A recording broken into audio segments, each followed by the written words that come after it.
And this was about a bunch of different people. So let's get to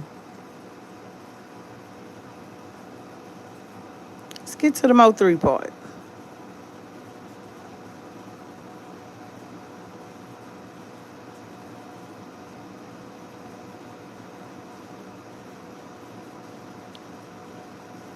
Who baby mama?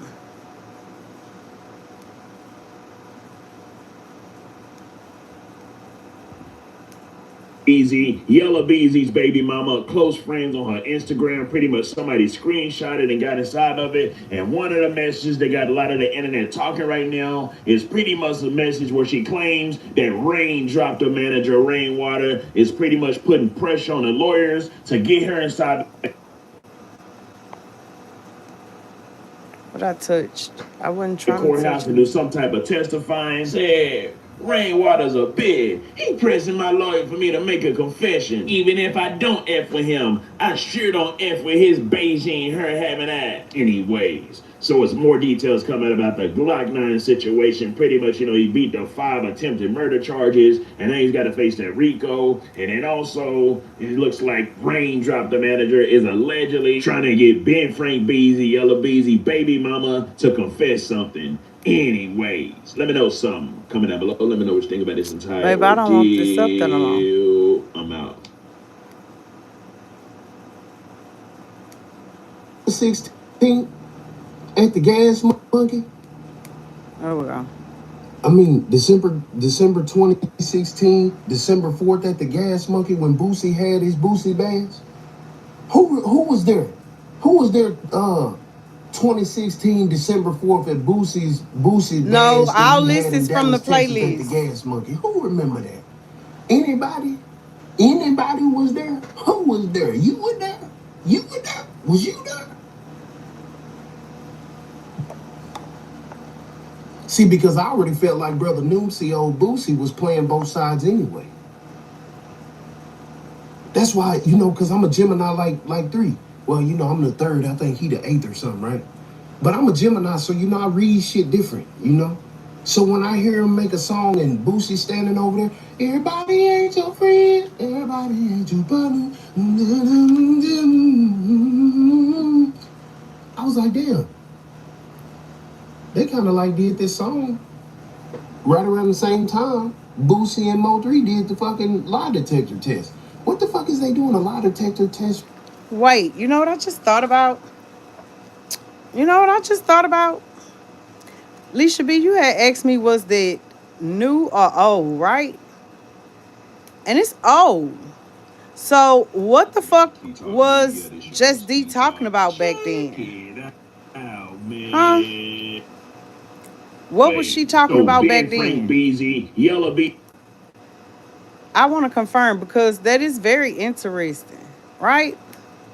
Easy's baby mama, close friends on her Instagram. Pretty much somebody screenshotted and got Fuck inside of that. it. And one of the messages that got a lot of the internet talk. Shut up, Key Talk. Hold on, y'all, because that's interesting. Because this is old, actually. If I'm not mistaken, this video, yeah, this is 4 years old.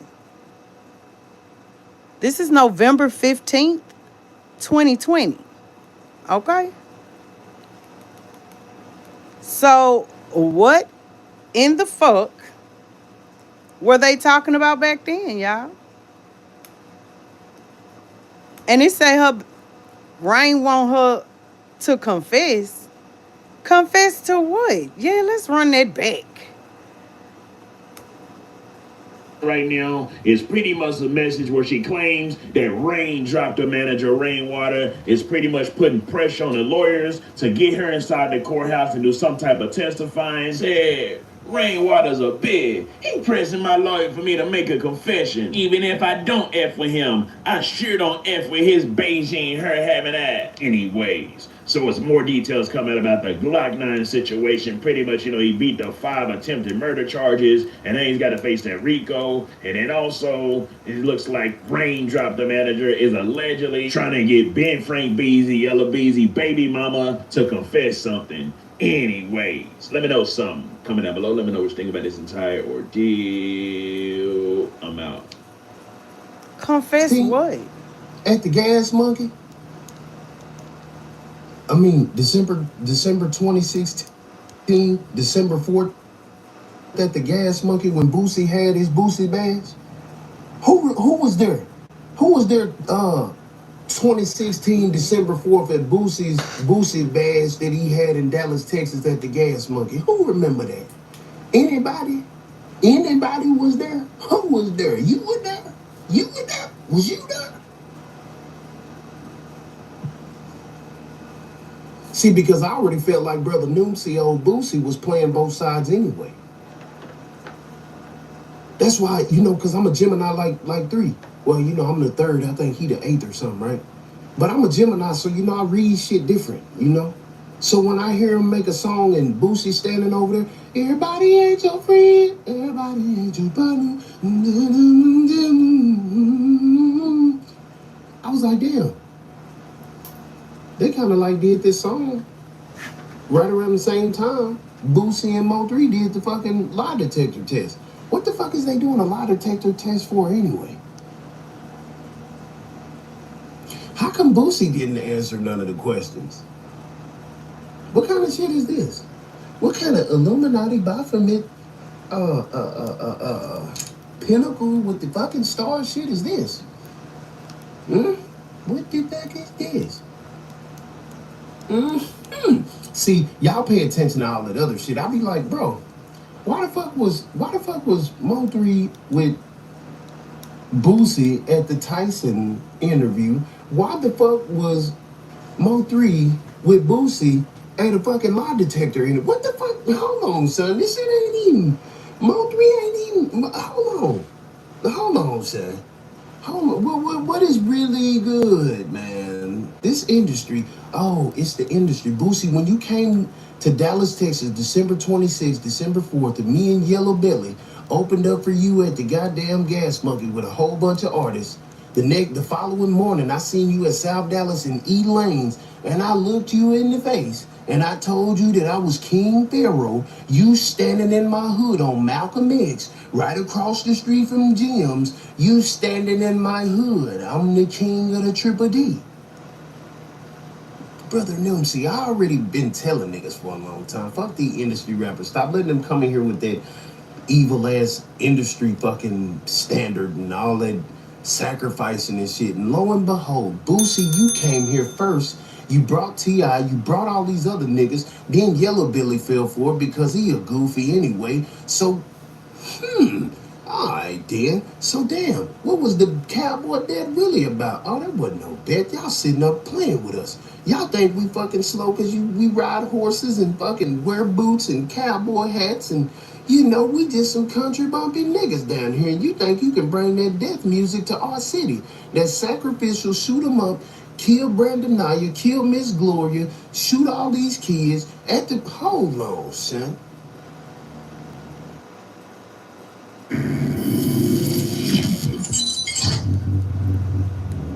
On a more serious note, one day after our last interview, Mo3 got killed. Yeah. Literally 1 day later. Yeah. Explain your relationship with Mo3, because I know you guys had a mixtape together. An album, right. There was word that he was signed to you? Everything we did, we just did. I was in the mix with it. Okay. You know what I'm saying? If it was this, they let me get a percentage off. You know what I'm saying? Mm-hmm. I ain't have to have paperwork with him like that because I ain't gonna tie him down because he was too big of an artist. So we just got money together, you know what I'm saying? My little partner, you know what I'm saying? I miss him. How'd you guys hook up? Was it over the... As soon as I came home. Oh, okay. As soon as I came home, we had hooked up. Okay. So he reached out? Yeah, he reached out to... No, my brother was like, we gotta go sign this little nigga Mo3. Oh. Out Dallas, Texas. Okay. And we went down there to a show and rocked that motherfucker. Mo3 was one of the most talented rappers that never been took away, bro. Like he had that kind of talent. He was one of the most talented rappers that never been took away, bro. Yeah, I mean, everybody ain't your friend, which you jumped on the remix for. Yeah, but that is not Mo3 catalog. That's just a big song for him. Like Mo3 got, like he got a catalog before the everybody song. Well, I interviewed him. Yeah. Me and him sat down for an hour and a half, and he got to tell his whole life story. Very, very cool person, very dope personality. But in part of the interview, and a lot of people started tagging me with this, I started asking him how he deals with security, how he deals with haters and stuff like that. And he said, well, when I do certain shows or whatever, I'll have security with me, but in general, I'm cool. And what he literally said was, ain't no one trying to chase me down in Dallas. I'm all right. Okay. I'm wearing actual security? I pay for this motherfucking niggas. I'm wearing this bitch. Okay. Mm-hmm. I mean, do you have actual security with you when you walk around? I just got good friends, man. We are good friends, and I got my homeboys with me. Security sometimes is with me with the shows and stuff. When the promoter book me, they got their own security. They accommodate me and shit. Shout out to them. But other than that, like, I ain't worried about none of that, man. So I ain't got no security. I'm not out here. Nobody chasing me down, trying to do nothing to me. So I ain't worried about none of that. And tragically, a day later, that's exactly what happened. But when you first heard the news, how did you feel?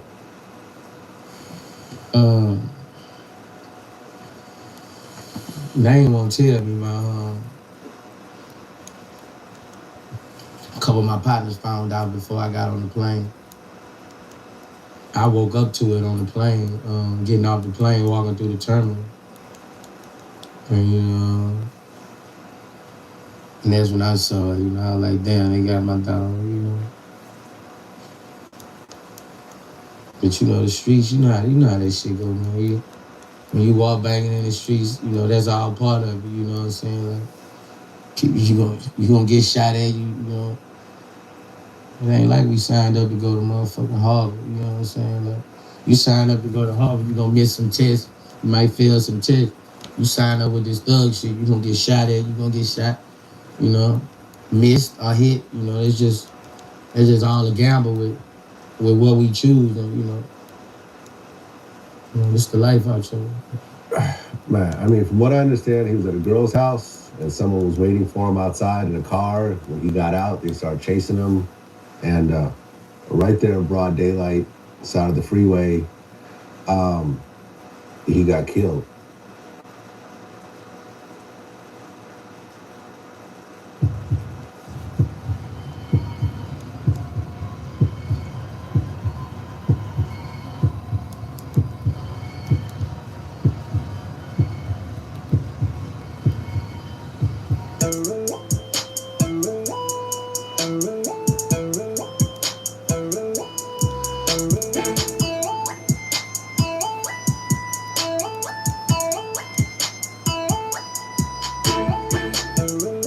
Now I remember Mo3 posting an album cover with you and him on it, and he was like, "That bitch finna drop."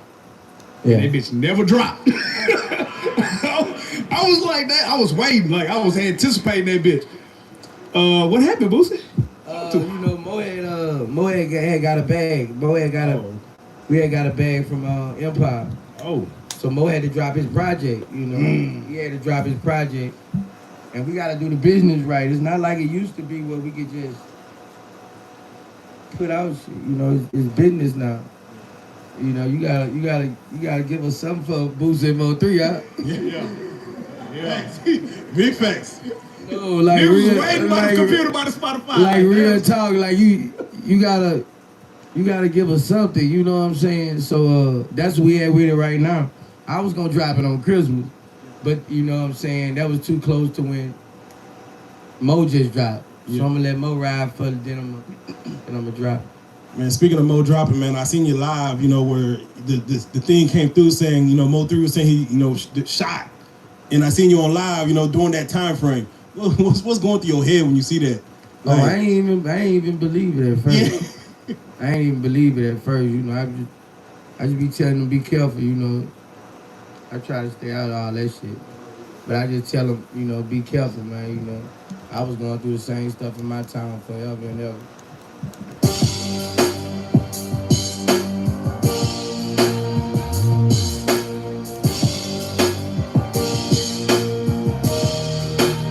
Shout out real ass street stars, nigga. Mo3. Hey.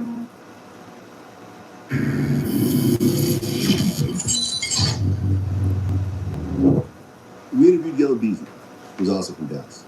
Yeah. And at one point, there was some sort of friction between y'all, and he explained it on another interview how it was just some stupid shit that a girl was trying to get in the middle of. Yeah. Yeah. So it really wasn't any kind of real beef. It seemed like the internet was trying to turn into something that it's not. Yeah, it wasn't, man. It wasn't. Nah. No beef. And Yellow Beezy's dope, man. I think, you know, when you see people like you and Yellow Beezy and Go Yayo and everything else like that, I think that you guys are lifting Dallas, you know, just the perception of Dallas a lot. When Yellow Beezy got shot up, what were your thoughts about that? Shit, I gotta stay out the way. Okay. It's real out here. Shit. Niggas getting hit up every day. Man. It's the world. Like, you know, somebody right now, we talking right now, somebody right now probably getting shot up right now. Like, shit, you gotta stay out the way, man. There was a song you dropped recently, and in the beginning of the intro, it's like a couple people talking, and it mentions you and Yellow Beezy.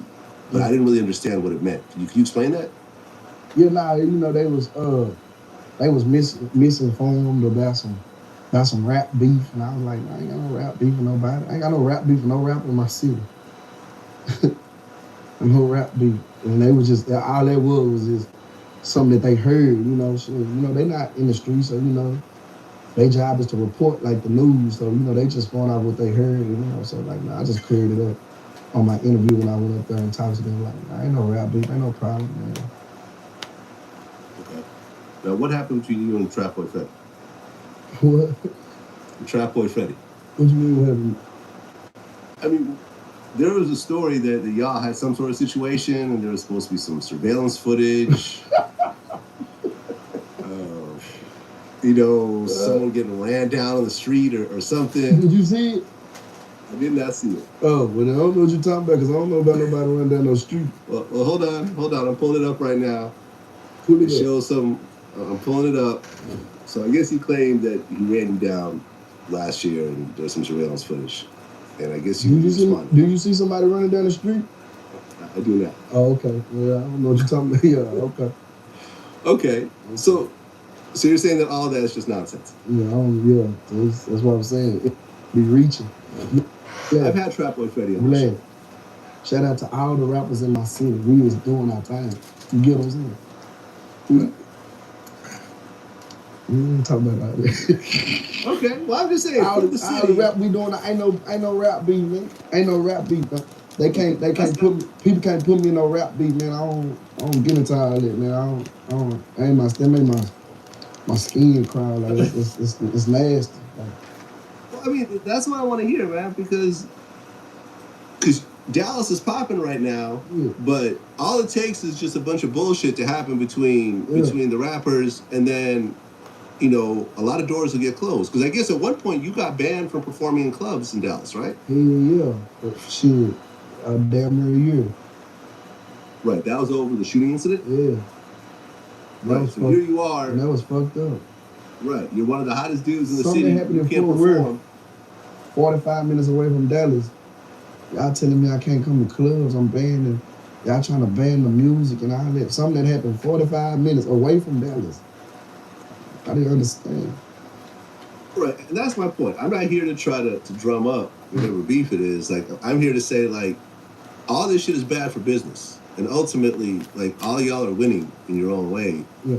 And, you know, to put aside whatever bullshit, because this all just looks like bullshit, honestly, when I'm looking at it. Yeah, you know, grainy footage and I don't even see that. You know, like, internet. Like, I don't even know the niggas who sit behind computers and put stuff together. Like, we're gonna put this right here. This look like this, and put this together put this together and make a big ass collage clip like an old ass PowerPoint back in the day. Like that shit goofy in the bitch, and like and it just I don't know nothing about none of that. Like I live like that shit crazy. You can't beat social media. The internet gonna always win. So like it's like whatever they say, the people gonna run with it. Like so I don't even get into it. Well, like I said, man, I've had both of y'all on my show now, and it just seems like it'd be good for the city for all the bullshit to get put aside. You know, y'all don't got to be best friends, or y'all don't have to work on music together, but to just put the bullshit aside, everyone will end up making more money and getting more fans, and doing more shows and getting bigger deals and everything else like that. So I just want to put that out. Okay. What's going on? Check it out. Yeah,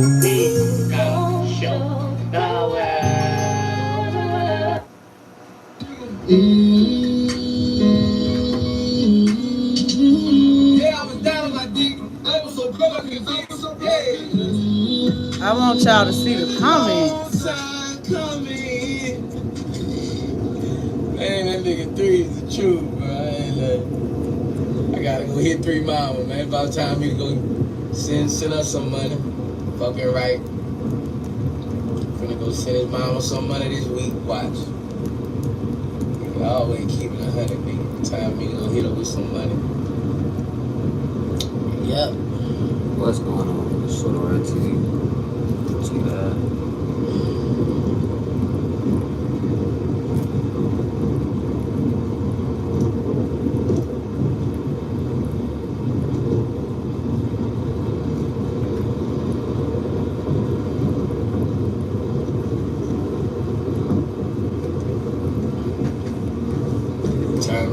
Sent to BG Mama. I ain't hit BG Mama. I got too drunk when I was in New Orleans. Time me to hit sent to.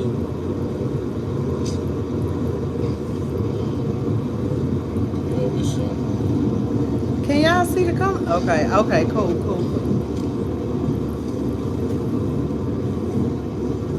New album dropping on the 14th, nigga.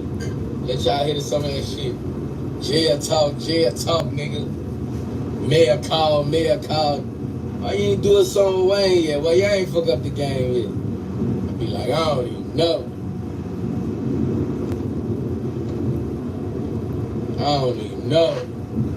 You fuck with that little nigga, little baby?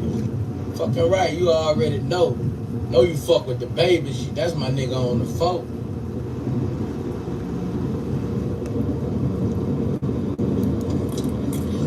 Crazy. Jail talk, nigga. Why that nigga 50 ain't never put you on?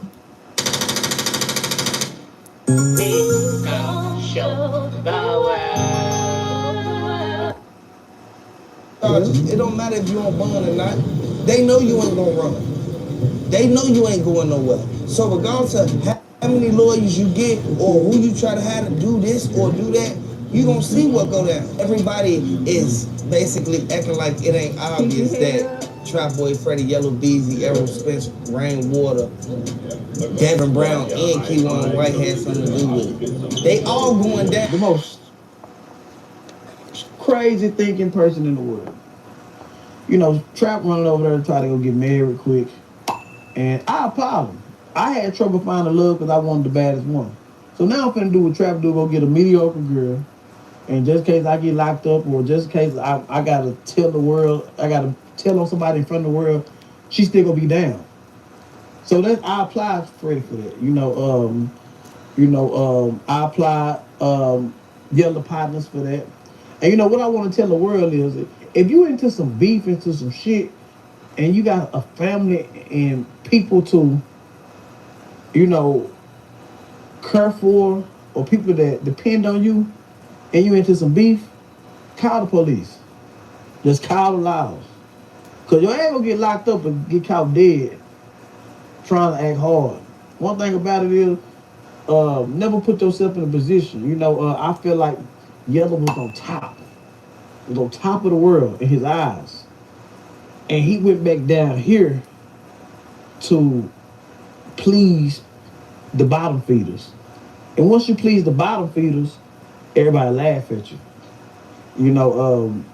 By far the most dumbest shit I ever seen in my life when it come down to God's blessing. Sometimes God bless you to be and answer all your prayers, but you still feel empty because you didn't accomplish what you needed to accomplish down here. You know, during the trial, it's an unfortunate situation because one person, kids lost their dad, and the world are entertained by other people's pain. And it's just a fucked up situation, but Welcome to the channel. Hit the like button, subscribe to the channel. Let me know if you're a fan of Mo3. They said that Errol Spence had something to do with this, and they said that he was the one that paid Trap Boy Freddy to be on the highway the day that happened. Now, it was a witness. It was a dude who got hit up. That was the same dude who said he saw Mo3 running behind that truck. Once Mo3 got hit up, they said that he started firing shots. He said that Trap Boy Freddy and them started firing shots at Mo3, and then they started firing shots at him, so he started shooting back. Jossie Banks, she had something to do with this. By her and Devin Brown showing up to court like this, we already know what's going on. Jackie even showed up. We know that. Everybody who was right there, they know the deep down true secret on why Rainwater set up Mo3. They know, but don't nobody want to say nothing. Everybody know you got to really watch the people who you hang around and watch the people you keep in your circle, because there's so many people who sit back, they looking at everything that's going on, and they like, damn, Rainwater just got away with murder. Regardless of what went down, they kept Rainwater name out of everything. It's like they ain't even look at the phone records or nothing. They just kept saying in Dallas, Rainwater had something to do with it. Now, Trap Boy Freddy, he exposed everything and he let everybody know it was the manager. While y'all looking at us, he looking at the manager. A lot of people know exactly what went down. It's hard to ignore the fact that Trap Boy Freddy was seen by everybody around the world on that highway the day that Mo3 got hit up. The exact moment. Whoever was recording that video when Mo3 was laying on the ground, that's the person who was in the car with Trap Boy Freddy. That's the person who was right there on the scene. Now, a lot of people kept saying that Trap Boy Freddy had nothing to do with it, but Trap Boy Freddy was one of the main ones who was there to do what he had to do. Now, keep in mind, they keep on saying that Trap Boy Freddy ain't had nothing to do with it at all. Trap Boy Freddy sat there and put himself out there. Jossie Banks sat there and did what she did to make it to seem like she had nothing to do with it. She cared this much about Mo3 and all this stuff. But we already know about them sisters. We already know what they said. Jackie even said it. Queen 88 even said it. Everybody know what's going on. Detective Burns said that they searched through the videos, the music videos that Yellow Beezy and them was making back and forth. They said that they have a motive now. For everybody to sit there in that courtroom and act like they ain't hear that. I want y'all to look at this clip of what they said when Yellow Beezy just appeared in court after all these months of them just, you feel me, having Keywan White show up in court and they doing their little motions and things like that. Like, they don't know what's going on. Yellow Beezy got a lot of Mo3 homies knocked off. It's out in the streets and everybody know clearly, obviously, I think that the police know about it. Anytime you sit there and see a person go and try to plead their case and do what Yellow Beezy doing, you know that he guilty of something. He had Roy Lee killed and he had Bubba killed. Like at the end of the day, because there was the same two people who was talking about him and one of the persons who shot at him. Like at the end of the day, they knew what they was doing, but Yellow Beezy, he knew that Roy Lee, he was one of the main ones who basically was making a joke about him, and he got in his feelings because he light-skinned. You feel me? Y'all already know how they go.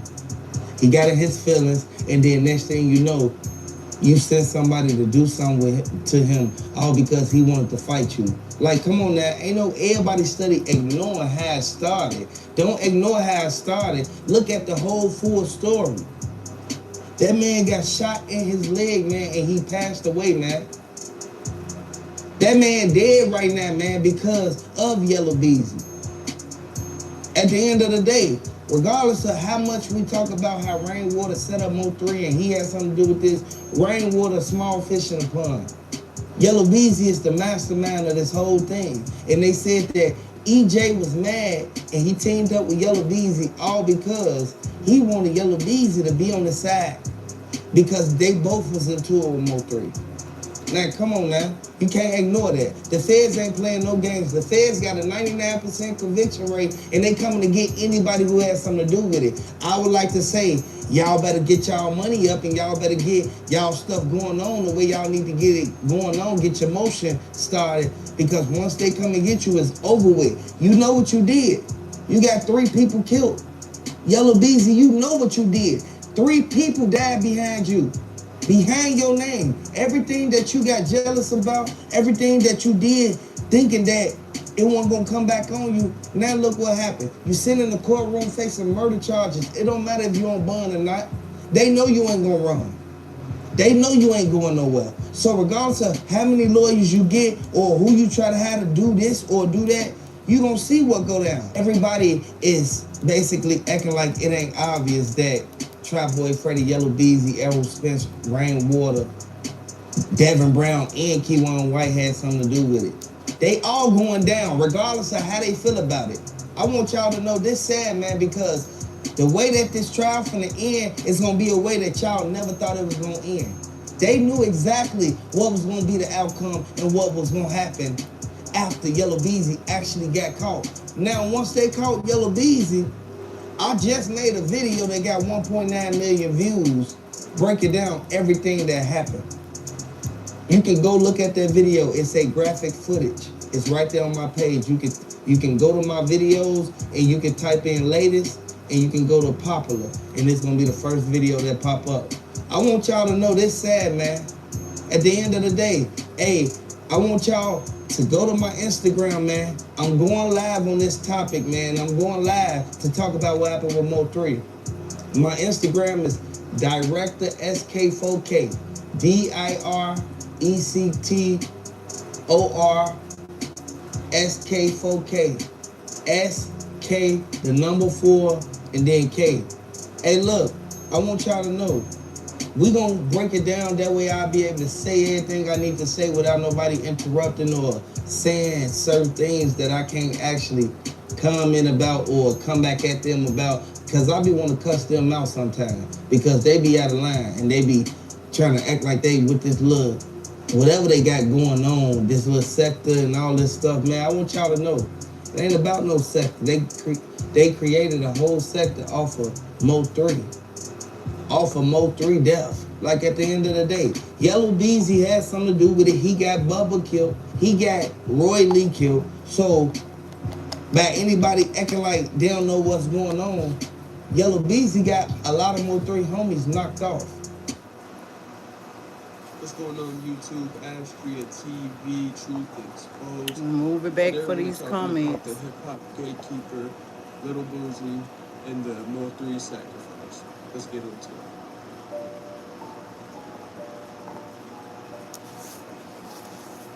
Lil Boozy started out as a rapper in the late 90s. He ended up signing to Pepsi's record label, which is very strange that what ended up happening to Pepsi. But anyways, Lil Boozy is signed to 4 different record labels: Empire, Trill Entertainment, Atlantic Records, and Warner Records. So that's 4 different record labels that own percentages of Little Boozy and his work. They also own a percentage of the rappers that Little Boozy signs. Some of these record labels may solely be for distribution, but there's still a lot of hands in the cookie jar. So when Boozy realized that from music he wasn't going to be making much because he was getting robbed by the record labels, eventually he figured out how they were robbing him, and he found the opportunity to become a gatekeeper, which is just a former rapper who now does what the record labels did to him, and he robs other people. So this is why he became a gatekeeper. It's easier to make money off the back of someone else's work as compared to going and making songs, getting robbed by the record labels. So instead he started doing the robbing himself.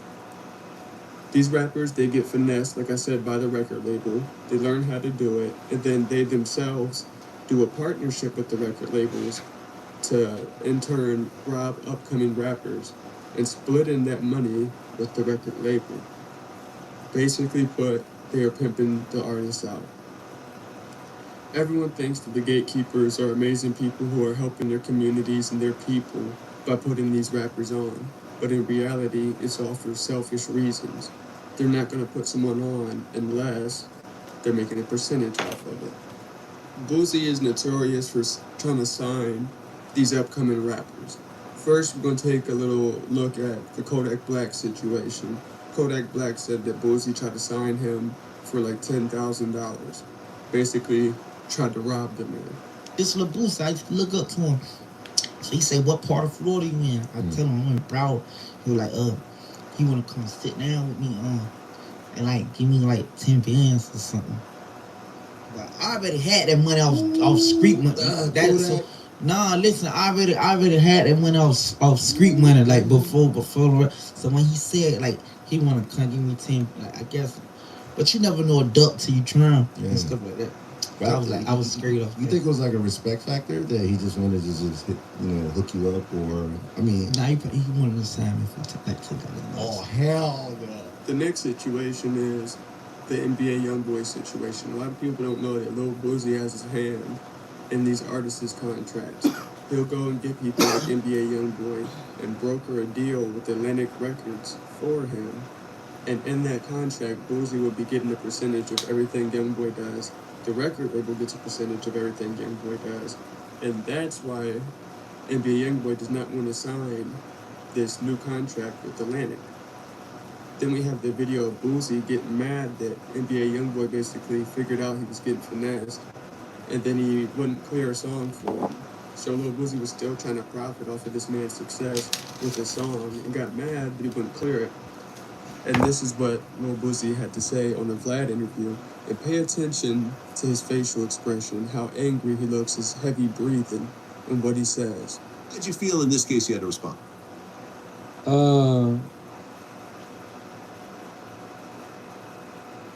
Because I don't want to.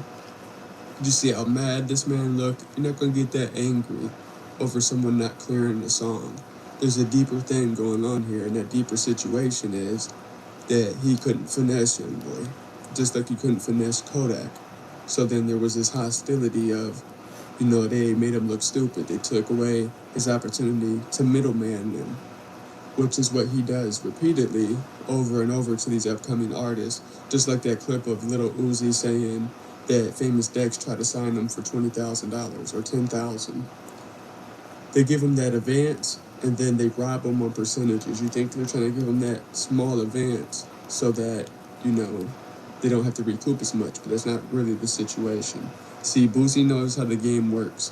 He knows that these rappers, when they start getting to a point where they're going to switch up and leave the contract, if they're already signed, they're worth more dead than alive. Like I said, especially if they're, starting to outshine you. And this leads us into the Mo3 situation. The 48 Laws of Power talks about not outshining your master. That's one of the laws. And Mo3 started to become bigger than Boosie, was making more money, was making better music, was getting more influence in the music industry, which could have led to a situation where Mo3 was bigger than Boosie and therefore had more power in the record labels. So he outshined the master. And then you could see some of this hostility starting to grow in this video where Boosie does the lie detector with Mo3. He sets this whole thing up for the record label for Mo3. He goes and does the lie detector, but only Mo3 does the lie detector. Boosie refuses to get on it. That's because he was scared to answer any questions about contracts or anything like that. Now, these questions that he asked are obviously weird, strange, jealousy-filled questions like, do you think you make more money than me? Do you make better music than me? Are you mad that I smoke in the studio? Like, he just asks, hateful things, like you can tell there's some type of hostility he has built up. Let's watch it real quick. Who make the better hood anthem, me or you? My difficult to work with? Will you ever collaborate with me again? Would you get a tattoo of my face on your body?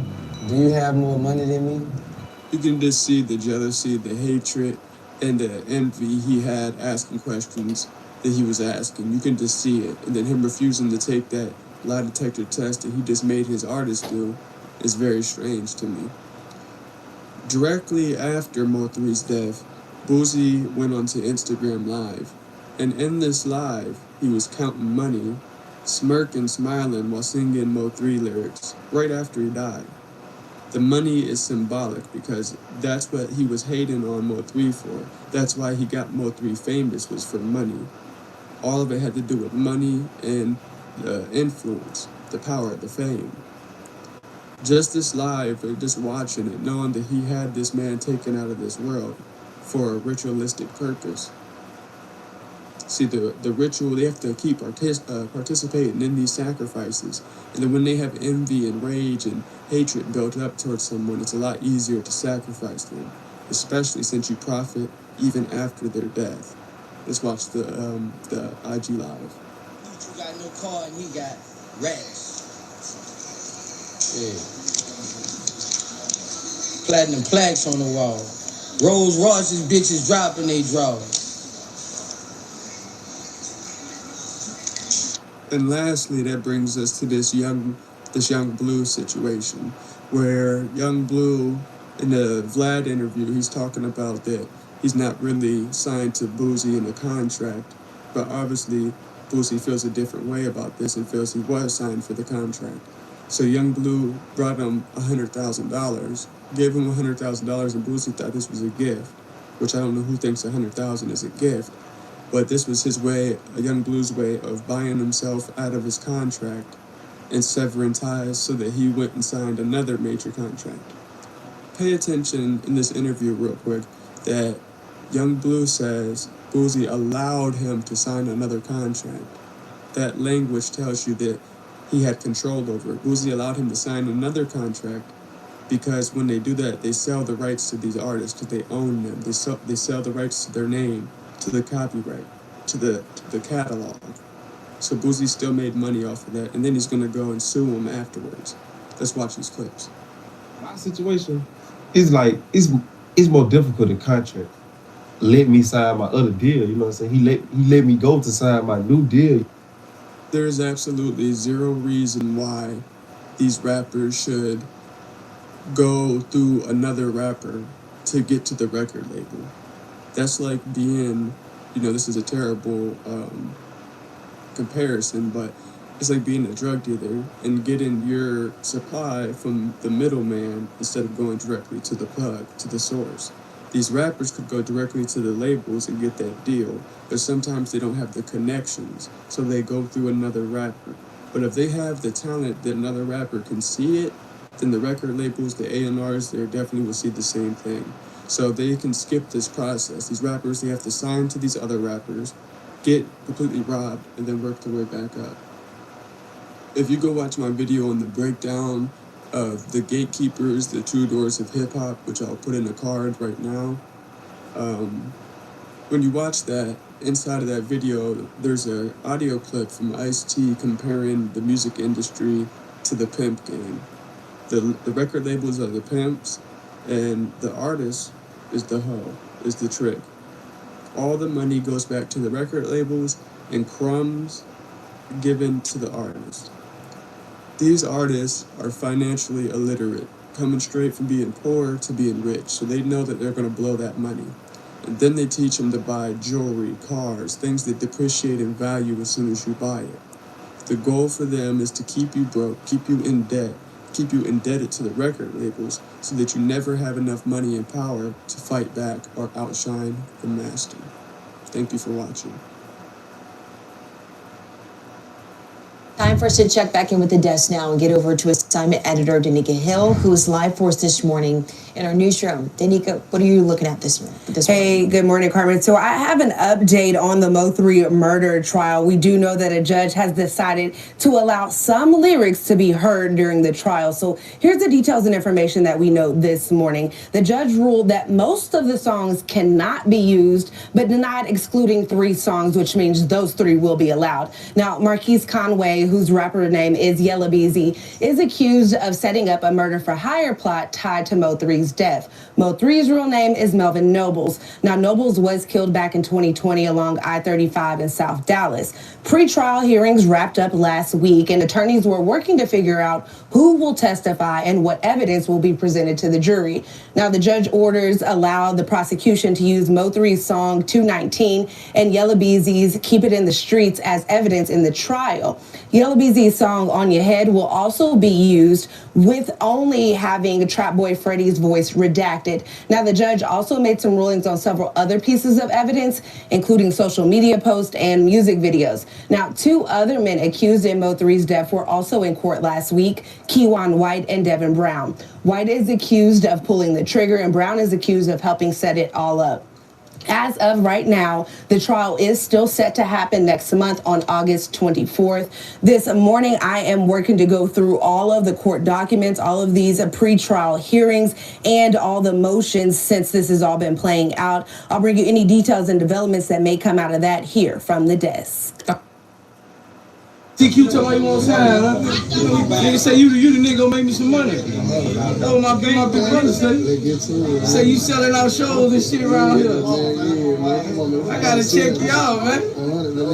I gotta check. Let's get us a flick, man. Yeah. I ain't heard, TQ called to me and they say do open it up for you. You thinking about signing? It ain't nobody. Yeah. That's what I need. I need me all this from Dallas shit. When I ain't getting the money, he be getting all the money. Badass in the flip, man. We're gonna bring the city out real street. All the way. Like that. All the way. Gangland, man. Let them know, man. Let them know, man. Hey, bro. This nigga here, they say this nigga selling out a show. My brother called me morning like, you gotta see this nigga from Dallas, man. This nigga here got shit on lock. Yeah, man. So I'm be checking him out tonight. This nigga here, man, we better be signing this nigga in the morning. 100. So that's the nigga.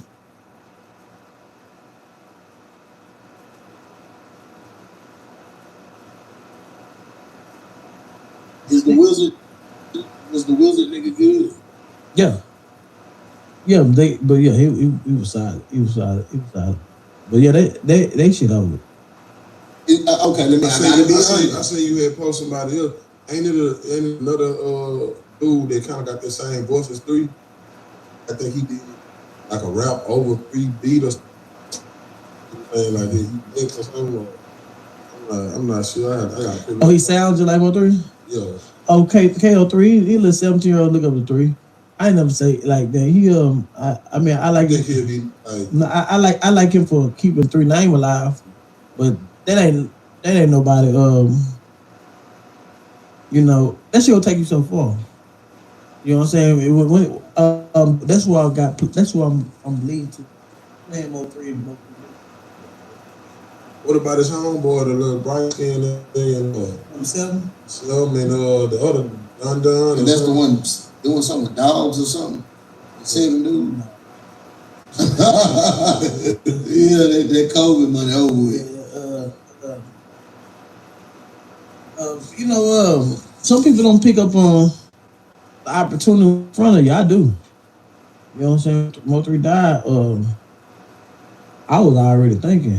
Once I seen him put that cast in the ground, and I walked away, it was on. If I was a rapper, I probably would go out my way to convince you to manage me. Yeah, I will say you. Yeah, they gotta pay now. I'm charging down there $5,000 a month, man. They gotta pay. You know what I mean? Niggas out investing my time. You know the connections you got though. You go all the way to California. It's $1 million song. I really get it in. You go all the way to California, jump over. Yeah, I talked to Wack over here. He's a motherfucker. Nah, he's a market genius. Absolutely. You can't deny his shit. I'm one of the niggas think them LA niggas are dumb than a box of rocks. All they know is gangbanging. I think he was just smart enough to realize that shit was a dead end and made himself. He got real smart. And he just runs circles around them niggas up there. He runs circles. But not to go too far back, you're not just saying the New Dallas sound over with because I think I seen somewhere you asked some niggas to get on Mo3 and they basically chose Yellow side and didn't do it. Is that why you saying they over with? I ain't really want to make it on there anyway. I don't like they rap, but I just gave them opportunity to. I think that was a good look for them. I gave them an opportunity to be mutual. And they chose side. But once y'all want to be cool, yeah. It's over. It's over. I ain't gonna lie, it's over. See, I had that one song I like. Live jumping over, or whatever I bring together, because it's wide open right now. Yeah. Big X is done. It's over. He got the same flow, but it's not sticking. You can't tell me 5 songs for a person that damn near won a Grammy. Yeah, you right. I can't push you back with that. Yeah, it's over with. Dallas is wide open. It's just whoever I find. It's just whoever I bring. I control the narrative. I've been controlling the narrative since 2006. That's why them niggas don't like you so much. You an arrogant mother. That ain't arrogant. I'm just blessed. I'm telling you, I have controlled the narrative since 2007. I remember in 2006, my close partner, my best friend, had a song called "Good Bit." I look. Changed the game to that. On my party, all the dancers, rappers that come to my party to. Once they came here, we usually migrated to people. It was about 9 niggas that got signed. I was loud through. I stayed over there.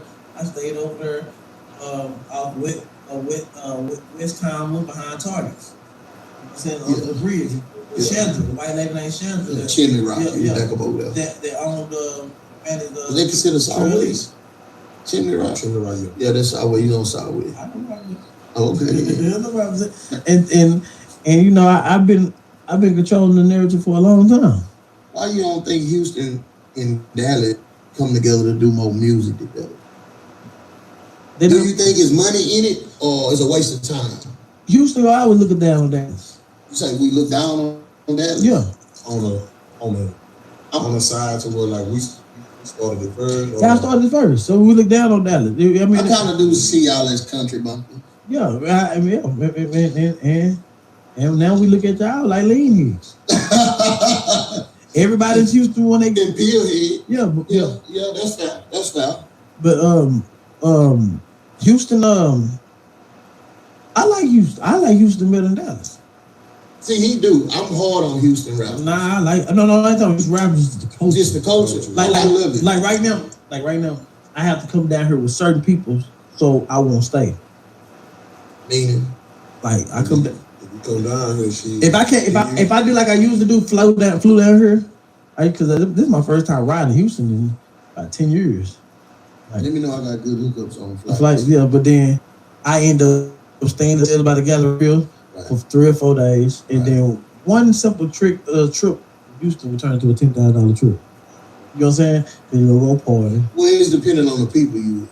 I'll be by myself, but I just know a lot of connections to make this bitch turn to $10,000 trip. Oh well, yeah. Like right now, the studio I got to finish Mo3 album is great. It's free.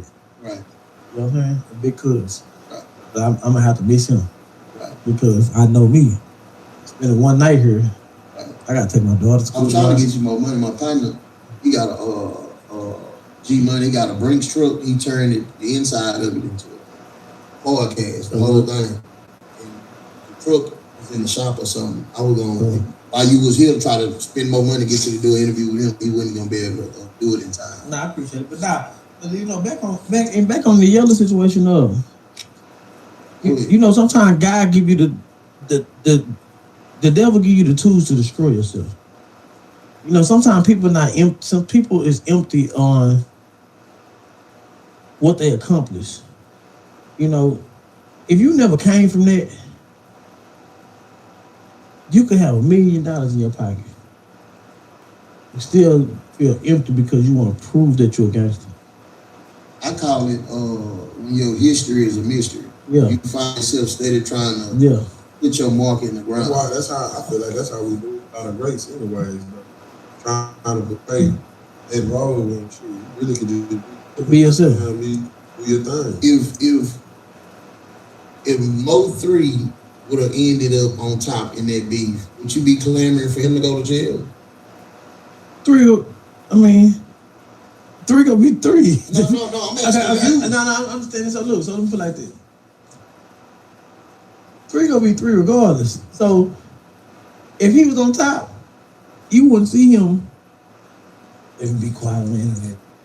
It be popping. Talking too much. Yeah. I get what you're saying, but I'm asking if Mo3, Yellow would have died, would you been saying for Mo3 to go to jail?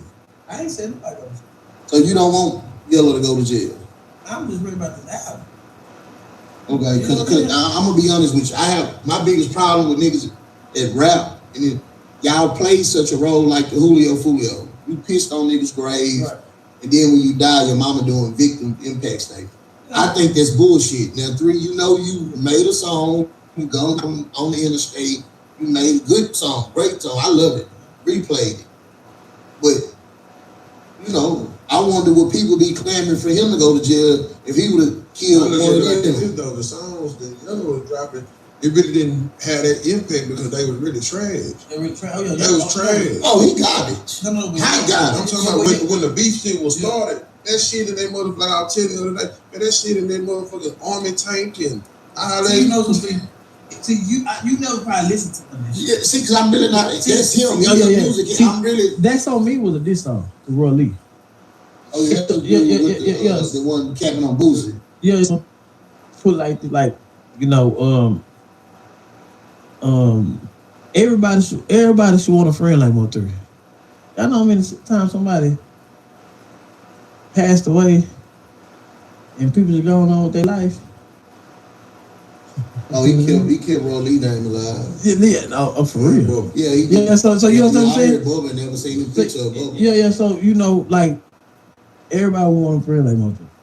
And no, if they in the street nigga in there, they not even in the streets. So you telling me, man, Mo3 should did it, man. You can't, nigga, I know he cried.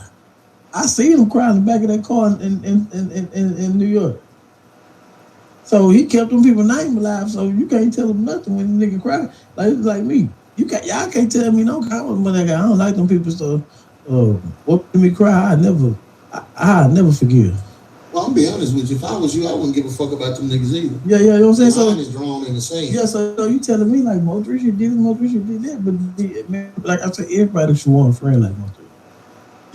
That's a nigga gonna tell you when you hear this and that, this and this and that, and then when you leave, it stay the same. Right. You know what I'm saying? They stay the same. Do you ever have any like draws like I could have did something different, or you feel like that's how it was gonna go regardless? Yeah, the story was already written. I mean, you know, do different because you know this shit didn't have nothing to do with me. You know what I'm saying? I ain't played no part from the beginning to the end. You know, Roy Lee died. Yeah. That was my partner. You know, understood. You know, I went to that funeral. You know, I was shot. He called me, told me he was in the back of that ambulance. You know, I went to that grave site, so you know, I feel his pain. See, I'm one of the ones I stay away from that. What Mo3 should have did. Yeah. And I tell people, a lot of these people that like to say, "What I ain't never been in that type of position." I've been shot 3 times on 2 different occasions. And I still don't like to say what I would have did in that situation because, man, it's a hell of a thing when somebody popping at you and you're not in a position to return. So, you know, like you say, it was already preordained. Yeah, you know, I always heard people say you got to stand for something or die for nothing. Right. You know what I'm saying? Right. And so he stood. You know what I'm saying? 10 toes down. So you know, shit, at the end of the day, it's like, you know, it's a good story to tell. I paint this movie for every black person who trying to accomplish something, and what they trying to accomplish. Just know what you're trying to accomplish when you're trying to accomplish something. You know, don't, you know, one thing about me is I ain't never went left or right because I'm okay for who I am. Right. You know what I'm saying? If them niggas get life in prison, or if they don't get life in prison, I'm only worried about this album of his kids. The movie. The movie for his kids. When is that? Have you cast it? Nah. Or you still in the beginning stage? We can't cast it because we don't know how the trial goes. Oh, you doing it? Oh, okay.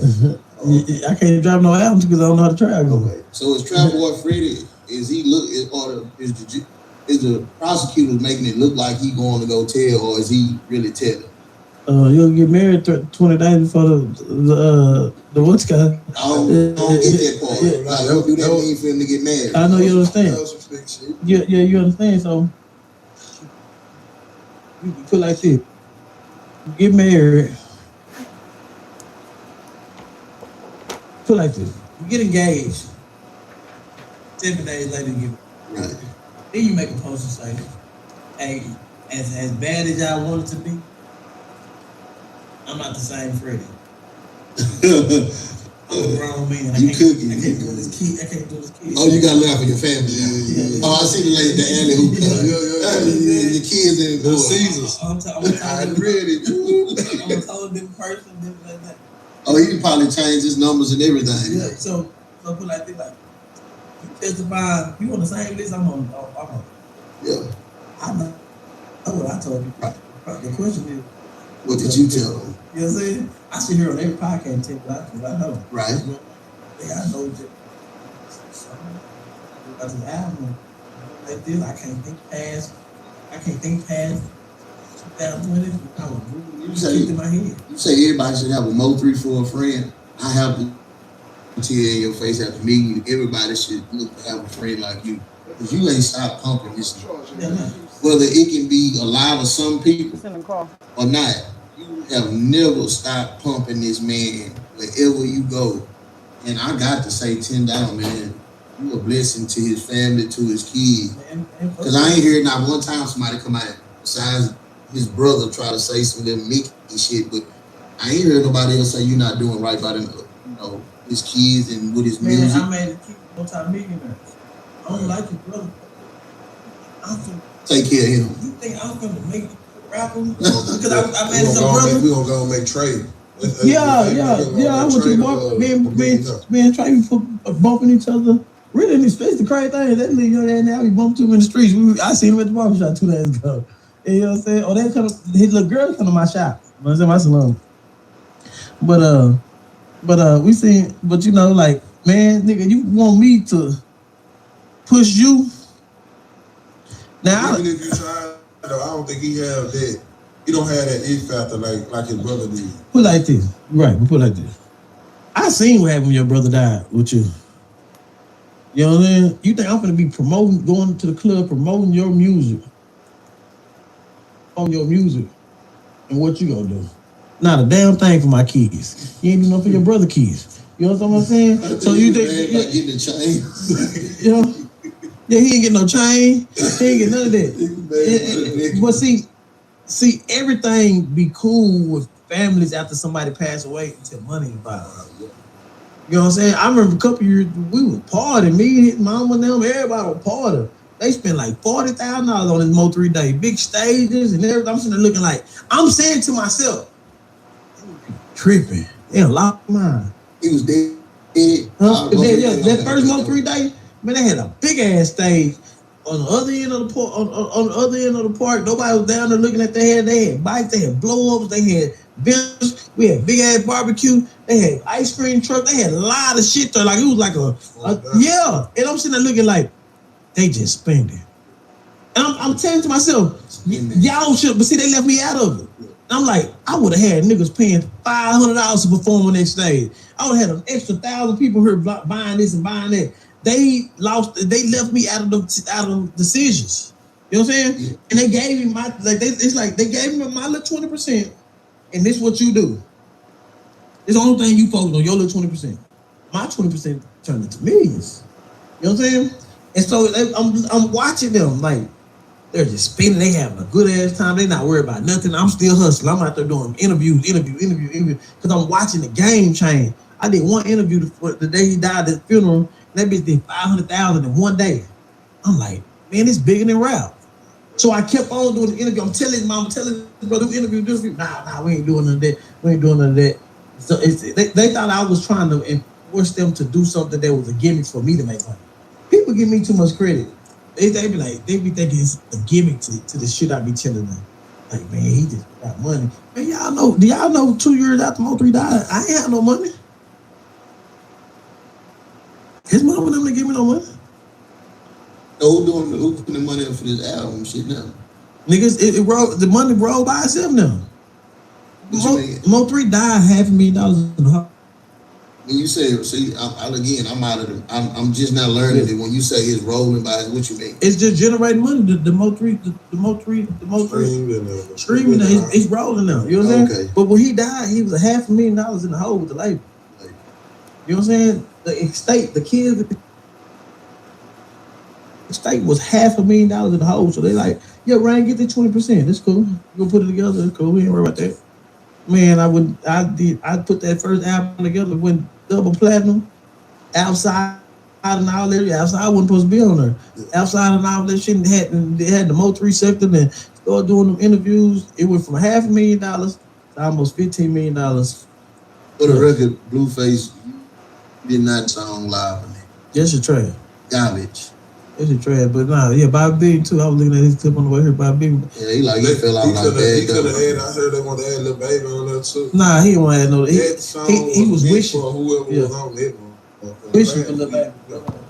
Man, I got him $1 million on one song. Didn't he turn on you or something like that? He turned on me and everybody around me. He fucked. He after 5 months of the song, he went to go do a song with Freddie. Oh yeah, that's you didn't like. Yeah. That was weird. And I'm turning all that shit down. Yeah. You know, anybody with them niggas I don't like. And I'm gonna be honest. If you told me right now for $1 million, name one Freddie song, I couldn't do it. You can't do it. I know him because he came down here and did stuff with Dookie Baby and them from Street Grind. But I can't recite one song, one lyric, one bar. I just know I heard him a few times. I'm like, oh, I like his rap, but I don't know his music to save my life. Yeah, I know you don't. I know you don't. And let me be real with you. Before I met a Mo3, in my life, it was a trap Mo for real. Say that again. Before I met a Mo3, I was trap Mo for real. Okay, yeah. Same area. Trap Mo used to pass out flyers from my high school. So did he stop messing with you because of Mo3? I stopped messing with him. When you do something for somebody and they only try to give you tips, I meet another nigga passionate about it. I give him $100, gave him his first $500, man, him split. Really? Then he start getting money. Go half a lot of shit. And then you got a nigga here, got the money. Yo, man, go 500, yo, this 10%. Nigga, I'm not working. And we like work for you. I was like, you think he took your kindness for granted or something? Yeah, so I'm like, first time, like I got Freddie's. I just want to tell them I ain't travel. I met a nigga. I know you got God blessings around you. He talk about some days. Man, I'm not worried about no. It's so much trap. Everybody can relate to trap music. Fuck no, man. Half the people that's actually trapping ain't even good at trapping. Yes. They stopped the game. Yeah, so you know, now when I did that, and people still used to call my phone like, Rain, you can do this? Man, hell no. Like Jay. I'm like, hell nah, about 45. I'm like, hell nah, I can't do that with niggas no more. Like, nah. No. I took God blessing. I just, man, I ain't gonna lie, you took that boy. Like I say, I be wrong. You can't go back all the way to hold your tongue. You can't really, we don't have nothing to talk about. You want us to know his Mo3. Nah, man, I'm just saying. They argue about the recent. You gotta go back 11 years to we argued about Mo3 yesterday. He said Mo3 was changed, and I said bullshit. He said Mo3 he was changing the way he was. He was? I'm asking. That's what he said. I'm saying as far as he can hit you with so many more side street shit. Yeah. He was changing. I ain't gonna hear the end of this whole ass shit. Nah, he was changing. Cause like, I ain't gonna hear the end of this. Because look, let me tell you this. The street hood rap songs wasn't no views. But this song, we ain't make no views. People like, shit? no. Man, shit didn't go gold and platinum. This is all that went platinum and gold. Everybody ain't your friend. The Broken Loves, the Outsides. You know what I'm saying? Them type of songs are that had meaningful meanings to it. Boosie good to him? Boosie didn't put us on the contract. Didn't. Me again, on this side, is that a good thing or a bad thing? Hell yeah, we got them songs. We know about our business. And we got the cosign. Oh. Unbuttoned. You know what I mean? Out the way. If 3 would have signed with Boosie would get out of them chicks right now. Boosie let us run off with $10, $15 million and he didn't get a dime. Shout out Mr. Boosie. And he helped. You know, he's the one put Mo3 on worldwide. So what is his biggest song today? I like my favorite one is him and Kevin Gates. Broken Love. Broken. Yeah, I love that song. Broken Love is. I think Mo should have another verse. He did. He had 2 verses on that. We took one out. Oh, okay. Then. We took one out and did Kevin Gates. Huh? I'm gonna call you later. All right. Yeah, that was a hot. I like this. Is that his biggest song today? What? Numbers wise. Yeah. That shit going. Kevin Gates. We actually spent $100,000 on this song. You know, you get an album budget. We get an album budget, so our album budget was $100,000. To do a whole album. Yeah. And I took the whole album budget, paid Kevin Gates. Did it pay out? Yeah. Everybody thought I was dumb. Everybody thought I was dumb. Kevin Gates chose $100,000 for a verse. Oh, $100,000. God dang. That's double platinum. There's only one of you. You're not gonna have the opportunity to meet 2 of you in a lifetime. I was too. Spent $80,000 on Tory Lanez, and Tory Lanez get locked up, and nobody would play the song because shot Megan Thee Stallion. On him and 3. Yep. I spent $80,000 on that. Fucking around in Miami for 2 weeks. Ran into Tory Lanez and kicking with Tory Lanez and scooping on Tory Lanez. I spent $80,000 on that song. I gambled on that song like motherfucker. Was it a good song or no? Yeah, it was a good song. We didn't get no pussy. Oh, you know it. We didn't get no pussy. Tory Lanez shot Megan Thee Stallion. Bro, you gotta stay with the times. Right, I'm not gonna hit into these. Yeah. Oh my God. I'm gonna thrash you when you take the camera out. I gambled on it. Then he got out. I dropped it the time he was in trial. He thought he was gonna beat it. You thought he was gonna beat it? And I dropped it. I thought he did too. And I thought he would. I dropped it that Monday.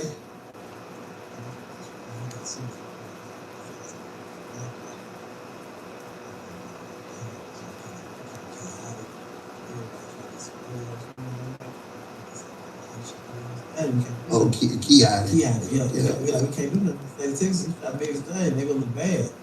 Man, the shot on female. And I cussed everybody out. You think he did that?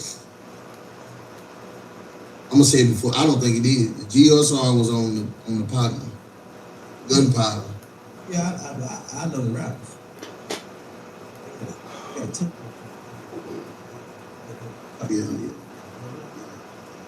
I think he got 10 years, 5 years, he done.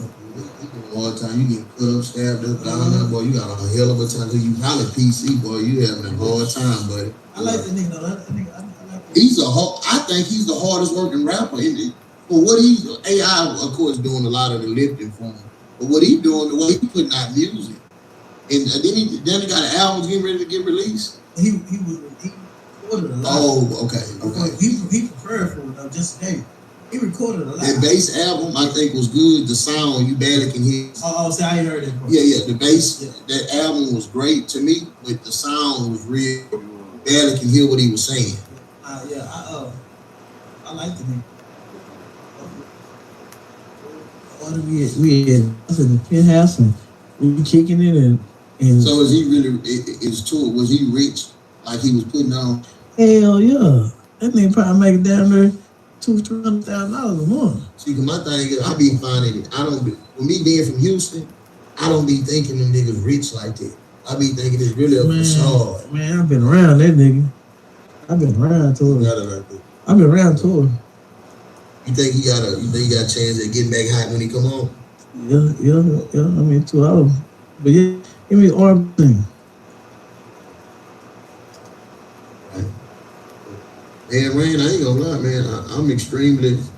I'm thankful you took the time out because I reached out to you on Instagram. My partner was like, man, them niggas be having burner account like other people make accounts for you. Hell no. I was like, man, he was like, man, that might not be him. I was like, he gonna swing for the fence. Man, I'm hurt, man. Hell no, I ain't got no burner account. When you first told me that first number, you said, I was like, damn, that's it. Then when I talked to you again, you like, hey man, I was understanding. I was like, shit. Cause I thought I was gonna have to come out here working the album, but there's just so much shit going on right now.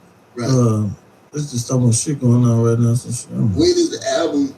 Who you set to release the album? When is that supposed to be finished to release? Whenever Yellow gets sentenced. Oh, so everything is predicated. Oh, he said sentenced. Yeah. You think you get slammed up? I won't give a damn if you do or not, as long as the album number one. You know what I mean? I won't care. Man, I don't care about none of that. You gotta have the attitude though when you're on the other side. Yeah, like, I don't care about none of that shit. Like, I don't either. Put it like this. He still owes me $400,000. So you do got a suit. I hope he's free so he can give me money. I did see you called him out the box. It is always something. You can't take. Come on, be honest. You know you can't take that loss. Whatever little piece of life he got lying, he get tapped out by you. It's already over now. But it's damn sure over. Yeah, one thing about it, I'm not gonna lie to you. When his back against the wall, he's a hell of an artist. Like, I know that. It's real for you, you know, for y'all to go through y'all. He better than Big X. I'd rather listen to Yellow Bees than Big X. Yellow's way better than Big X. You must have heard Yellow old songs. All I know is that there's some. I tried to get jiggy with this shit. Then Stevie Wonders and all that, nigga. Yellow, hey, but Big X got the same flow. I'll take Trap Boy Freddy over Yellow any day. I just get tired of hearing that. Hey, 4 in the morning. That's X, yeah. They got the same flow. When you hear that thing, you know what it is. They got the same flow. One thing about Yellow versatile. Yellow was versatile.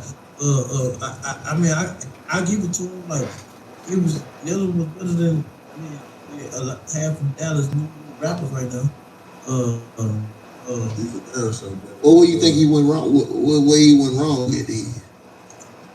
Where he went wrong at, he should have protected 3. Like right now, people call me all the time. You know, we stay kind of not too far from each other. Yellow up here. Man, y'all better make sure you get home safe. He owe me money. I would have did the same thing for 3. Man, Mo3 here. Hell no. Nigga, hell no. Nigga, the streams and everything from both our shit is up, man. Don't do shit to him, because once they did shit to him and all Mo3 lives and all the shit that they thought, because Yellow was the top person, they stopped. Okay, Mo3 dude died. They stopped. And then I put out that outside listening. And then they like, damn, God, give me a second chance. No. So they started speaking that real shit. Then they listened and let me go back and listen to this old shit. That's what that was me. And then they like, damn, I dropped a badass album, but do you hear me talk? Then they like, damn, man, we don't want to listen to Yellow no more. You ain't talking about shit. It's like they lost the battle. They lost the battle because he can rap. So now we strictly on rap. We ain't strictly on if he doing this or who doing that to each other. We strictly on rap, and that's what I made it into, just straight rap. I try to eliminate all the shit that y'all thought this man talking about, and I just made it straight on rap, and you couldn't do nothing about it. Then I tricked you niggas out y'all spot because y'all stopped going at him while he's dead and still going at y'all. You know what I'm saying? You talking about on like a box freestyle? On the box freestyle then I dropped a song after he died called Dead Man. Talking to a dead man, this is freestyle. You know what I'm saying? And so I kept on with the shit and y'all stopped. See, the difference is if Yellow would have died and 3 was still alive, 3 would have kept going.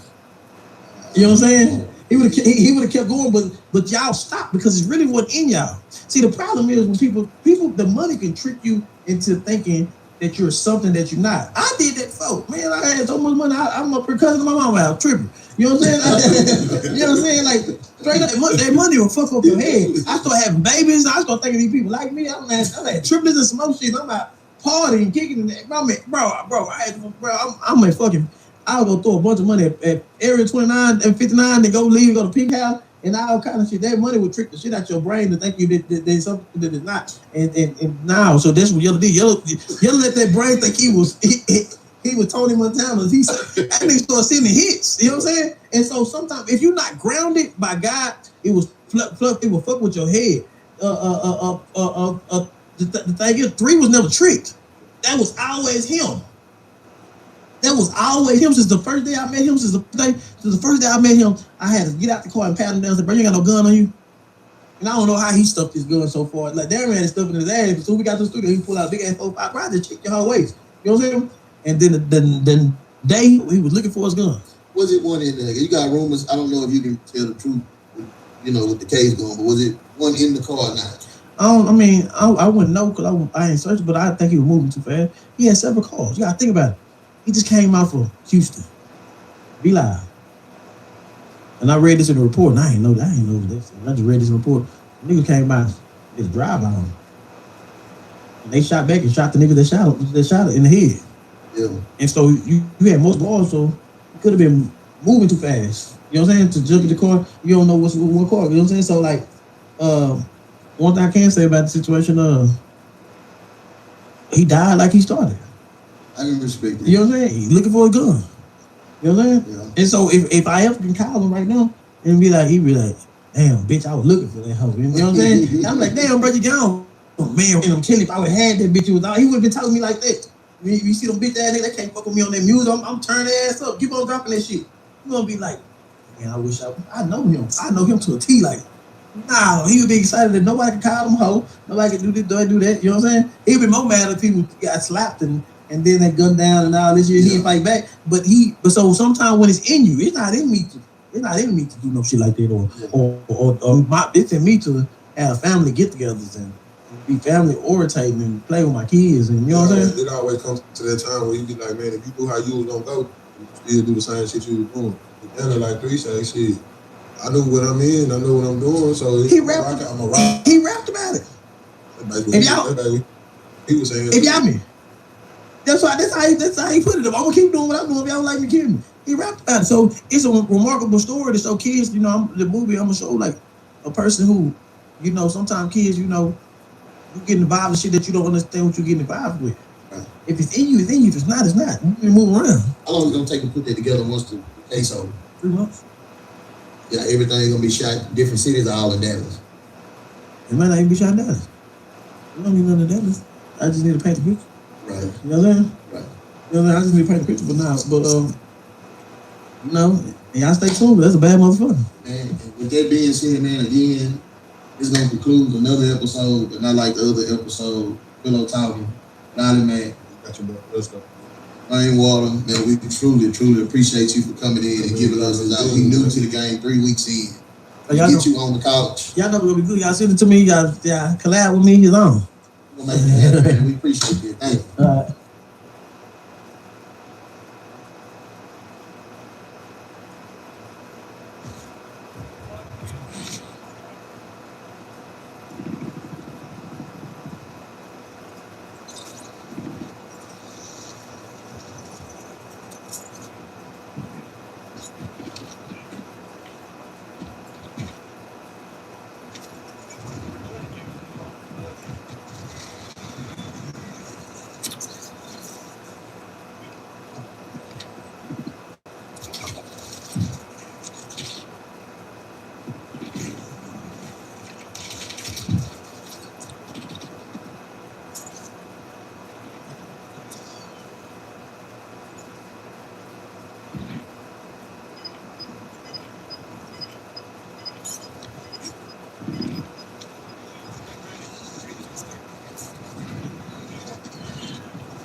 My bad. My bad. My bad. I wasn't in here. I wasn't in here. I wasn't in here.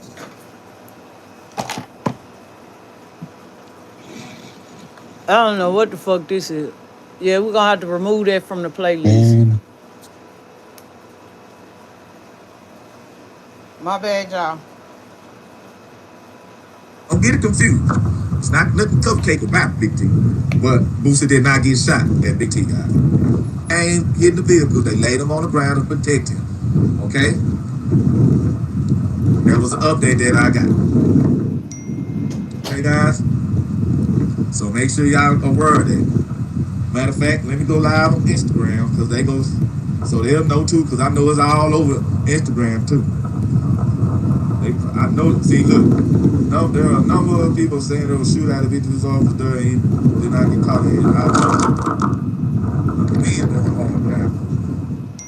So let me go live on Instagram to let these people know Booster did not get shot, guys. And y'all probably say, why you gotta say it so many times? Trust me. It's the reason why we gotta say it so many times. Watch. Huh? No, he did not get shot. He did not get shot, guys. I'm updating now. He did not get shot. Yeah. Now, he did get shot at, but he did not get hit, guys.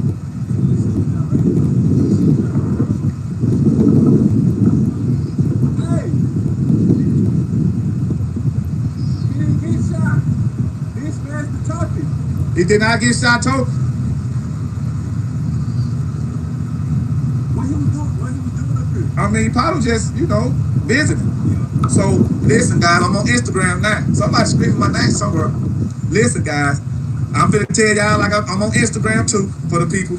I'm on Instagram because, all right, because Instagram gotta be, that's where a lot of the stuff go through first. I go through Facebook first, but, it is what it is. Boosie did not get shot, guys. Appreciate you, man. Huh? Oh, that was you? You say what?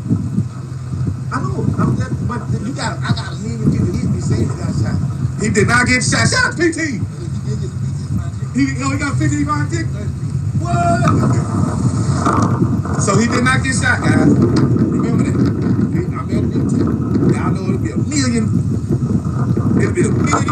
people out here if it was, as far as they say y'all was going to PT. He got some PT's prime tickets, so guys.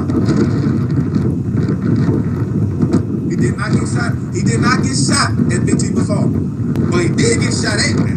Don't get it. So don't get to getting shot at and get shot twisted, okay? People coming up to me now.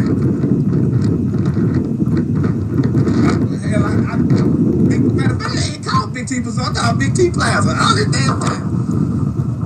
I've been here all my life. I just noticed it said Big T Plaza. Well, Big T Plaza, guys, my bad. I said Big T was on Big T Plaza, okay? For the person that tried to correct me on how I spelled Bazaar, get one right anyway. Hell, boy, I tell you, they try to correct you on everything. They ain't get it right. Big Plaza, And the wind is blowing real hard, guys. So if you heard all that, that's the wind, guys. That's the wind. So I'm just updating everybody. Please, sir. I did it on Facebook. I did it on IG, and I sent some on Twitter. So people want to call, man. I got some calls. I got a bunch of calls, and it don't make any sense. Twitter feeds go out quicker than anything. So that's why I really don't be on Twitter like that, guys. But I'm gonna do it every now and then. But it looks like I'm gonna have to start rocking Twitter now, guys. So I can get that feed out quick enough so the blogs won't, So he did not get blocked. All the big time blogs.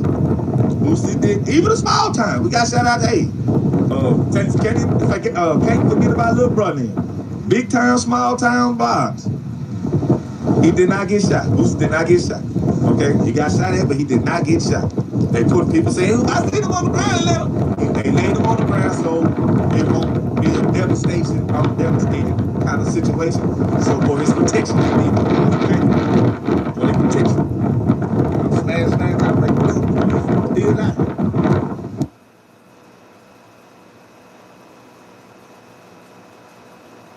What's up, Peep Squad is in the building, baby. So let's get into it. Let's talk about the situation with rapper Bootsy. Allegedly, Bootsy was wounded in Dallas, Texas, in the leg. So let's send our prayers up to Bootsy that he is all right and he has a speedy recovery. He was wounded in the leg, allegedly attending a visual for former rapper that departed from this earth Wednesday, due to being chased down on a freeway in Dallas, Texas. Like, Lord have mercy. Rapper Mo3, aka Melvin A. Noble, young rapper, up and coming rapper. A lot of people didn't know about him because he was underground, but he had departed from this earth due to other people, due to people having a problem with him and chasing him down on the highway, which is just very, very sad and horrible for the family to even know this information and see the videos and things like that, which is really terrible. But Boosie came through. Boosie came out to support his man, to support his family, support his fans, and support his friends too as well, because they were good friends. They worked together. They did music together. Everything was kosher between these two men. And Boosie really liked Mo3. And you can tell that he was sad the way he walked away from the mic.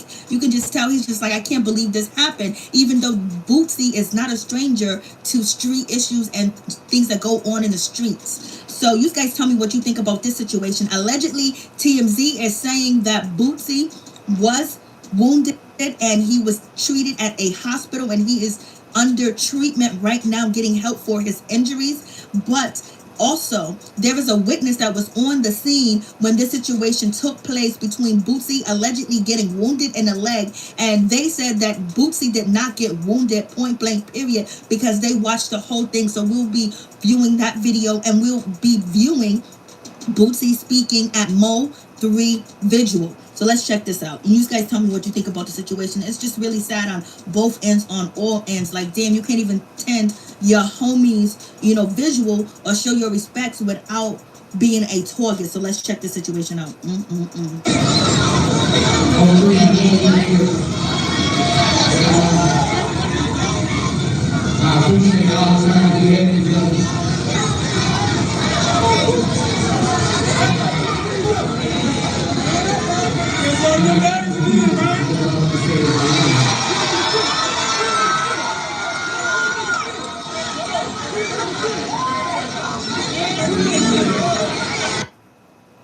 You can tell Bootsy was feeling a certain type of way. The way he put up that mic, the way he walked away from the stage or walked off the stage with his head down, legs all spread open, just walking, just like, damn, I can't believe this happened. What a total shame. Almost out the hood, almost away from the violence, almost away from everything. And we send our condolence to Melvin A. Noble's family, to Mo3's family too as well, because this is a tragic event. But it's just like every time you turn around, a rapper is being departed from this earth. Like, damn, like, in a way that they shouldn't be. Like, it shouldn't happen. It shouldn't be going down, but it's happening. So here is the witness account of the event that happened between Bootsy and alleged assailants. Check this out. It was how many cars? It was 3 cars. They did shoot at the vehicles, but Boosie was not hit. They took him out to put him on the ground so he won't get hit, guys. That's part of why people think he got shot, okay? That's why but he wasn't crazy, though. No. So listen, he wasn't touched at all, guys. He wasn't hit. They took him out so he won't. So, so it won't get worse than what it was, guys. So that's the live update as we on the live. So it wasn't a Sprinter van. It was some vehicles that was shot at and hit. But he was in one of the vehicles. They took him out and put him on the ground, laid him on the ground so he wouldn't get hit like you're supposed to do for for the money man. You hear me? For the chosen one, gotta be protected. So they protected him well, guys. So rapper Boosie Badass was not shot, guys.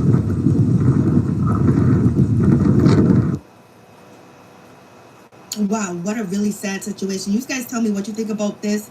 This is really deep. This is really serious. When you got an OG, someone that's very secure and knowledgeable like Bootsy, being wounded. And, no respect for the OG, no respect for whatever Bootsy stands for. He stands for just like, you know what? You are part of the ops. You're part of the other side. So therefore, we got to do what we got to do. And, Bootsy has been out of prison for a long time.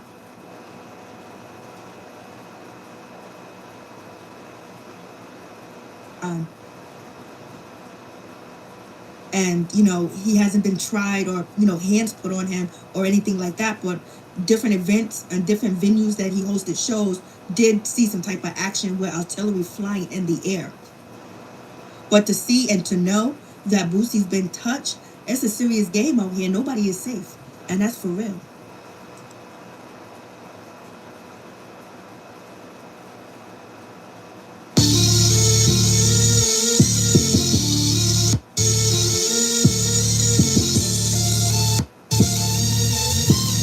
Hello guys, welcome to the channel. This video is going to be about the untimely passing of the Dallas rapper Mo3. If you guys don't know who Mo3 is, but I'm pretty sure you do, he was famous for his song Everybody. He was also a known associate of Boosie, and how the whole situation happened is basically I'm guessing it was traffic on the freeway and somebody started pow-powing at Mo3 and his friend. Mo3 got out the car and started running, and the person pow-powed Mo3 and he eventually passed away. They said that a nurse was doing CPR on Mo3 as well, and Boosie ended up reacting to Mo3's passing, and here's what he had to say. Boosie said, "Why y'all hurt me like this? I ain't crying years, 2020 a effed up year." Boosie also said, "Y'all done effed up now, it's up." Now, Mo3 did have beef with Yella Beezy, who's from Dallas. He also had beef with Trap Boy Freddy, who's from Dallas as well. And Trap Boy Freddy had some words to get off his chest after he heard about the passing of Mo3, and here's what he had to say. Man, whoever got the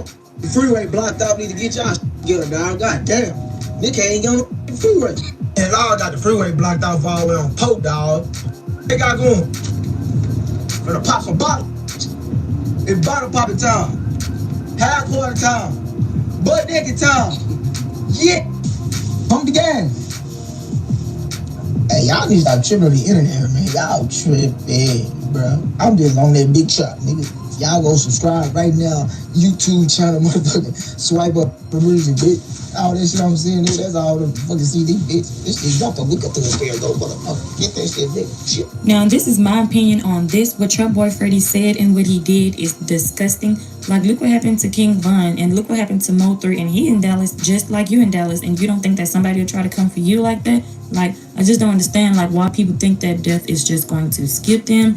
Anyways, like I said, I feel like what he said and what he did was disrespectful, because he wouldn't want nobody doing that to him. He wouldn't want nobody doing that to somebody that was close to him. So I just find it highly disrespectful. So you guys let me know what you think about this situation down in the comment section below. Also, make sure you guys send your condolences to his family, because I know they're hurt. But that's it for the video, guys. Make sure you like, share, subscribe, and hit the notification bell. And thanks for watching. And if you're liking the content that's on this channel, make sure you guys go ahead and hit the subscribe button. Thanks for watching.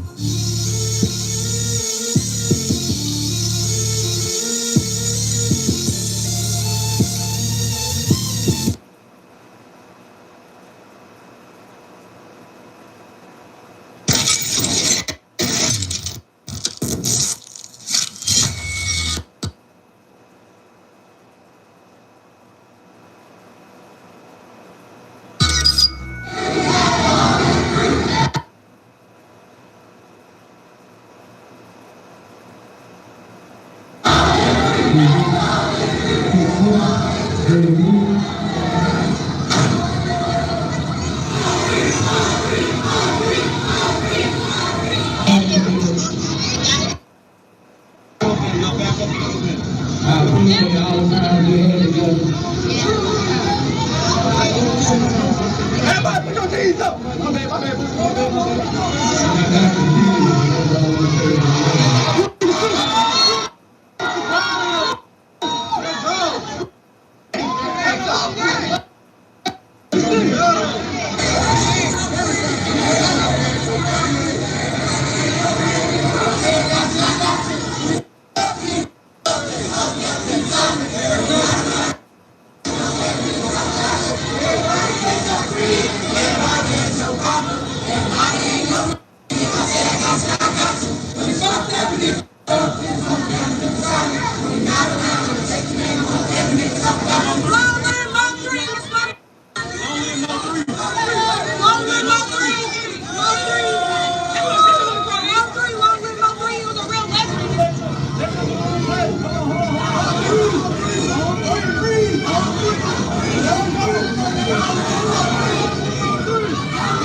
On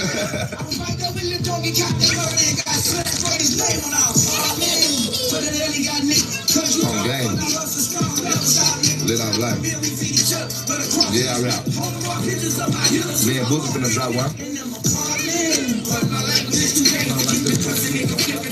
EBE AJ. Everybody trying to go fade. This nigga trip. Just a young nigga from the apartments. I can't laugh at I'm so silent and so heartless. I'm ducking charges, trying to cop a new Ferrari. But right now, speeding that brand new ass is party. Me in the apartment. Clean money laundry. Big old party, got it in the blood apartment. I'm from the apartments, living in the apartments. I'm just a young nigga from the apartments. I can't laugh at I'm so silent and so heartless. I'm ducking charges, trying to cop a new Ferrari. But right now, speeding that brand new ass is party. Me in the apartments. Get that fatty clean money laundry. My bad, y'all. I had sped up that rainwater interview. It was going too slow. And then I wasn't in here. I had stepped out and talked to husband. I appreciate the support, the likes, the gifts, the super chats. Thank y'all. We're going to keep going. And if, again, I'm trying to make sure that y'all can see the titles to these videos and stuff. So if it's something that we need to cover during a live stream and not a watch party, if it's a video y'all want to go into and break that bitch out during a live stream, hey, just get your notebook, write it down, or post it on the wall and let me know. All right, we back at it. And I love the ones that got the comments. I love to see them live comments. Thank you, Fancy. Yeah, that's who I am. We finna, we got one on the way.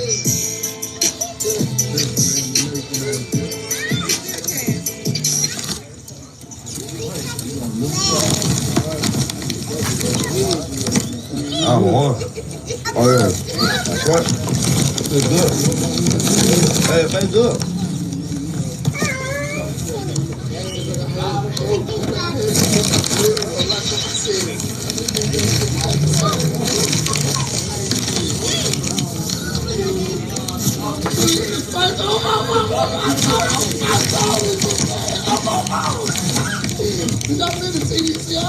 That's what I said. Bring out these hoes on commissary. Put his face on the bitch. One more time. That's my mother you did. That's all. Green. What's the song name?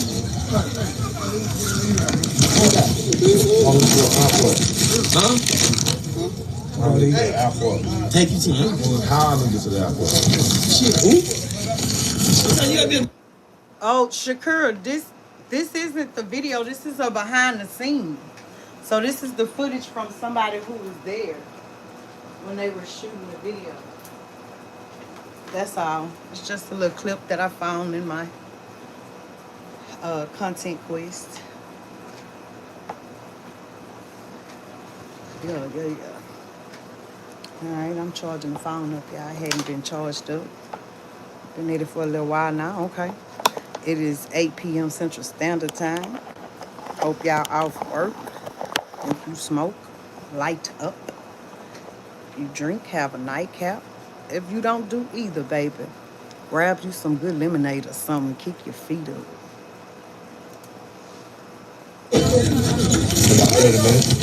Nigga, you crazy. Hey, come on, Michael. No, that ain't what time I gotta be. That's where I gotta leave. Rest in peace to Mo3, man. I ain't know the brother. Never heard his music, never heard of him, you know. Just got put abreast to the situation. Seen Lil Boosie's son talking about, you know, the situation. And, you know, he had like a little smile on his face and shit. You know, different people take shit different ways, right? But what I seen with that was youngin I think Youngin really want to be like his father, you know. And I think he think it's cool, you know. You're a rich kid, man. And this is shit I be talking about right here. You know, you're a rich kid. Yeah, your daddy Boosie and all that. You ain't grow up like Boosie did. Boosie made sure you did not grow up that way. So ain't nothing cool about that. I hope Youngin realize, you know, the shit his daddy went through wasn't cool. You know what I'm saying? Bruh, little bruh. That shit not cool, bruh. That shit is not cool, bruh. I promise. I promise, bruh. I've been through that shit. I've been through similar shit to your father. Ain't nothing cool about it, bro. I hope you know what I'm saying? I really, really hope. Really hope. Really, really, really, really, really hope that you, me or somebody like me or something get in your head and, you know, you understand that that shit is not it, bro. And this ain't got nothing to do with nothing you really said. I'm just watching. I could read people, you know. It was a time in my life where if I read somebody wrong, you know, I couldn't afford to read people wrong, you know. So, you know, it ain't cool, you know. Prison ain't cool, killing ain't cool, dying ain't cool. You know, it's enough for that, man. We saying too much of that shit, man. I don't know about y'all, you know. I lost a lot of loved ones, man, that you just can't never get them back and you miss them. He ain't talking about nothing. What's good, YouTube? Welcome to Trendy Topics, where we discuss the latest in hip-hop and gossip. So not too long ago, I did a video talking about Mo3. Now, it wasn't really cleared if he passed or what. We didn't have much details on the whole shooting incident. Well, now I have the full story for y'all. Also, Boosie's son, Tootie, he kind of found out about Mo3 being killed while he was on Instagram Live, and he actually reacted to the whole situation. I'm going to play a piece of that Instagram Live for y'all. But let's get to the story, y'all. And this is coming from TMZ. So it says, rapper Mo3 killed in Dallas shooting. Rapper Mo3 is dead after being gunned down on a Texas interstate, law enforcement said. Mo3 was shot just before noon Wednesday on the I-35 in Dallas and was transported to a hospital where he died from his injuries. Our sources say the fatal shooting went down like this. The gunman and Mo3 were both traveling northbound on I-35 when the triggerman got out of his car and approached Mo3's. The rapper got out of his car and started running with the gunman giving chase, firing multiple rounds and hitting Mo3 in the back of the head. We're told the gunman also shot an innocent bystander who was sitting in the vehicle, and the second gunshot victim was transported to a hospital with non-life-threatening injuries. The Dallas-based rapper claimed he survived a shooting last year. He was also arrested back in 2017 in connection with a Dallas-Fort Worth nightclub shooting that left one person dead. Mo3 is most famous for his 2019 collab with Boosie Badass Her Body remix. He released a couple new songs earlier this year and has recorded 3 albums. He was 28 years of age. Well, to be honest, guys, I'm not sure if he's actually 28 or 27 years of age, because I saw on a different website it's saying that he's 27. But either way, this is really sad, guys. And you know, a lot of persons are saying 2020 is definitely that year. You know, a lot of rappers need to start rolling with security guards. I always say that. You know, I recommend you rolling with at least 2 security guards, regardless of where you're going, because you can clearly see that this person wanted Mo3 dead, because they didn't even kill the other person who was there. They got transported to the hospital and is expected to make a full recovery because it's non-life-threatening injuries. But I'm going to play the Instagram live video of Boosie's son reacting to the whole situation with Mo3. And I guess y'all can just leave your comments in the comment section. So check this out. Hey, Mo3 dead? For real? Damn. So that really dead? That's crazy, man. I swear, everybody dying, son. That's crazy. Alright, guys, so you can definitely tell that he's shocked. I don't even know what to say, man, but rappers definitely need to start rolling with some security. You know, don't feel like you're too tough to have security. But anyway, guys, leave y'all comments and let me know what y'all think about this. Yeah, I'll see y'all in the next video. Stay safe. Peace.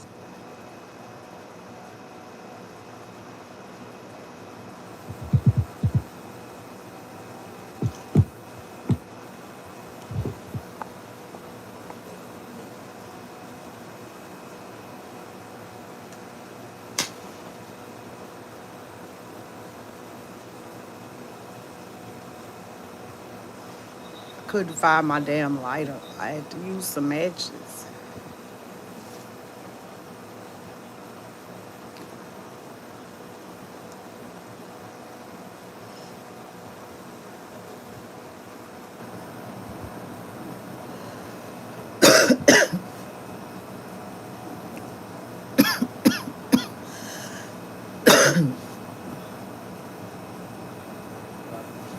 Let me ask y'all. Y'all think Boosie got shot for real?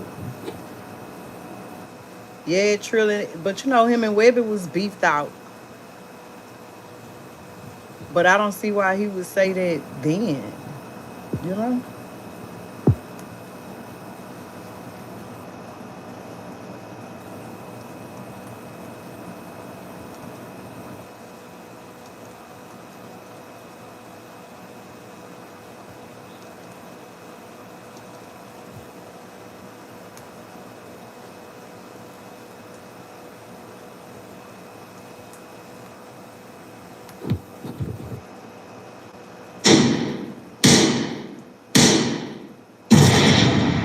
That shit. Nigga, you gonna fuck with us or not, bro? Fuck with us or not?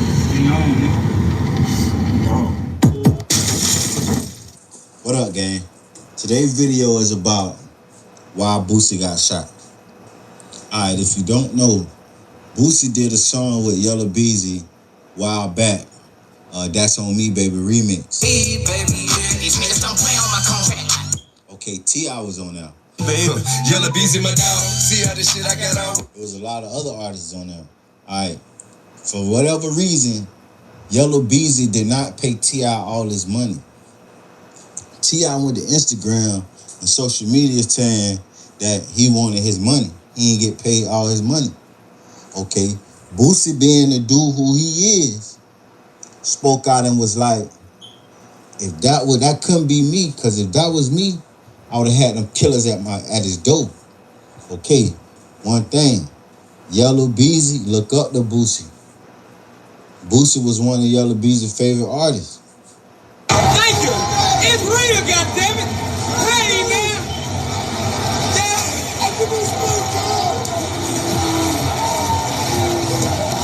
Hello. Hello. Boosie, hey, hold up. This might not be over. Hey. Hey, y'all see that, right? He had to pay up. He had to pay up. Hey. He had to pay up. Alright, so that kind of hurt him, put a little dent on Yella Beezy heart. You know what I'm saying? So it always been vengeance. Alright, if you don't know, Boosie and Mo3 been rocking hard for the past couple months, probably past year. They been rocking hard. You know what I'm saying? Alright, we're gonna rewind it. Yella Beezy and Mo3 been beefing hard. Back in the day, they was together. Mo3, Yella Beezy, Trap Boy Freddy. But Mo3 had locked in with him and became real tight. Comedian beat up Yella Beezy manager. Right after that, he gets shot. You know what I'm saying? He lived for like 2 weeks, but he's still in the hospital. Then he passed to his gunshot wound. You know what I'm saying? Mo3 took that to the heart. Mo3 get the Mo3 chain, put his picture on the back. You know what I'm saying? Mo3 say he was a cool dude, but he wasn't no street dude, but he was about his issue. He wasn't just in no gangbanging shit, but he was about that. You know what I'm saying? So it hurt him because Mo3 say that ain't never supposed to be for him. But for whatever reason, he was into it with Yella Beezy. You know what I'm saying? I don't know because of Mo3 or what.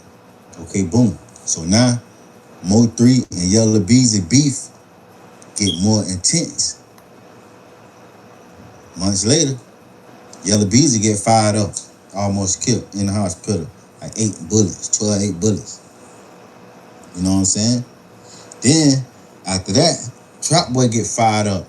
Mo3 put it in his song. He shot up Trap Boy Sprinter van and shot him in the leg. You know what I'm saying? Trap Boy and Yellow Beezy, they click tight. You know what I'm saying? All right, fast forward. Mo3 click up with Boosie. All right, now mind you, now they got 2 enemies of the same. Yellow Beezy ain't rocking with Boosie. Yellow Beezy ain't rocking with Mo3. You know what I'm saying? Boosie ain't really got no ties to Trap Boy Freddy. So now it look like Boosie and Mo3 versus Trap Boy Freddy and Yellow Beezy.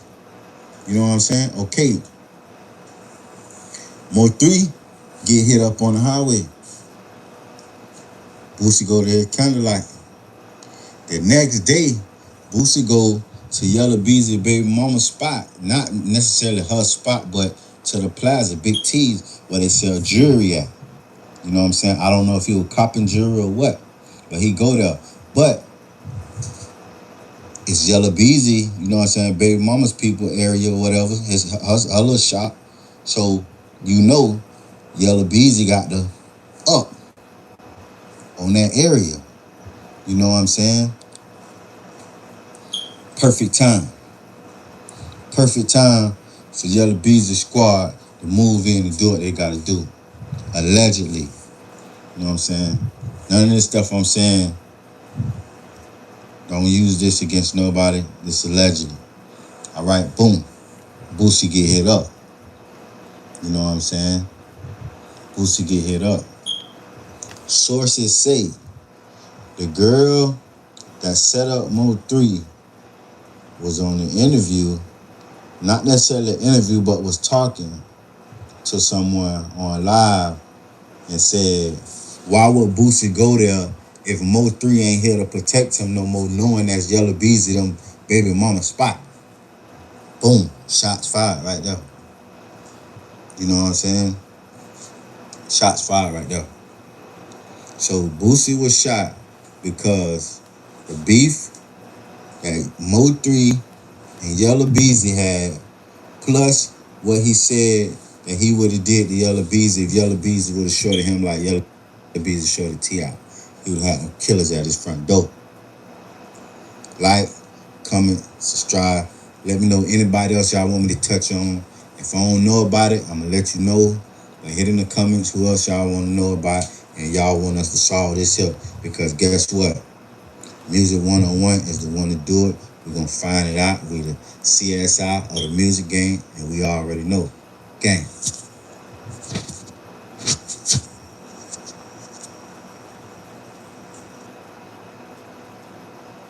TV Media. So yeah, Blue. Yeah. So tell me who are some of your favorite rappers, who are your inspirations as rappers? What you said? Tell me some of your favorite rappers. Who are some of your favorite rappers right here? It's like new rappers or just like old rappers? Well, Rappers in general. It don't matter what genre you in. Like, don't matter 80s, 90s. You talking about favorite rapper? Well, I'll put it like this. Some of the favorite rappers that you grew up on that you like that was inspirations to you. Okay. So rappers like Juvenile, you know, T.I. Okay. You know, Boosie. I'm from Louisiana. I've been jamming Boosie since he was young. Okay. And I've been jamming Boosie since I was a young nigga. You know what I'm saying? Yeah. You know what I'm saying? So, yeah, Boosie, for sure. You know what I'm saying? I've been jamming Boosie. Boosie be the first I can remember. You know what I'm saying? Okay. MC Love. You know what I'm saying? That old Boosie. Yeah. You know what I'm saying? We bumping that back then. You know what I'm saying? Sir. But yeah, Boosie, man. Young Jeezy, Tip, you know what I'm saying? It's a lot of good rappers in the game right now, man. It's killing it, man. Yeah. You know what I'm saying? Like Lil Baby, you know what I'm saying? Da Baby, you know what I'm saying? Man, look. All them boys out there. Since you say something about, I want to cut you off, but look. Since you say something about these rappers out there killing it, man, it's a whole other thing going on with these rappers out there killing each other. Right. And since you say one of your favorite rappers was Boosie, what do you think about what's going on with Boosie out there and the Mo3 killing? Yeah, man. Nah, I mean, I seen the situation on like on Instagram, you know what I'm saying, shit like that. I was going down the timeline and shit. I seen that shit. Like, Yeah, he's all over social media Mo3 right now. guys, shot and stuff like that. You know what I'm saying? Like, it's crazy out here, man. Like, man, and like what Booster said, you know what I'm saying? Like if you're a rapper and you from that place, you know what I'm saying, and you blow up, you know what I'm saying? Like if you want to stay there, like you gonna die. Like you gotta move. You know what I'm saying? Like, I mean, I'm pretty sure Boosie probably told that nigga that because I'm real talking to you. You know what I'm saying? Yeah, that's real. Like, you know what I'm saying? When you see it so much on YouTube and how you live, people, just putting out there, the fans, everybody watching. Yeah. And, so many people watching. I seen the situation and Boosie went down, man, you know what I'm saying? He ended up getting shot. I heard about that, man. I ain't gonna lie, man, that's my favorite rapper, nigga. I ain't gonna lie, y'all fucked up about it, nigga. I'm fucked up about it now. You know what I'm saying? That I ain't never seen this nigga a day in my life, but I feel like I know this nigga. I've been listening to the music, man, since I was young, man. Yeah. You know what I'm saying? So, like, I feel like I know the nigga. Like, I wanted to ride like nigga, like he was my cousin or something. You know what I'm saying? Like, exactly. I'm ready to, but you know what I'm saying? But I'm like, damn, that's fucked up for real, man. Like, man, I was on this shit trying to see if I seen anything today, man. Trying to make sure that boy right, man. Shout out to Boosie, man. I fuck with you, man, from Louisiana, man. I fuck with your music all the way, man, for real. Yeah, man. He from where? Man, and shit like that, man. But yeah, it's a fucked up situation out here, man. Okay. Like I say, man, you're a rapper, you in your city, man. I understand you want to be big this and that, and you know what I'm saying. Everybody, you know what I'm saying. No, you run this and that, man. I understand that, all that, man. But man, it's best to just it's not only just Boosie, you know. They got other rappers too, they got the thing with King Von and all that thing, just happened too, you know what I mean? Like it's back-to-back things happening. Rest in peace, you know what I'm saying, King Von, all this, you know what I'm saying, rest in peace everybody, you know what I'm saying, you know what I'm saying, like, you know what I'm saying, got lost in all these tragedies, man, like all this, you know what I'm saying, like, I'm just watching this, you know what I'm saying? It's happening all the time now. It's everywhere. You know what I'm saying? Shit, you know what I'm saying? I don't know, But yeah, man, I fuck with all them rappers, man. King Von was talented, man. Let me ask you something, man. Yeah, man, so I know you got your video, man. You got a Bust Down, man. Bust Down. Yeah, I peeped that one out on YouTube, man. I like that one. The cut for that one. Yeah, man, everybody fuck with Bust Down, man. Appreciate you, man. Bust Down, man. Bust Down was like my favorite video because it was my first real single video. Like it was my single, you know what I'm saying? It was my first video solo on my own, you know what I'm saying? Yeah. Solo, you know what I'm saying? So I liked it, you know what I'm saying? Then plus when I made that song, I was in the studio drunk as a motherfucker. So all that shit that niggas hear on that song, Bust Down, nigga, I'm drunk. So I'm telling the truth because like when you drink, you tell the truth. That's what everybody know that. So I guess nigga, whatever you hear on that bitch, it's the truth. Cause I ain't gonna lie, I was sloppy drunk. So I'm like throwing up everything. They had to get an Uber home type shit. You know what I'm saying? Like all this shit. I remember, nigga. Yeah, nigga. But Bust Down, I fuck with Bust Down. That's my favorite. It's gonna be my favorite. I don't give a fucking nobody else like it, man. My you know what I'm saying, fans and my subscribers, man, on my YouTube page, man, and all that, man, fuck with me, man. I appreciate them fucking with my music, man. Hundreds of my boys, I'm saying, show love, man. We dropping some shit coming up real soon, man. So, man, be on the lookout for that, you know what I'm saying? Yeah, new projects on the way. Right, I got a new, you know what I'm saying, new album coming up soon, man. It's my first album, man, so I'm very excited about that, man. I'm gonna put my all into it, you know? Okay. I mean, you know what I'm saying? Yeah. Again, like I say, name Blue Boy, you know what I'm saying? So, yeah. Appreciate you again, man, coming through to 2G TV Media, man. You know what I mean? Sure, man. Helping us get on the map, you know? Yeah, man. So glad to be here, man. Appreciate you, man. Yeah. Much congrats to you out there, man. Keep doing your work, man. Putting in the hard work. man, I want to see you succeed and be successful out here, man. Yeah, man, hey, man, big shout out to you, man. Appreciate you, man. Anytime, man, you know, man, I'm gonna fuck with you, man. You my boy, man, chilling a bit, smoking cigarettes and shit, you know what I'm saying? Yeah. Dead body over here and all that shit, nigga. Let's slap that nigga, man. That nigga was moving real quick, man, but... Yeah, man, man, hit me up, man. Blue Boy, new album on the way. Look out for that on YouTube, you know what I'm saying? The Real Blue Boy. Hit me up on Instagram, you know what I'm saying? At The Real Blue Boy. You already know what time it is, man. Fuck with me, man. Hey, appreciate your media, man. 2GTV, you know what I'm saying? You already know. Hey.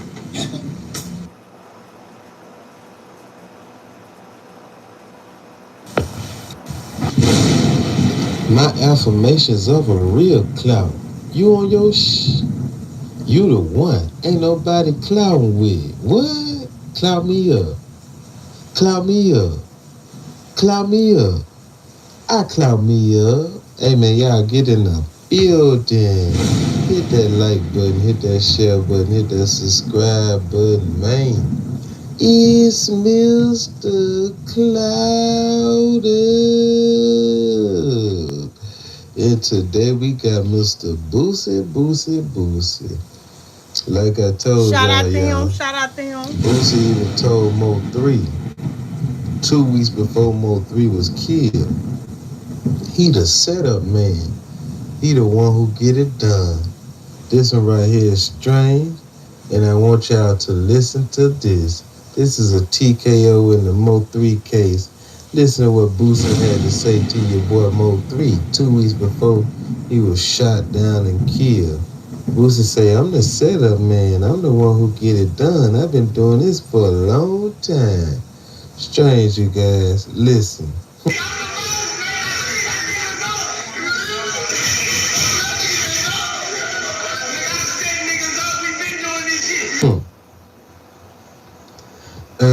Mr. Boosie, the setup man. See, look at this, y'all. That's why the setup man pulled right up there to Mo3 candlelight the day after Mo3 got smoked. How did you get in Dallas that fast? And another thing, then the setup man run around with the other setup man. I guess y'all just gonna set him up. Set him up. They set him up. Real deal. This one right here is crazy, y'all. Boosie is admitting that he is the orchestrator. He won't put things together. When it's time to get smashed out, trust and believe me, Mr. Boosie is the one who know what's going on. This one right here is strange. I want y'all to get this one right here to 100,000. Yeah, I heard what Boosie told Mr. Mo3. Mo3, you should have been listening. You thought everything was a game till they set you up, man.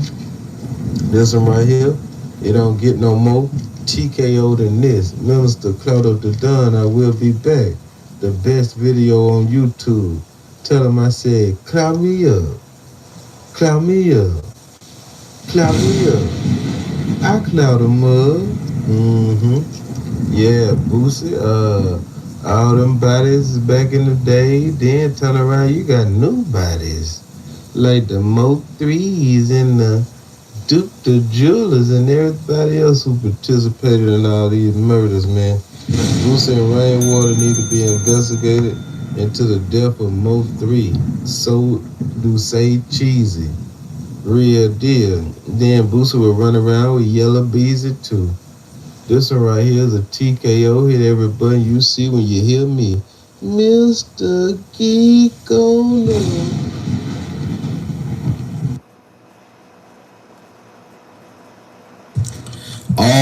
Oh man. Ladies and gentlemen, hit that like button, hit that notification bell. Come rock out with the most winningest team out here. So apparently, Trap Boy Freddie responds to the little Boosie controversy. He responds to a lot that's been going on lately, and we're gonna get to that. You know, he gives his opinion on Mo3. He gives his opinion on Boosie. But for this one, we're gonna stick to the Boosie one. Before we start, I need y'all to hit that like button.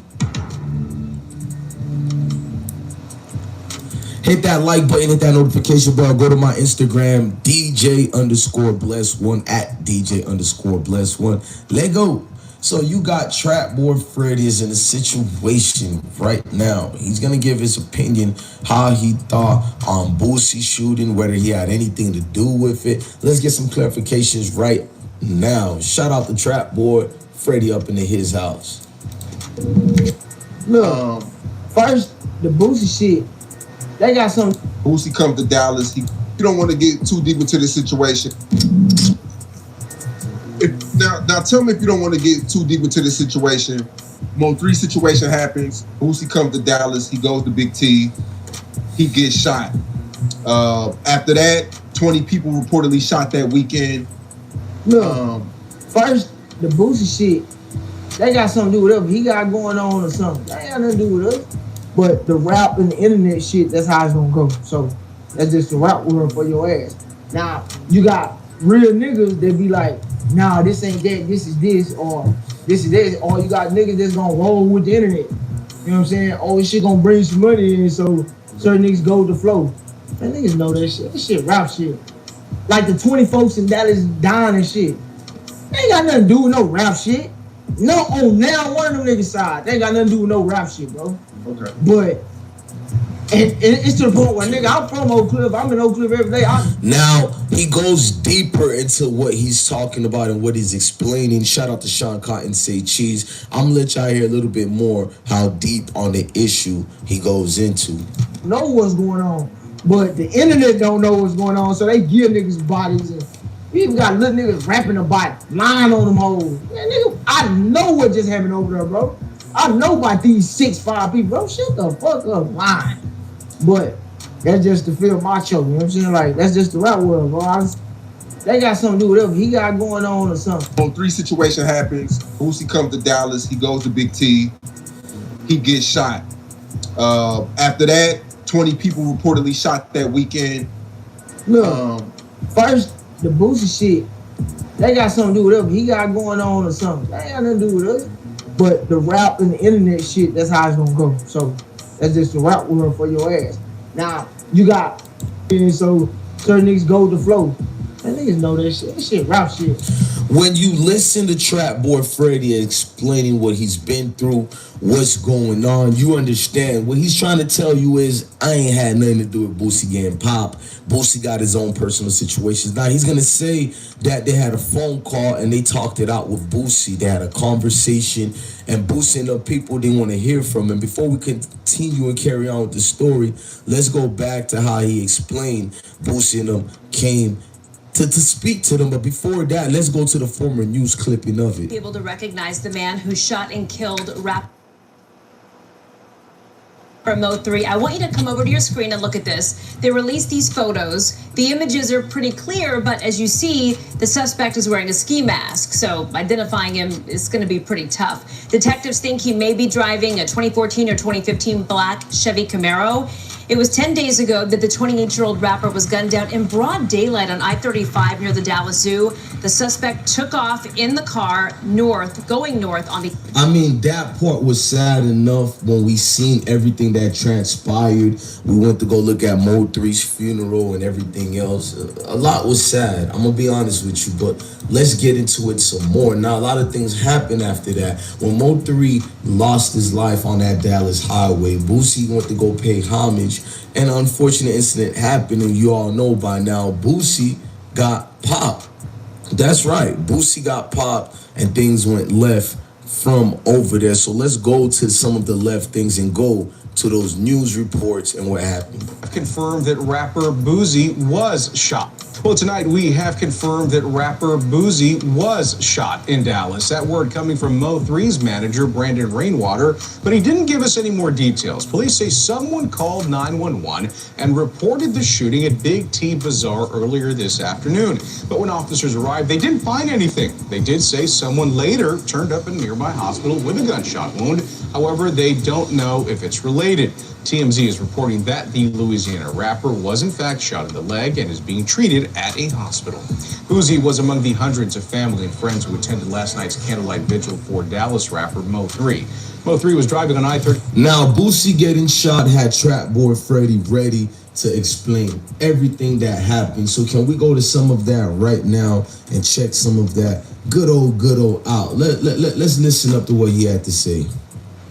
Take the hate now, because people felt as though people felt as they was telling him with the both sides shit, like to that type of shit. You see what I'm saying? Like they want Boosie to be beefing with Yella and Freddie, like and that's cornball shit. Like off the drip, like they was telling him with the both sides shit. Like man, I'm a real G, bro. I got nothing to do with me. Just like them, they relationship ain't got nothing to do with me, bro.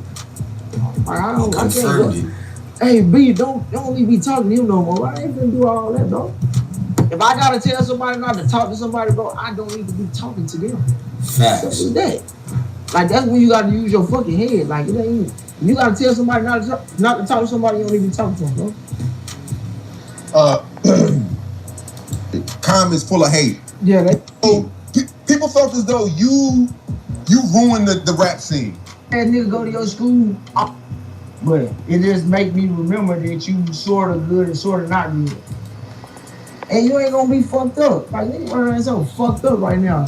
I'm in Oak Cliff every day. I know what's going on, but the internet don't know what's going on, so they give niggas bodies. And that's just to feel macho. You know what I'm saying? Like that's just the rap world, bro. I've seen this shit before.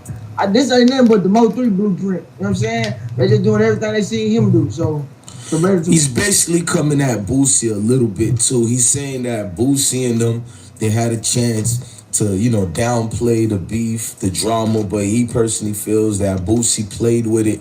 Boosie allowed it to continue because it helps with the views. It helps with what you got going on outside. So you got a lot of situations with that. And he talked about rainwater being an internet cap. He went deep on a lot, but my personal opinions is, what is Boosie going to respond to this? Is Boosie going to let it go? Is it going to be nothing? There's a lot going on in them Texas areas and them Louisiana streets right now. A lot of people picking sides. A lot of people ain't rocking with each other no more. This ain't really... As a former Louisiana animal, 1090 Jake or Negative Sean, whoever this is, ain't nothing hoe about him. So for me, I don't know the man, never met the guy. But Louisiana to Louisiana, shit, either it was straight motherfucking me Tussanex, straight motherfucking activist, no K-Roll. You know what I'm saying? Or shit, whoever them high ups is they talking about must have been high enough for him to respect a OG call. That's my opinion.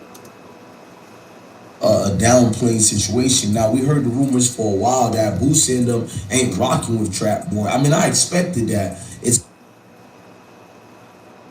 like, if you rock with Mo3, how could you rock with Trap Boy? And that's what he's saying. He's basically saying, like, what's up with you? How are you out here trying to pick sides based on that? But Trap Boy know what's going on. Now, with Boosie's situation, it's gonna spiral out of control. Because when you speak on a man's name publicly, they're gonna have to do something, to downplay the situation so they don't look like a punk or anything of the beyond. So I feel like Boosie, allegedly, from what we heard through the grapevines, pressure was being applied. Pressure was being applied heavy. So the only thing I can sit back and furthermore examine an example is somebody is big mad. Many people big mad. Folks in them might still get educational purpose. Bam on, Whammy's getting pulled out. We heard when Boosie got popped, you can heard some of the alleged killers of Mo3. Again, alleged killers. You heard them in a conversation when they were being shout out to Sub God who was recording them, and you heard one of them go, ain't that them Boosie them people down the street? So that lets you know a lot of people was applying pressure when that situation took place and that situation happened. A whole lot went on. And the only thing I can furthermore say is people love Lil Boosie. They ain't gonna let you play with him. They ain't gonna let you do nothing like that. And it seems to me people also love Trap Boy Freddy. Trap Boy Freddy talked about some real things that you have to look at. He's telling you, like, we don't pick sides. We just stay in our place. He laugh at me. I'm laughing at him now. I understand. I understand where Trap Boy Freddy is coming at. He say he bears no responsibility for Boosie and Pop, and we need to take it as there, and that's it. I ain't do nothing to the play. I ain't got nothing to do with the play, and I have to sit back and understand. Look, rappers are always gonna pick sides. I don't care what the politics are, but it's politics. And in this situation, when you have politics being involved, dude's gonna look at who's cool with me, who's next to each other. I need to be very, very careful. That's right, careful who you rocking with, who you calling your homie. You gotta sit back for a little bit and watch this in the circumstances of, oh, okay, I see the play now, and that's what's going on here. Folks in them have seen the play, they see what's going on, and they making decisions. Trap Boy Freddy look like he's an A&R right now. He's a general manager. I ain't never seen Trap Boy Freddy more smarter than what we see him now. I gotta give him a little bit of respect. He's handling this beef thing the right way.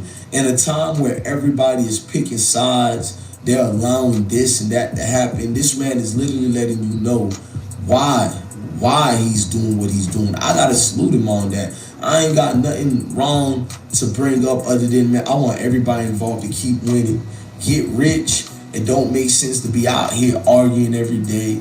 You know what I'm saying? Staying towards one situation. Nah, man, step up to the plate and continue living life to the fullest, man, to the best of your ability, and get it where it needs to go, man. First thing I need y'all to do, man, look, rock with the home team, man. Hit that like button right quick. Quit playing with it. The like button is right there. Smash that like.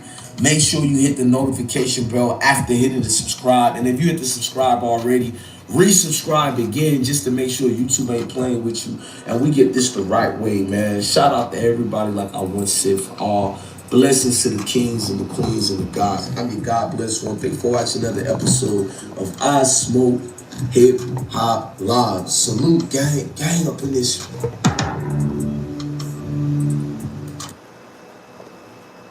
Yellow Beezy had to get it. Y'all know what happened on the highway when Yellow Beezy was in that white truck. They thought that G-Wagon wasn't going to get flipped. When Mo3 and Bubba pulled up on the side of him, they instantly looked to the side. They like, this yellow right here. That's when they instantly started blowing out the window.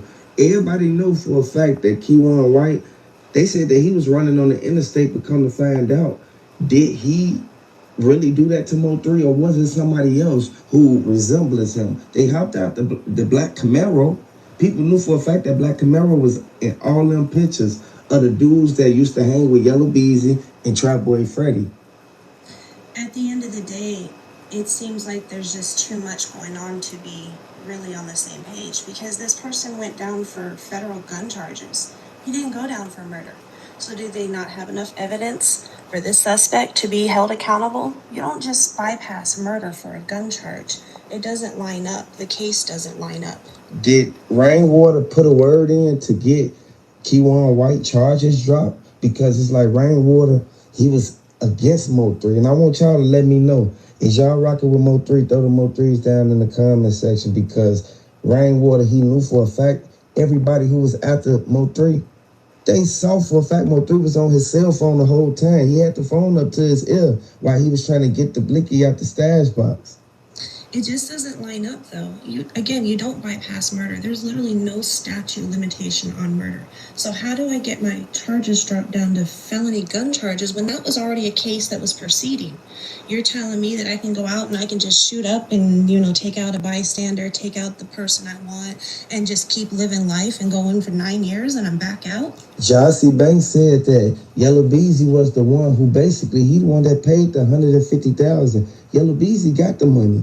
He could pay the lawyers to get the charges dropped. Fuck Keywan White. So this is something that I know for a fact the Fed's gonna look into, because they looking at it like Yellow Beezy, he riding around in the hood with all these people who doing this stuff, and then his name is brought up in every indictment that was put against Keywan White.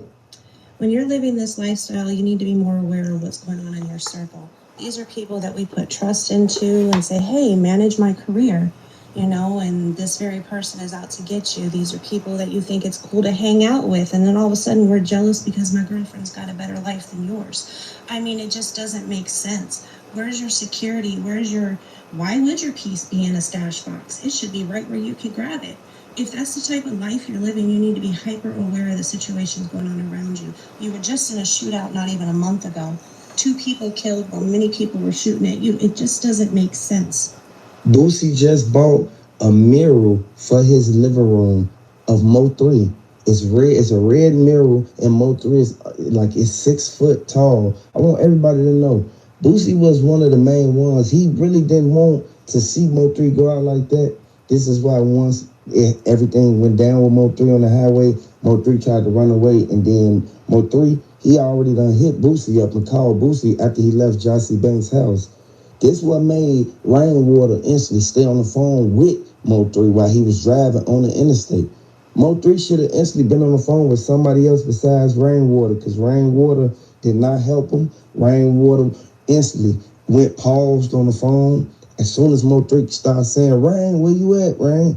Boosie went out there. He got hit up in the leg, all because he went out there to try to see what went on with Mo3. He wanted to know some answers and questions. He wanted to realize, get down to the bottom of everything that was going on. Well, yeah, because him and Mo3 had a great relationship. It's funny, Mo3 went in, Boosie being his favorite artist, and when it all flipped around, Mo3 became Boosie's favorite artist. So he definitely has mounds of respect and care for him, just a little too late.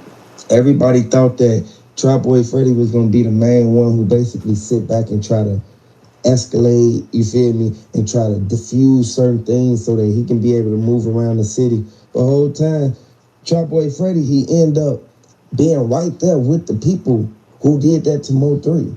Everybody saw Trap Boy Freddy on the video crack his window, and this is why the witness looked to the left, and then witness started pointing. This is what made Trap Boy Freddy instantly lean his seat back and raise the window back up. He under tinted windows. He thought ain't nobody saw him. Everybody know for a fact that you cannot go out in these streets and be a public figure like Trap Boy Freddy and Yellow Beezy and think ain't nobody gonna spot you. Oh, 100%. Fans are always on the lookout for their favorite person. And we live in a world of technology. There's cameras everywhere. Even if I didn't see you, they did. Especially on the expressways, especially in states where there's toll booths. Like, literally, we're not thinking things through. We're just responding to a situation without a thought of care to our self-being or those around us. And this is what...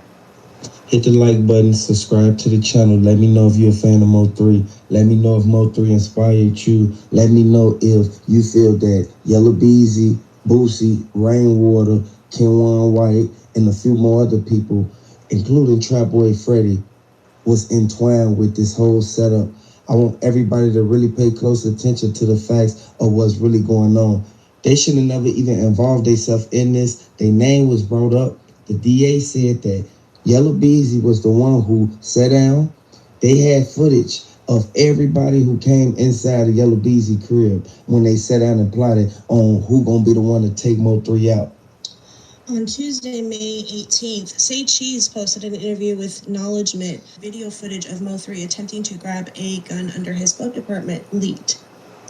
He had a stash spot in his car where he kept his pistol and he couldn't get to it, he said. As y'all saw the video, homie shit. He went out to try to get it, got out the car and tried to get it. He just didn't have time. If you're living that life, you're rapping about it, you know you got rap beef. I'd rather be caught with it than without it. White added the gun should have been in Mo3's lap instead of in the stash spot, but maintains he went out like a real G. He also thinks Mo3 was caught slipping. It was typically the one doing the shooting. Next thing you know, this is why I do them instantly. Stop the car instantly. All you see is black marks on the ground because they stopped too quick going 40, 50 miles per hour. Next thing you know, they hop out and start chasing Mo3. Mo3, he ran around the car one time and then he went to the passenger side because he knew what he left in there. He had the gun inside of the glove box. It was an instantly secret spot in there. Regardless of what's going on, Mo3 always said he'd rather get caught with it than without it. At the end of the day, it almost seems like somebody moved his stash as a part of the setup. This is just so heartbreaking, and I hope the deeper we dig in, the more evidence that can be exposed, because justice hasn't been served. 9 years on murder? Wait, we didn't get charged murder. We got charged felony gun charges. That's not justice. The feds, they looking at it from a whole different perspective because they got Yellow Beezy now exactly where they want him. And Boosie, Boosie gave a couple statements, and a lot of people said that Boosie was one of the main ones who, he was on Mo3's side since the beginning, and I can vouch for that, he was. But we know for a fact that Boosie used to be out there with Rainwater, Trap Boy Freddy, Yellow Beezy. They was going back and forth from Fort Worth to Oak Cliff. And everybody know for a fact that Boosie was the main one who exposed dude from looking inside of that window when Mo3 was inside of Jossie Banks' house. Once the dude called up in there, Devin, he called inside the house. Mo3 was in there. They lamped on Mo3 that whole night. And next thing you know, Mo3 instantly gets sent up the next day. It's no coincidence. Seems like a case of keep your friends close but your enemies closer. Because unless you really are involved with what's going on, you're not going to know the next move and the next plan. It's backfired in so many different ways. It is just heartbreaking. The tables turned for Boosie because Boosie, he lost a good artist and a good friend. Boosie used to take Mo3 back and forth from Louisiana to Atlanta all the way down to Texas. We know for a fact that Boosie was the main one. He kept telling Mo3, like, man, stop hanging with Yellow Beezy, but then you see Boosie with Yellow Beezy. I want everybody to know, was he trying to diffuse the beef that was going on in Fort Worth, Texas? Or was Boosie playing both sides? I want y'all to let me know in the comment section. When you're the guy that be doing all the shooting and you're hardly getting shot at, then you're lax, he said. But you ain't never gonna catch mine in the stash spot, and I'm out on the 3 bombs. Mine gonna be in my lap. The interviewer then points out people commenting on the leaked footage, though Mo3 should have stayed in the car. Man, people, he says, ain't not one of them ever die. They don't know what to do before they die. Just like sitting back and telling Tom Brady that he should have done 4th and 2 in the Super Bowl. Or sitting back coaching a guy's deaf, telling them what to do, man, them. That's them people playing video games. Mo3's murder was reportedly motivated by jealousy.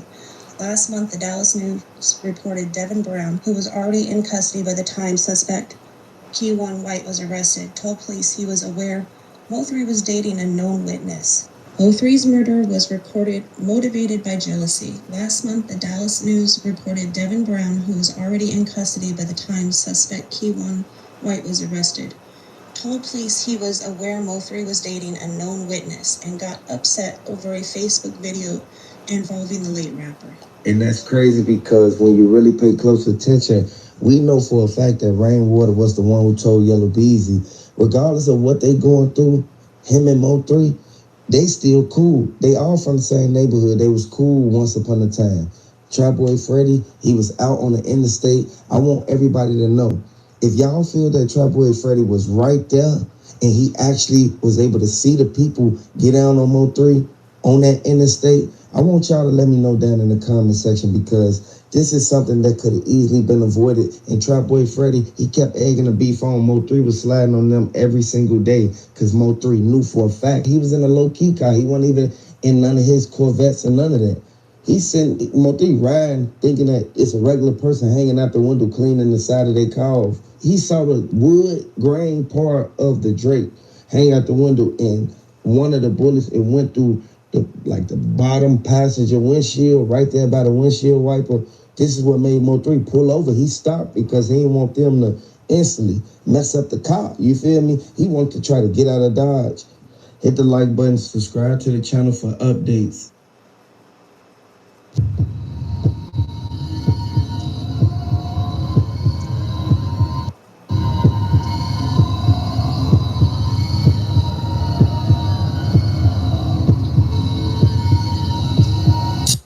So I gotta ask, man, I don't know if you authorized this or not, man, but there was a flyer that popped up, right? And it said, Mo3 versus Lil Ronnie versus live on Instagram. And I was like, oh shit, that's throw. Were you a part of that at all? No, I was not. The flyer was so icy. I think they were just trying to make that shit happen by putting it together. Yeah, so. Okay, now let me ask you this. This is a good hypothetical in my opinion. So if there was a versus, obviously I figured that you would take yourself. But I just want to know, what would be your strategy on battling anybody on the versus? My strategy? If I was going to hit for hits, I would start at the beginning. Okay. What timeline? And I put the year on my shit. Okay. And then I'll work my way all the way up. And then you'll see that year started compared to my year started, I have a hit every year. I like that too. Let it be known at that, like, yeah. you know what I'm saying, like, yeah. But I guess one of the things I think that actually would have been thrown for the city to see one of the top name artists in the city just do a verse. I actually was supposed to do it with Fat Pimp before it even got big. Jay White hit us like, do it. We just never got around to doing it. It's still time though. Of course, it's always still time because I talk to Fat like twice a week. Yeah. But it'd be fun because it just would have been fun to show them records like in the city would have need to see like damn them did come from us. That do represent us. That's when we leave these are records we can play somebody. Where you from? What you got going? These type of records. These hit records. Y'all. It's like a history lesson too for the niggas that be. Were you able to watch any of the versus battles? Fuck yeah. Did you have a favorite battle that you've seen? Bro, Scott Storch. Yeah. I don't think the rules were set for Manny, because Manny was like, wait a minute, like, I got songs with Beyonce too. It was cool. I feel like it was cultural, more cultural with Manny than it was with Scott. Scott is more industry. He trying to get, early in you could tell he was like, nigga, I want number ones. That's it, that's all. Manny had number ones in the hood, nigga, like, shit that's gonna grow with you forever, nigga, like. So it's two different worlds, but it was just fun watching that shit. Like, cause I'm sitting there at the same time, just like, bro, fuck what y'all talking about. These niggas rich, bro. Listen to this shit. This shit was before niggas was born. Like these young niggas that's watching that shit now, they weren't even born when this shit was on there. You know what I'm saying? The verses that I actually think I would like to see from you would be you versus Yella Beezy, cause I think y'all both were hit makers. Mm-hmm. You know what I'm saying? Let's just say hypothetically that happened. Mm-hmm.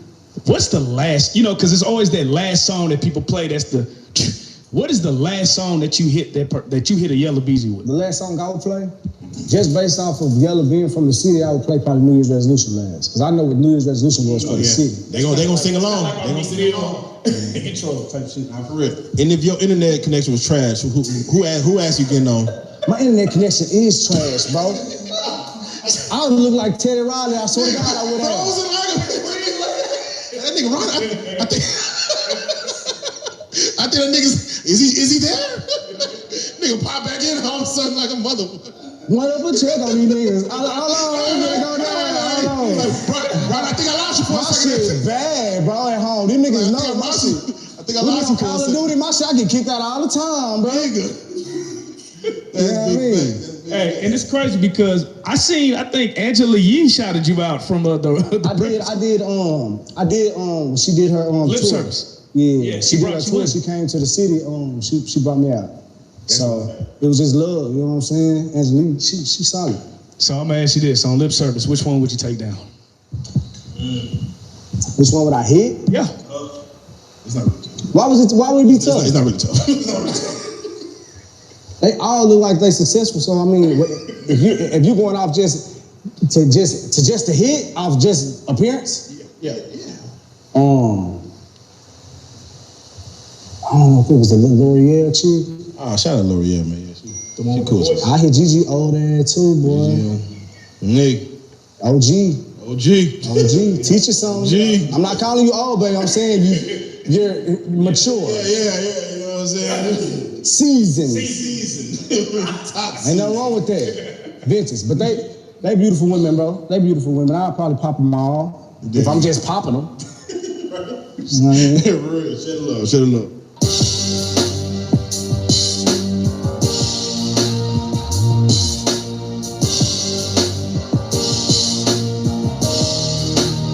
Shout out real out street stars, nigga. Mo3. Hey.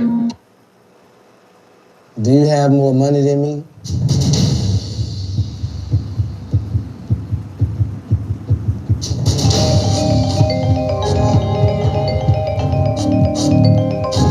Your boy do some badass. And Mo3 on something, we live right here to take a lot of temperature.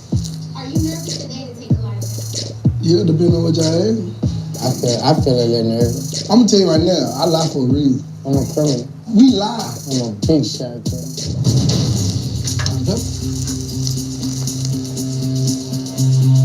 Damn.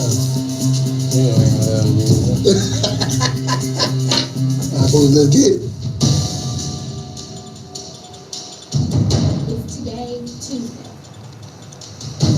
Yeah, shit, I think it is. Man, I don't know for real. Today too, I thought today was Monday, so we did it too. I thought we got here Sunday. Tuesday then. If it's Tuesday, then it's Tuesday. Nah, for real. It's Tuesday.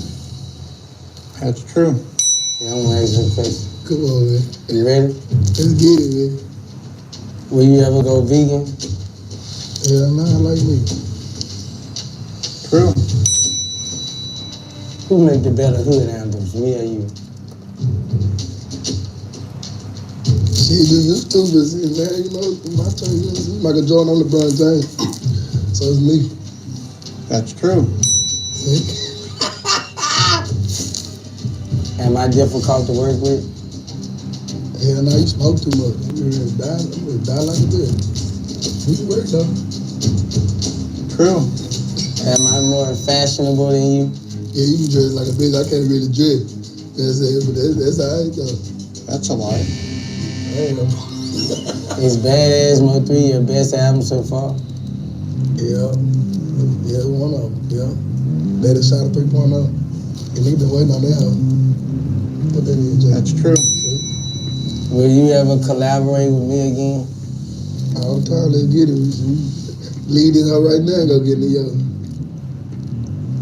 True. Would you get a tattoo of my face on your body? Bro, I almost did. Let me tell you. I almost tatted you on my arm. You know what I'm saying? Then they're out of the hood. Nigga talking about, nigga, I ain't your favorite rapper like that, nigga. Now you doing too much, bro. You doing too much. So I was about to. And I was 17. True. Do you have more money than me?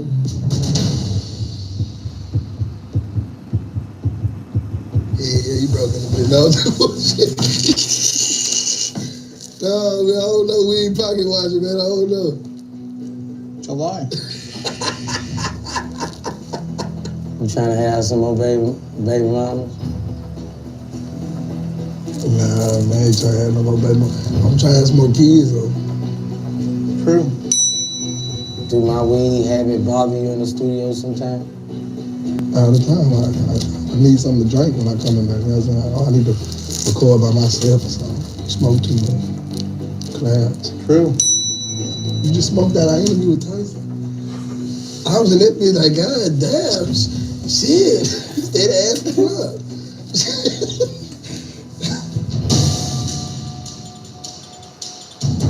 Seems like Boosie has completed his functions, so we're gonna do a switch. I don't want to get on there, man. Get your motherfucker. Damn, they got me to the chair. I thought I was get up. Them boy trying to get the bitch. Yeah, they might make a meme about me on there. I asked the question, but I don't want to get hooked up to the machine and shit. Yeah, I thought it was fun. Cause it was Mo3, you know what I'm saying? It was regular, it was cool. Hey man, it's Mo3 on something line and Boosie Badass. We just took a lot to take the test right here on Fuse.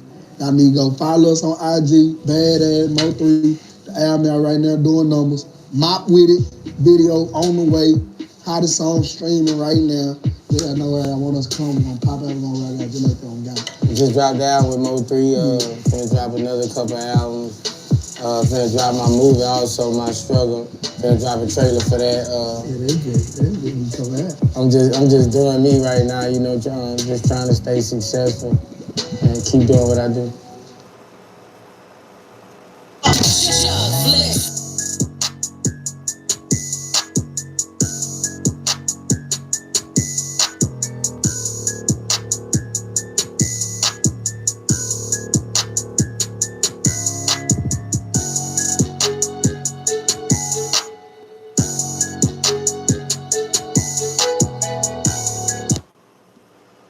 $97.9 The Box. Good morning, H-Town.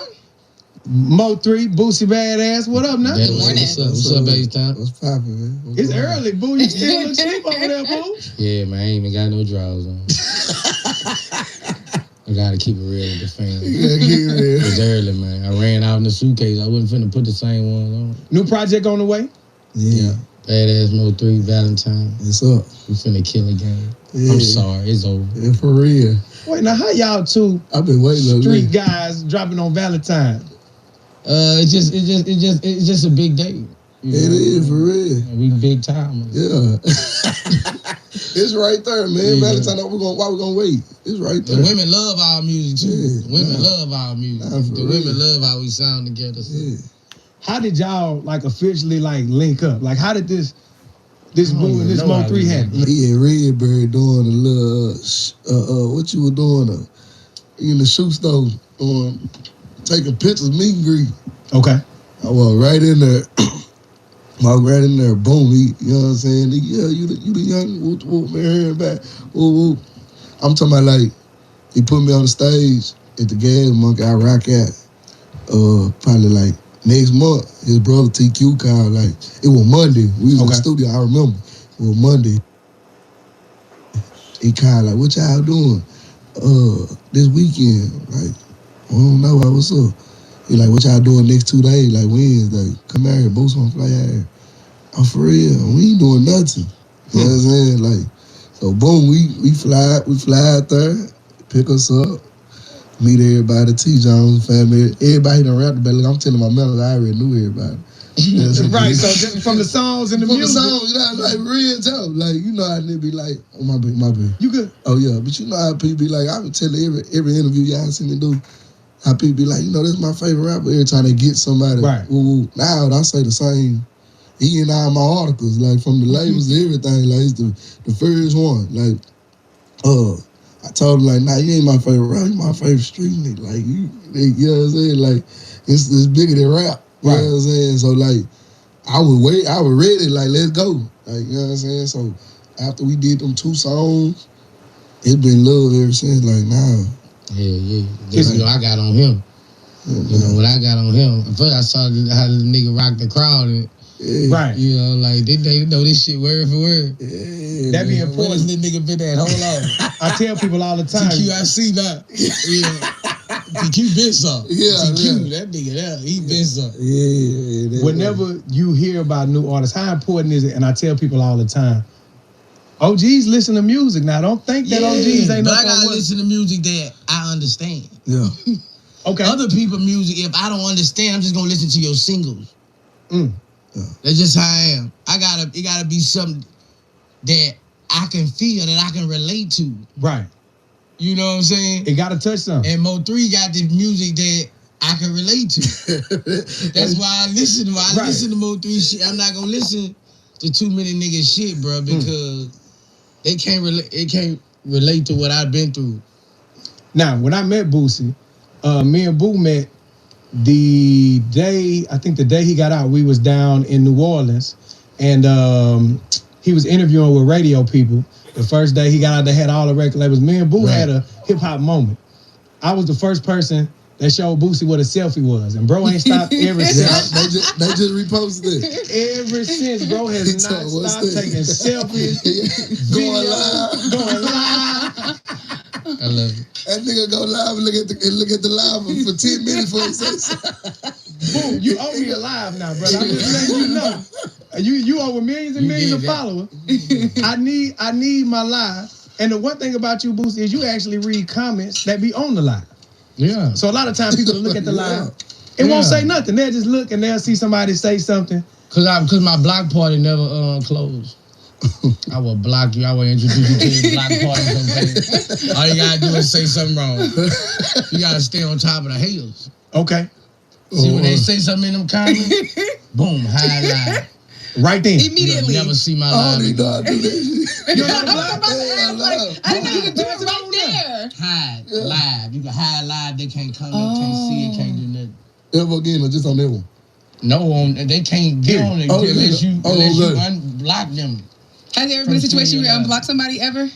I block people every day. No, unblock. Have you ever unblocked anybody? Yeah, I unblock my exes all the time. So you randomly block them, then sometimes you're like, let me unblock so they can see my life. I unblock them because, like, if we ain't got nothing going on, I don't want to see you. Like, I don't want to see your fine ass every day looking like your life all good. I want to see you like I left you. Miserable? Yeah, that's why I want to see you in my head. Hey, listen. So you know when you start messing with somebody, they turn up on the ground. Yeah. They get big. We can't wait to do that. They get their teeth whitened and shit. No, real shit. That's for real. You ain't gas money at that point. He said they get thick. Boo, look, we do this thing called morning motivation every morning, right? Yeah. Now, I'm gonna let you do our morning motivation this morning. Now, you got to talk about why you can't worry about blocking people now. Now, the whole city listening, Boo. You really Reverend Boo right now. Don't let them know why it's okay to block people. The mic is for you. Because some people are making these certain comments to get a reaction out you that they don't want. Most of these people who making these comments, they just want a reaction out you so you can say their name on their Instagram for they to pop. Okay. They really like your music and like you. For real. They just one of them people who they want a response. They cloud chasing. That's why they'll say on your, where you at, nigga? I'll kill you right now. And you pull up their Instagram, they ain't got a gun on their mother. And they mama has in the living room playing the game on their profile. It's the people who just, you know, and you supposed to block those because those people they trying to disturb people's minds. They not trying to help your career. They trying to disturb people's minds. You know, so they supposed to be invited to the block party. Your block party supposed to never be closed. If you won't act crazy, I'm going to block you because you don't deserve to see me act a fool. Because I'm act a fool. Now, last week, we were talking about you up here on air. Now, they say, Boo, the live feed done popped up and they mad because Boo got a shirt on, right? Yeah. So then, I'm like, well, do they know who they talking to? So, you respond to the live. Say, no, I'm gonna wear what I like wearing. But the crazy thing, you had another shirt. You had some jerseys. I seen you was at the Rockets game. And you actually messed with the team. We appreciate you for that, matter of fact. Right. Rockets going all the way this year. I'm just throwing it out there. Yeah, they nice. They nice. Don't say nothing about no Mavericks, man. I don't want to hear that. I don't want to hear that. I seen how you look. Why Dallas people always get beefing with us? Nah, man, I wasn't finna say nothing. I wasn't finna say nothing. I just, you know. Mavericks got a nice team this year? Yeah, Luka. Just one player? Yeah. Y'all gonna go there? We're gonna go there? Hell no. Why you gotta ask everybody else? Why you gotta ask everybody else? For you right now. I'm finna answer for you right now. Cause I'm a Lakers fan. That's why I'm trying to tell you. I won't even say that. Are you a Lakers fan? Yeah, but I'm a Luka fan though. You a real Lakers fan or you like a LeBron fan? I'm a Lakers fan because my dad is a Lakers fan. Kobe Bryant. I go with LeBron everywhere LeBron go. Okay. You a LeBron fan? Yeah, you a LeBron fan. I was a Lakers fan. Listen, that's bacon. You go everywhere LeBron go. Nah, listen, I was a Lakers fan because my dad already a Lakers fan for a long time. Man. I was a Lakers fan for Kobe Bryant. You know what I'm saying? So was I already like a Lakers fan? You get what I'm saying? So when the LeBron came, it was up there. That's where you was meant to be. Yeah, you know what I'm saying? I'm a LeBron fan. LeBron, wherever you go, that's what I'm going with. You know what I'm saying? No. Now, look, it's hard to keep up with these headlines. We finna get into this album. The rumor is somebody taught you how to do the shimmy. Nah, man, I got some choreographers right now. You got a choreographer that's gonna teach you how to shimmy? Cappers. Yeah. Oh wow. Did you donate $6,000? Are you gonna donate $6,000 or something like that? What happened with that? We're having a shimmy contest at the Booster Bag. And we're gonna get a winner $6K. That's gonna be crazy. Yeah. Well, you I can't shimmy right now. I was about to say because the shoulder is. I can't until I'm all the way right. They don't want me to do so they don't want you to do anything until I'm all the way right. They serious about that too. Yeah, they serious. Mm-hmm. Did you know it was gonna be like that? I got a rap group I'm finna do. What you mean? The rap group, the Certified Steppers. Yeah. It's gonna be me. We gonna shimmy. We gonna come out and shimmy. It's gonna be me. Trouble. We gonna shimmy. Shut up! Wait a minute. No, listen. I'm listening. This is breaking news. Listen. Trouble, Lil Duval. We working on Black Youngster right now. We recruiting him. And we got a bag of money for Chris Brown. He gonna be the leader. Chris Brown knows how to shimmy though. He was shimmying in his last video. That's what they said. Yeah, and the Cappers weren't mad at that. That's why I was like, why they mad at Boosie? Put a shirt on. They weren't mad at Chris Brown for shimmying. I don't know. We gonna turn up. We ready. That's gonna be crazy. Project. Y'all been in the lab. So rumor has it y'all been recording in Houston. Yeah. Okay. I might have to follow through the studio and listen to some of these unreleased cuts. My boy BC, shout out to my guy. Whenever y'all get together to work, who picked the beats? We both picked the beats. We both, yeah. He got some, I got some. And we just put it together. Go in there and do it. We got the single ready to go. What's the single?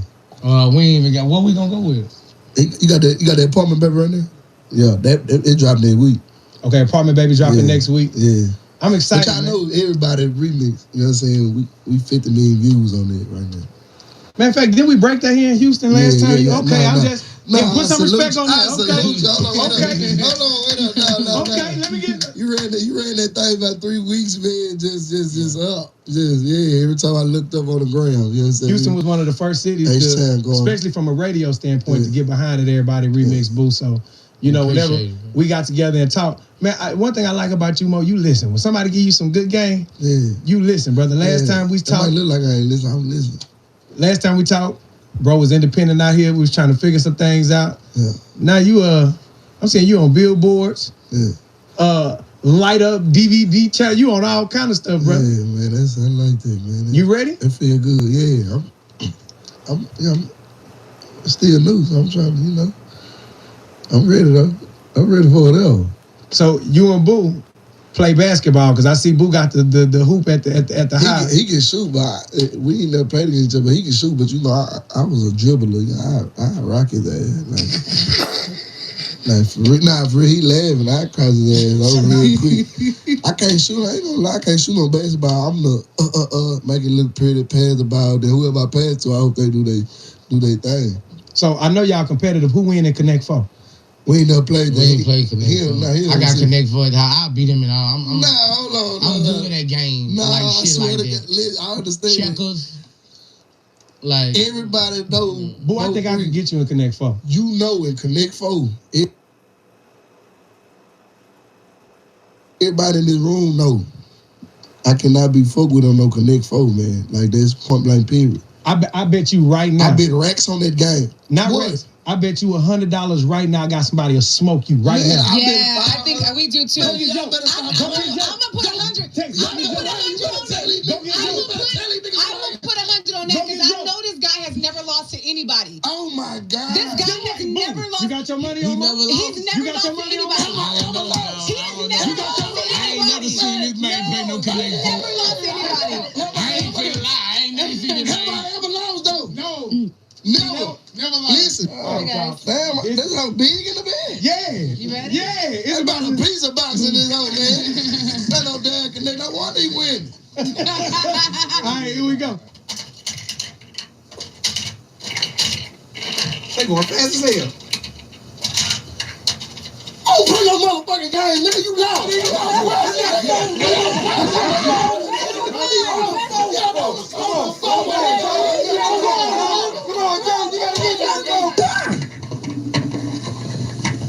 Yeah, you can get this.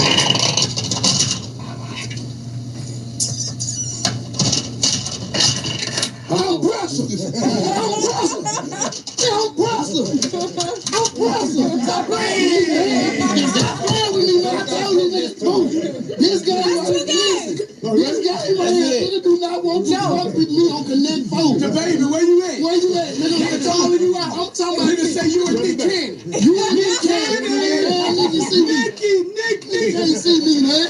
Where my boy Nick Cannon at? Tell him we gonna fly to him. We gonna fly to you, boy. We want your ass, Nick Cannon. We can do it on wireless. We want your ass, Nick Cannon. What you talking about? Yeah, I'm telling you, man, I step on me on this game. Joda, smoke. I thought you weren't talking about no Connect 4. What happened, man? I'm a fan.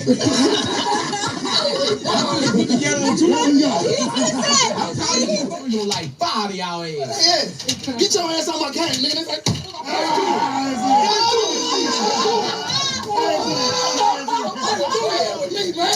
Look, somebody hold on. I gotta get this chest off. Give me a man, listen. When people tell me I ain't never lost, I'm somebody who ain't never lost for real. Okay. No, for real. Come on. I'm talking about where to go. Are y'all ready? Let's go. 3, 2. In that thing. We ain't playing no game. Cannon, where you at? I know, baby. Look. Big checker pieces, little checker pieces. I'm checking shit. Hey, Radio Boss. 97.9 The Box. Put your 100 on me. I believe in putting my money where my mouth is. Put your 100 on me. I just watched my big brother get beat up, so now I'm in a fight now. Boo better not get out there. Put your money on me. All right, here you go. Put your money on me. Hey, you go first. We got the money on the wood. We got the money on the wood. Money on the wood make the bet good. All right, here you go. Wait a minute.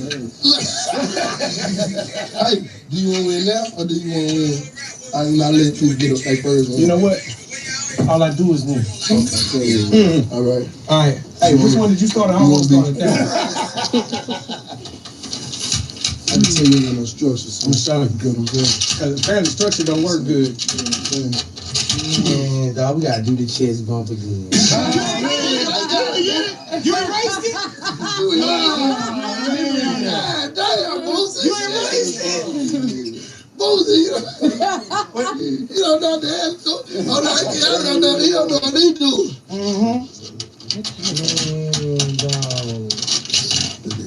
We gotta do that again. This is too funny.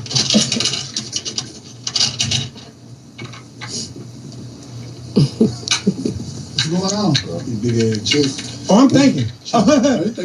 He playing fast and lost. Slow down the back. Hold up, fool. All right. See if I. Okay.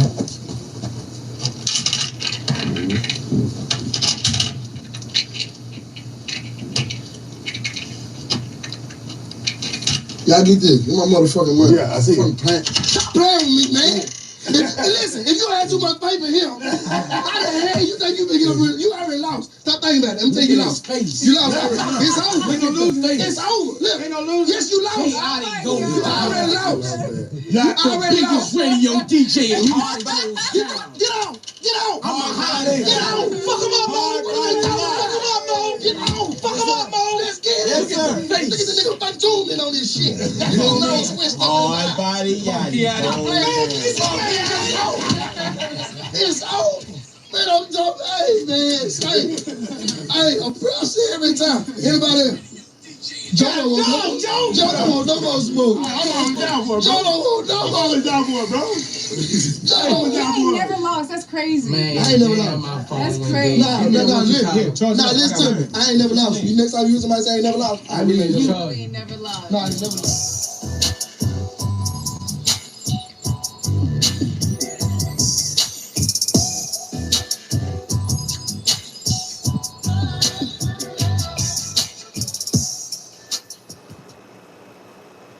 I'm 37. I ain't young.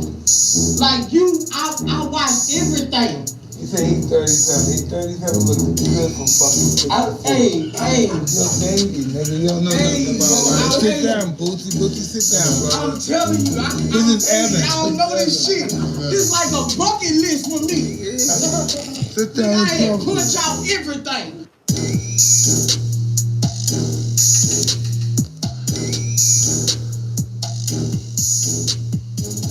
Hey everybody, welcome to another episode of Hotboxing. I'm Evan Britton. And I'm Mike Tyson. Mike, we got Bootsy in the house, dog. This is interesting. Bootsy and Mo3. Interesting person. Welcome to the Hotbox, fellas. So what are we doing, Bootsy?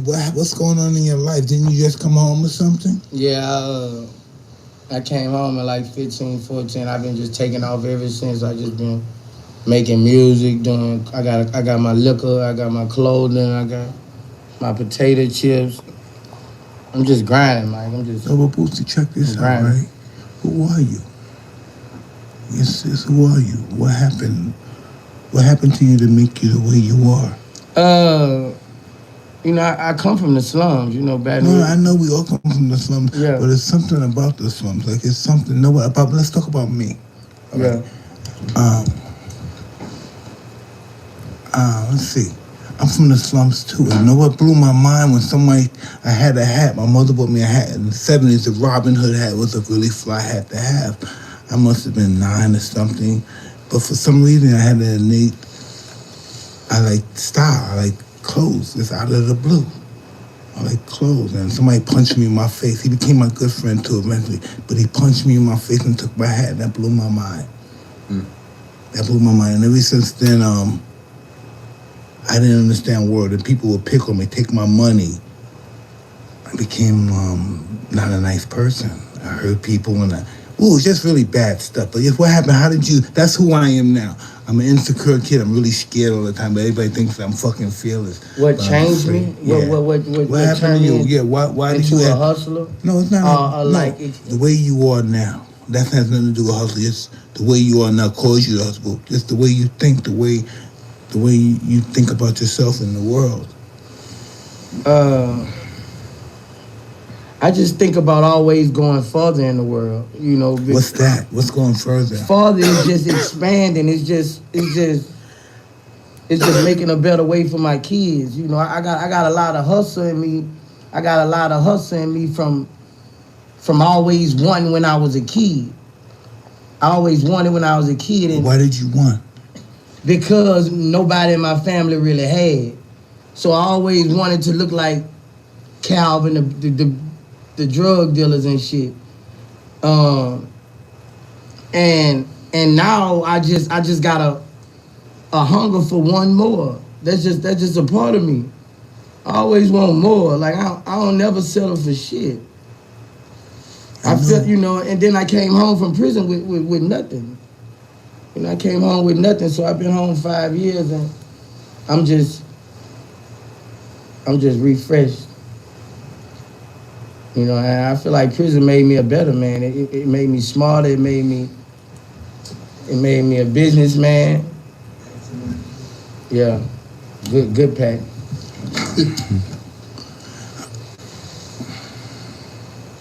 So what do you listen? Oh, this is what I want to say. How do you feel about other people's feelings?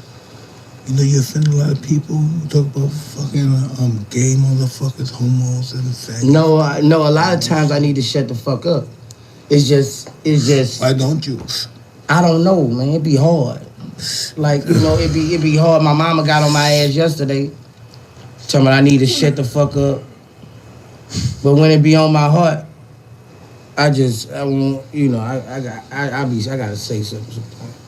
You know, sometimes if it's night, I'm sure your mother said this is what everybody says. I told you black, but if you don't have something nice to say, don't say it at all. Yeah. You know, sometimes, you know, you know, sometimes it's hard to say to yourself, you know, I don't like myself, but I don't know how to change. You know what I mean?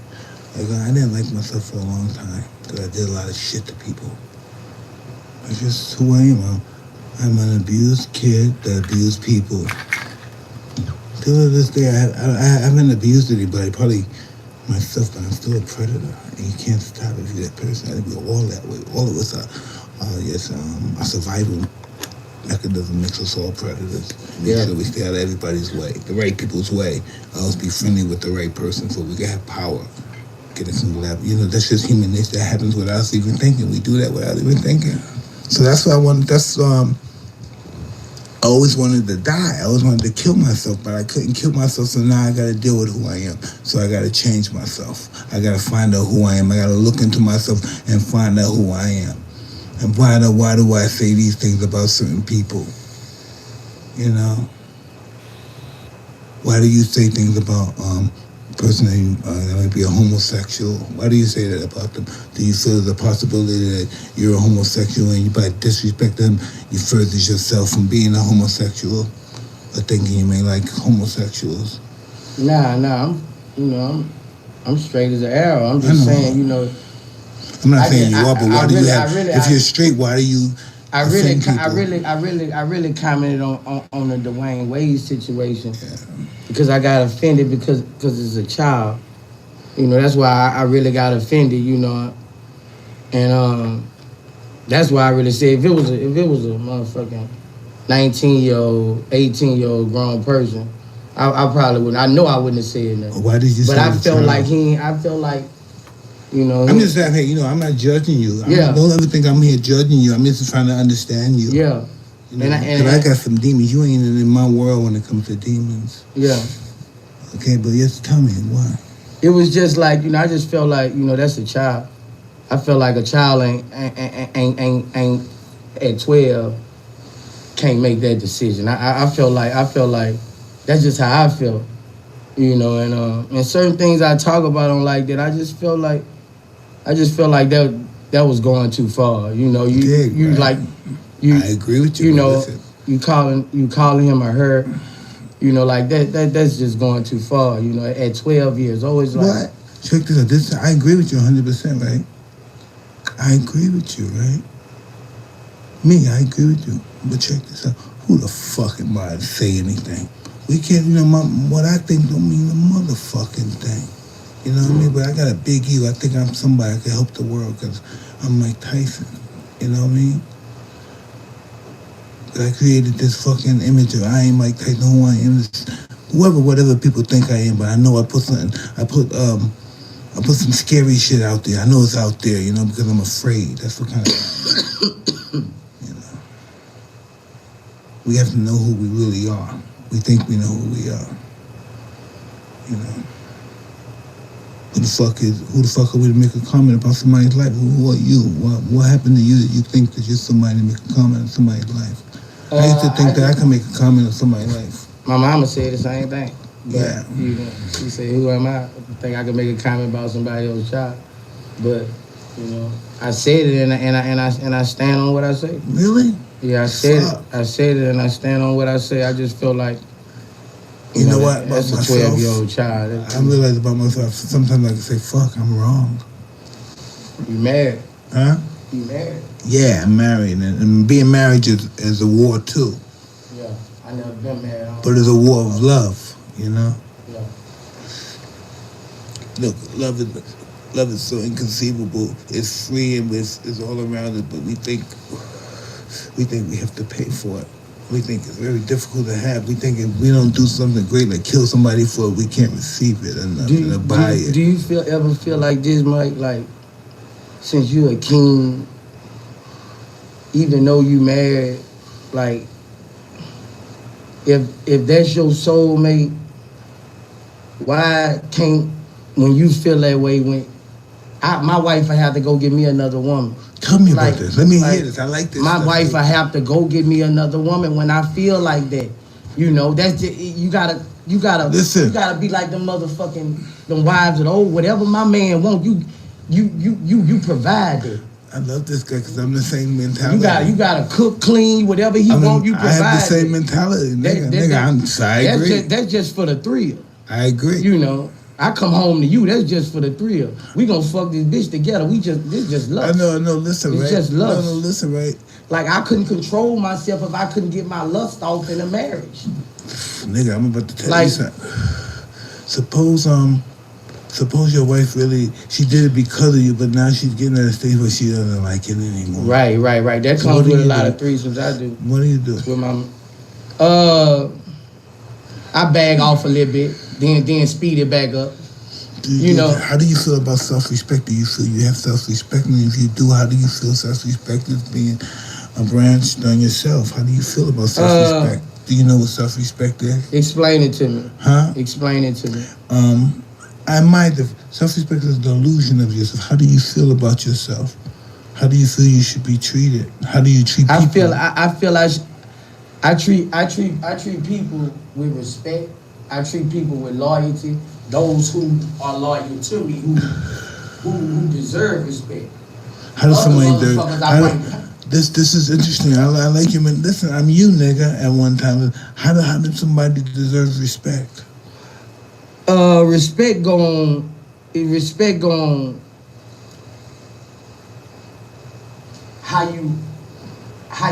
What you do for me. That's what I go on my respect for.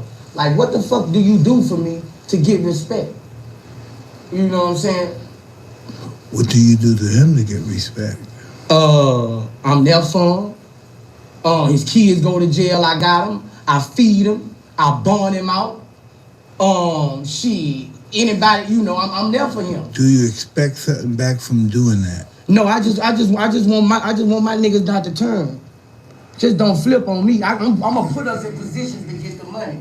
I don't want them to flip. Listen, and a lot of times that shit that came back and hunted me. Listen, let me explain this to you. I'm older than you, right? I'm 54. You can't pay nobody not to flip. It's in their soul to flip. It's in their DNA to flip. They're not tough enough for this particular. Yeah. This is like me. I can't buy friends, nigga. I don't like myself, so I gotta buy somebody. I don't think somebody's gonna like who I am, so I hide who I am, and I pay people money. I see they like money. They like how I look. You know, they like the cars I drive, the houses I have. You know, I pay for that shit because I'm insecure. I'm afraid they won't like me if they know who I really am and the shit I really do or the shit I really like that might be weird to them.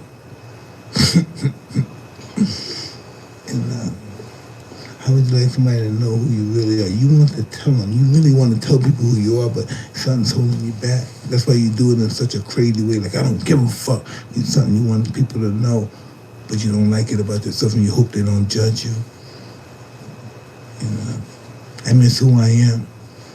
I'm everything. I miss who the fuck I am, and I'm not ashamed of who I am. But it bothers me that I'm that way. Does that make sense?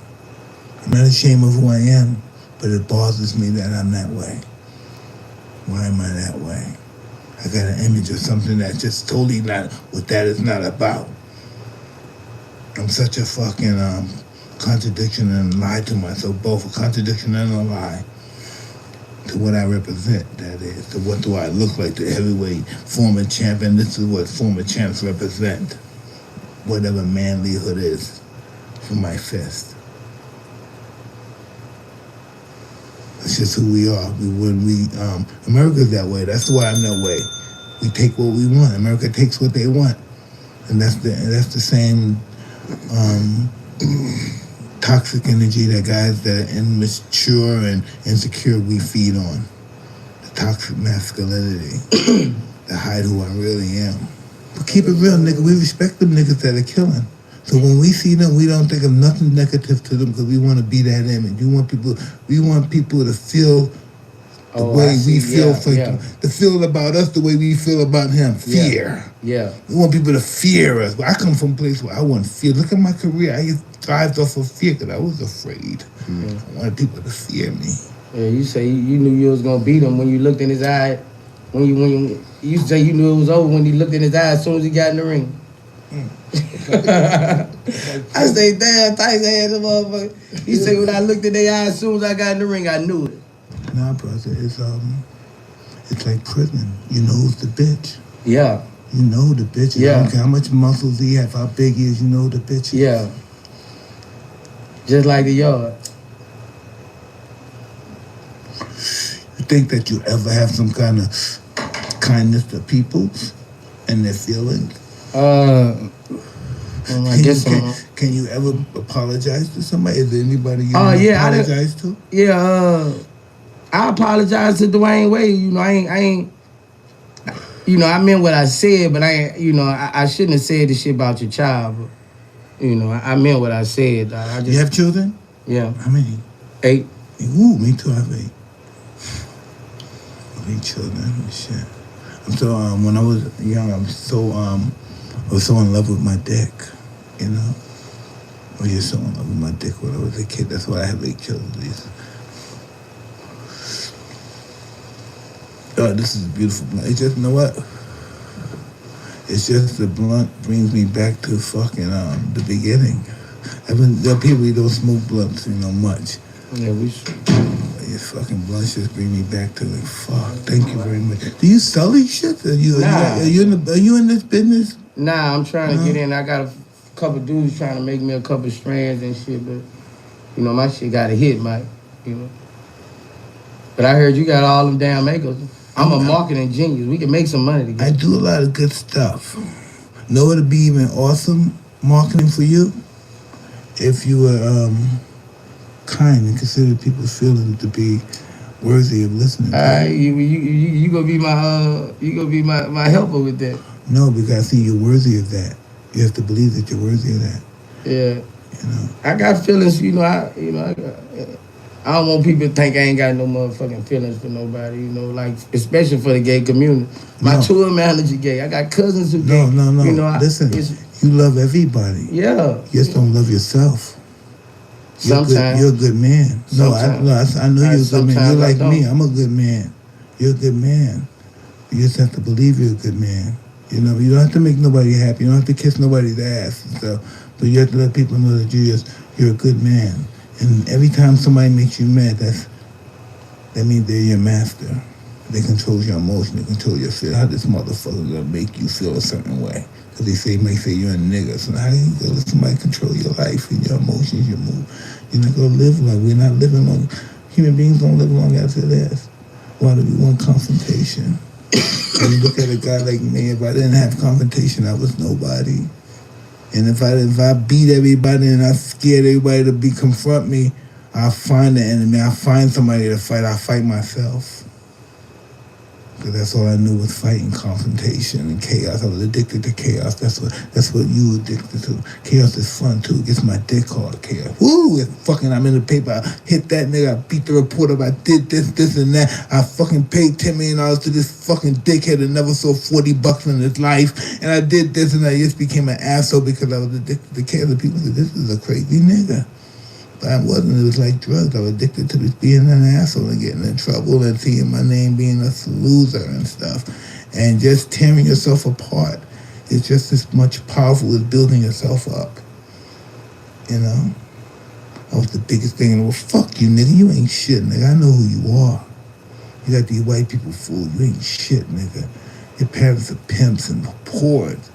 You're nothing, nigga. You better sit on your knees. You better pray, motherfucker. You know, this fame shit is how the sky is high. Get away from life. But life keeps hitting you and you have to obey it. It just keeps hitting you. You try to avoid it. You want to avoid life? Let me take your daughter away. Let me take your son away. When you go to face life, man, so let me take your wife away. When you go to face this shit, nigga, you bitch motherfucker. He looks at me and says, "Oh, this is my nigga, Mike. He's a bad nigga." I'm not nobody to be proud of.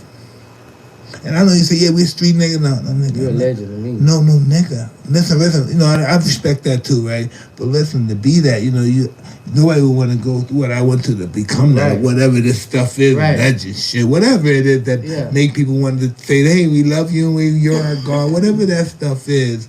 That is suffering. Yeah. Well, that is suffering, nigga. And making you bitter and trying to find a way to forget your pain and just enjoy the moment because death is very close and shit. We have to become, and not only that, we have to become friendly with death. We can't just wait for it to come. We have to be ready to accept it because then we're going to suffer. God's not going to take us if we're not willing to accept it. You ever think about that? You ever think about dying? No, dying with respect. I know you wanted to try. Look, all that shit you did trying to kill yourself and you're still alive. That means that you have to change your life and reach your highest potential. It's in you, motherfucker. You're just afraid. Don't be afraid. It's in you to be a beautiful man in the world, to respect you for just being a gentleman and being kind to yourself. We don't know how to be kind to ourselves. I thought being kind to myself was fucking a lot of girls and buying a bunch of cars and planes and stuff and houses. I thought that was being nice to myself. Being nice to myself was just being grateful for what I had and not wanting anymore. What did I do? I lost all that shit and people stole and stuff. I didn't know what the fuck I wanted that stuff for. I was just taught that if you had that, your life would be changed. You would be happy if you had all that stuff. I didn't know happiness was in between my brain. I didn't know that. I thought happiness was things. You know, you got a lot of things. You don't seem pretty happy sometimes. You're really cantankerous. You know, when I used to have that shit, I used to be mean. I used to look at a nigga. I wish a nigga would take my shit. That way, just put me in that mood. Because I know what it's like to be beat up and taken shit from. I took shit from people. I used to know that world.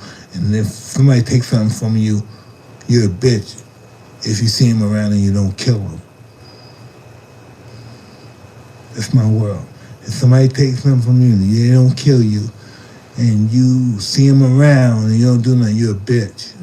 Somebody might just kill you for that. Get the fuck out of here, nigga. You don't deserve to live.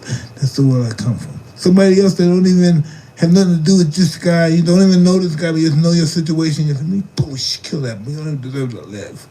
Because somebody took something from you and you don't do nothing back, you're nothing in the world I'm from. Yeah.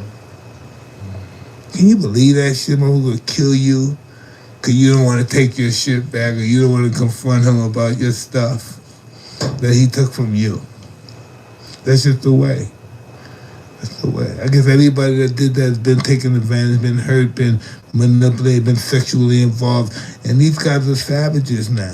You know, this guy could have never been taken advantage. Nobody could have never done nothing to this guy. Every time people come in and see him in the neighborhood, they're afraid when they see him. And this guy's, you know why he's that way? Because he's been abused. He's been hurt. So now he has to be the king of the fucking jungle so that won't happen again. Right? That's how it goes in our neighborhood, right? That's how it is with me. Like, I lost all my friends. Well, listen. Both of my best friends. Why are you still here, though? You never looked at it from that perspective. You never looked at why am I still here? That's why I said, why am I still here? Because I haven't reached my highest potential to be the best I possibly could be. And by being that sometimes alienate you away from people who loves you. You know? Because we live in life, everybody wants confrontation. They think they think they're rational, they think they got the brain, they think they know everything. But what they want is confrontation. They want to fight. Because fighting is more important than making love. You know? That's just fight because I want to be right. That's what people's main objective. I want to be right. Being right is more important than being happy. You know, I want to be right. Because me being right means I'm somebody special. I'm smart because I'm right on everything. And I want people to think I'm smart because I want to be in that crowd of smart people. I want to be accepted by them. The thugs, I act like an animal, so I want to be accepted by the animal crowd, the thug life crowds, whatever it may be. That's who I want to be, accepted by the way I conduct myself. I'm conscious of my preeminence because this is what I want to be accepted. I'm really conscious, you know, and most people are too. They think what they have to say means something. I have a voice. But not knowing that their voice can cost them their life. They don't know what world they're in. They come from a scholastic world, now they're talking to people, they're going to confront somebody from a savage world. Does that make any sense? Should I say that again? Mm-mm. Somebody from the scholastic world is going to confront somebody with, is going to confront them with some stimulating feelings. Their opinion about the way this person is, and I'm from the scholastic world, and I'm going to confront this savage, and he's going to listen to what I have to say, and it's not going to turn out the way they want it. The way they believe in their mind's going to turn out, it's not going to turn out that way. I'm the savage. I'm not going to listen to scholastic nigga. In my mind, they're inferior. Matter of fact, in my mind, my dark medieval mind, that's my slave. I could do what I want to them. They're inferior. And I'm a rational guy. But dark, in my deep mind, I believe that I'm somebody superior to people. And for them to confront me from that world that's always been my enemy.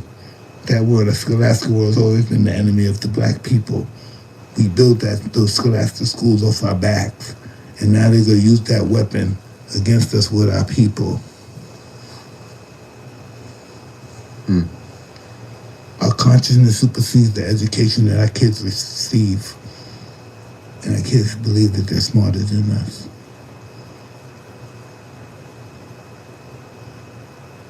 You know,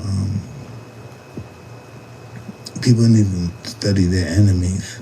Instead of just having feelings, not controlling, they have no emotional intelligence, and just run into a situation.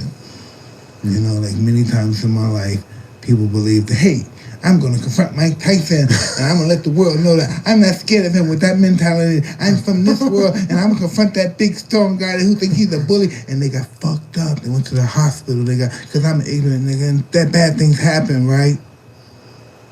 Bad things happen, but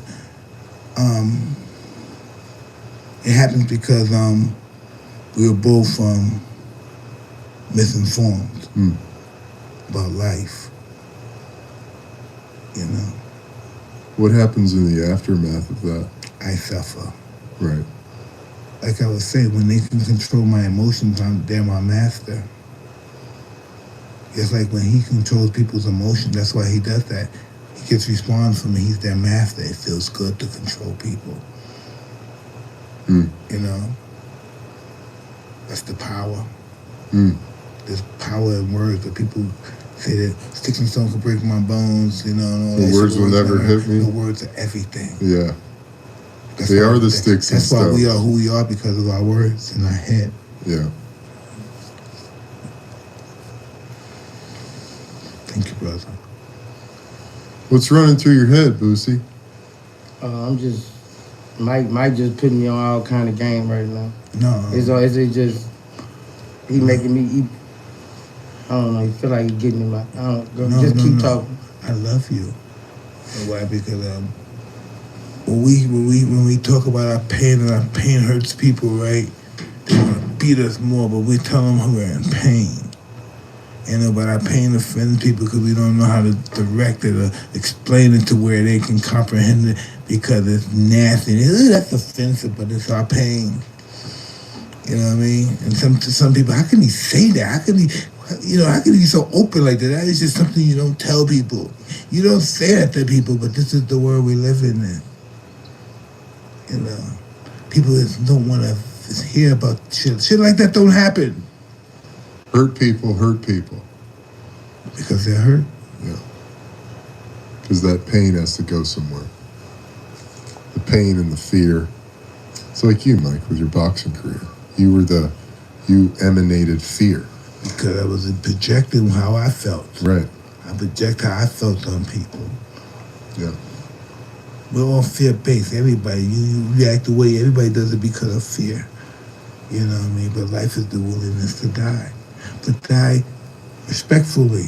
Now you're because you don't understand life and life is driving you crazy. I want to die. Fuck bitches. Fuck homosexuals. Fuck everybody. Because I don't understand me and why am I feeling this way about them? I don't know them. And that's how it is. You don't know these people. You don't know. But why am I feeling that way about them? This is something that I can't control. Know what I can't control? I can't control myself, nigga. I can't control myself. Everything else can control me but me. Bitches control me, dope control me, clothes control me, my wife control me, and we like to give our powers up, but we never control ourselves.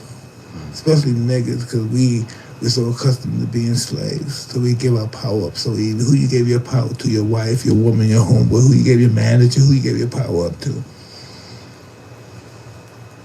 Who thinks for you? Explain it again. You have a manager, agent. I got a road manager. Do you know?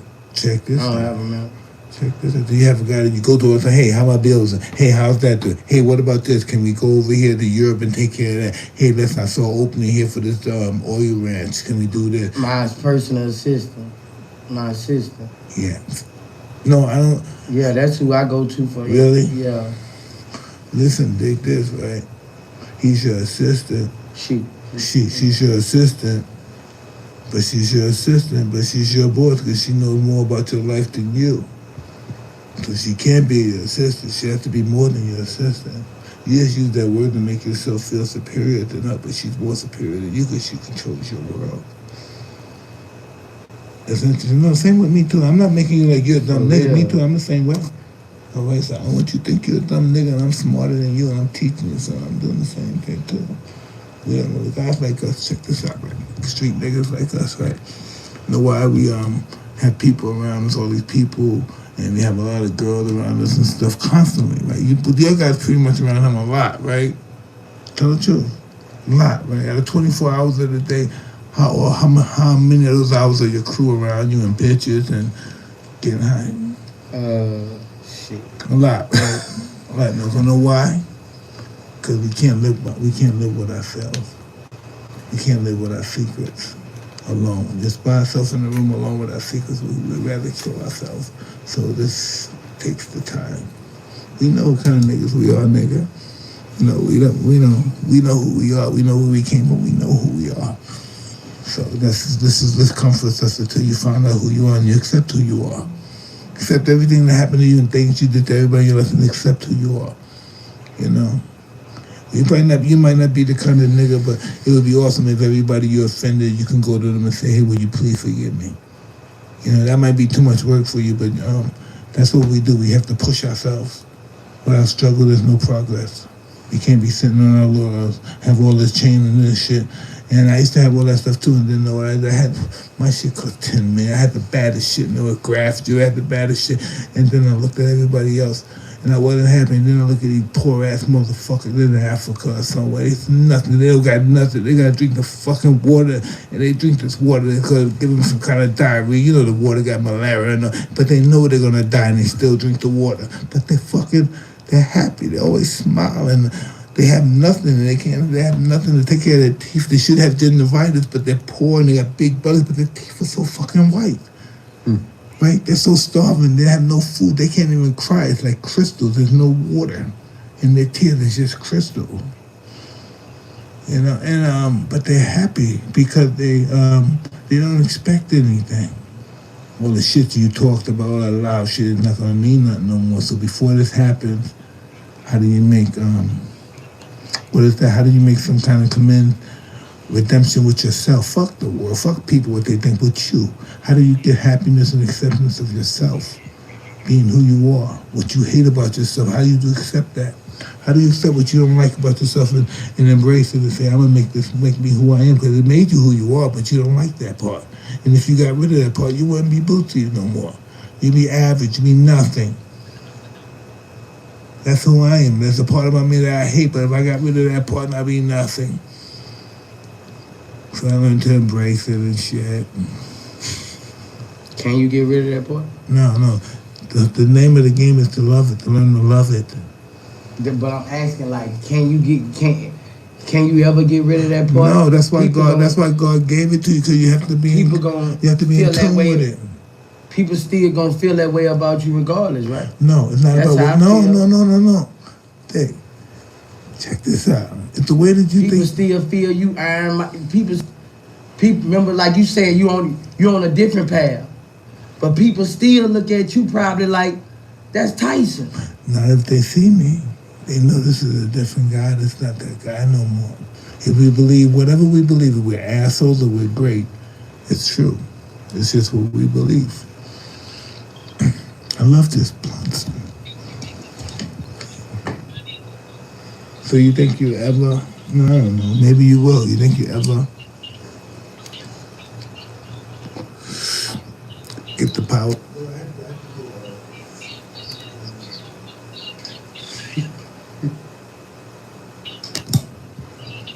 I had to do a lot of amends and stuff. I had to go, ooh, whoa. So you don't have a woman? No, I don't have a steady woman. You know why we have women and why men have women? To make us realize that we're men. You know? And, you know, we just need to think about this. Listen, I'm 54 and this is what I realized. And I mean, if a man's not intimidated of his wife or a little bit afraid, that means he's not living his life right.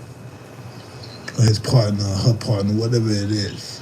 Just if they're not like, if they're not a little bit intimidated or afraid, it's because they're not living their life right.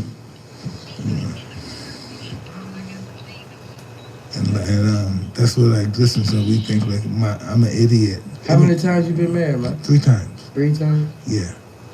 But that's like, it's my mother's love. That's what you want. That's what we want. Any woman that we associate with because they remind us of our mother, even though subconsciously. Yeah. Right. Yeah. She could be educated, but because I'm slow, but she has a personality. There's something about her.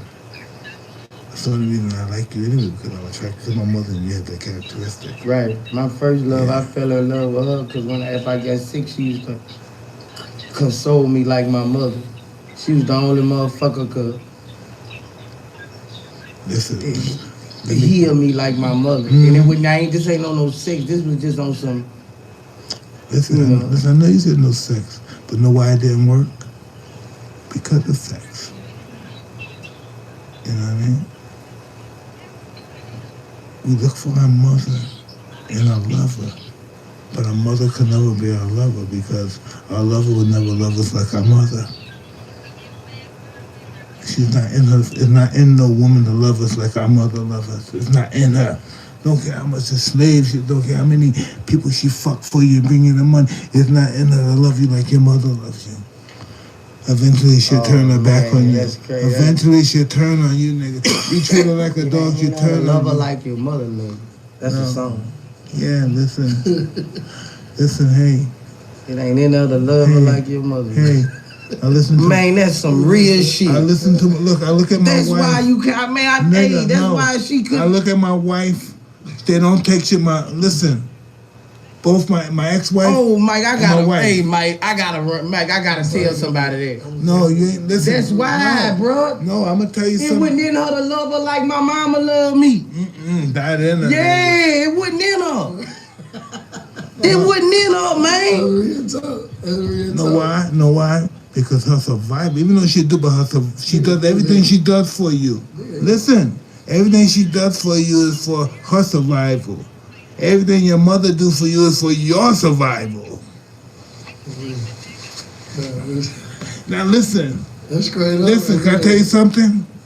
It's not over, nigga. Right? I just want you to know it's not over. You know? Bootsy, it's not over. You got a lot of life worth living. You know, you gotta go to sleep. You gotta accept yourself. You gotta forgive yourself. You know, forgive yourself. You worth it. No. Woman, hey, listen. You ain't gonna get hurt by no woman. You gonna get hurt by yourself.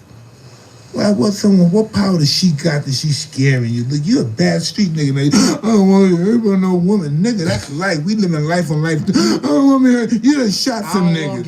I done shot. This is a killer, nigga. I don't want to get hurt by no woman, nigga. No woman, all my love, dog. I don't give no one woman all my love, and she fuck it up, dog. Like, nah, listen. That ain't no good feeling. I happened on me when I was 14. And I've been. The name of the game is to stop the trick where I'm gonna stop these fucking dysfunctional relationships like my mother and father. It stops here. I'm the first of my family is gonna stop here. We're gonna marry till we die together.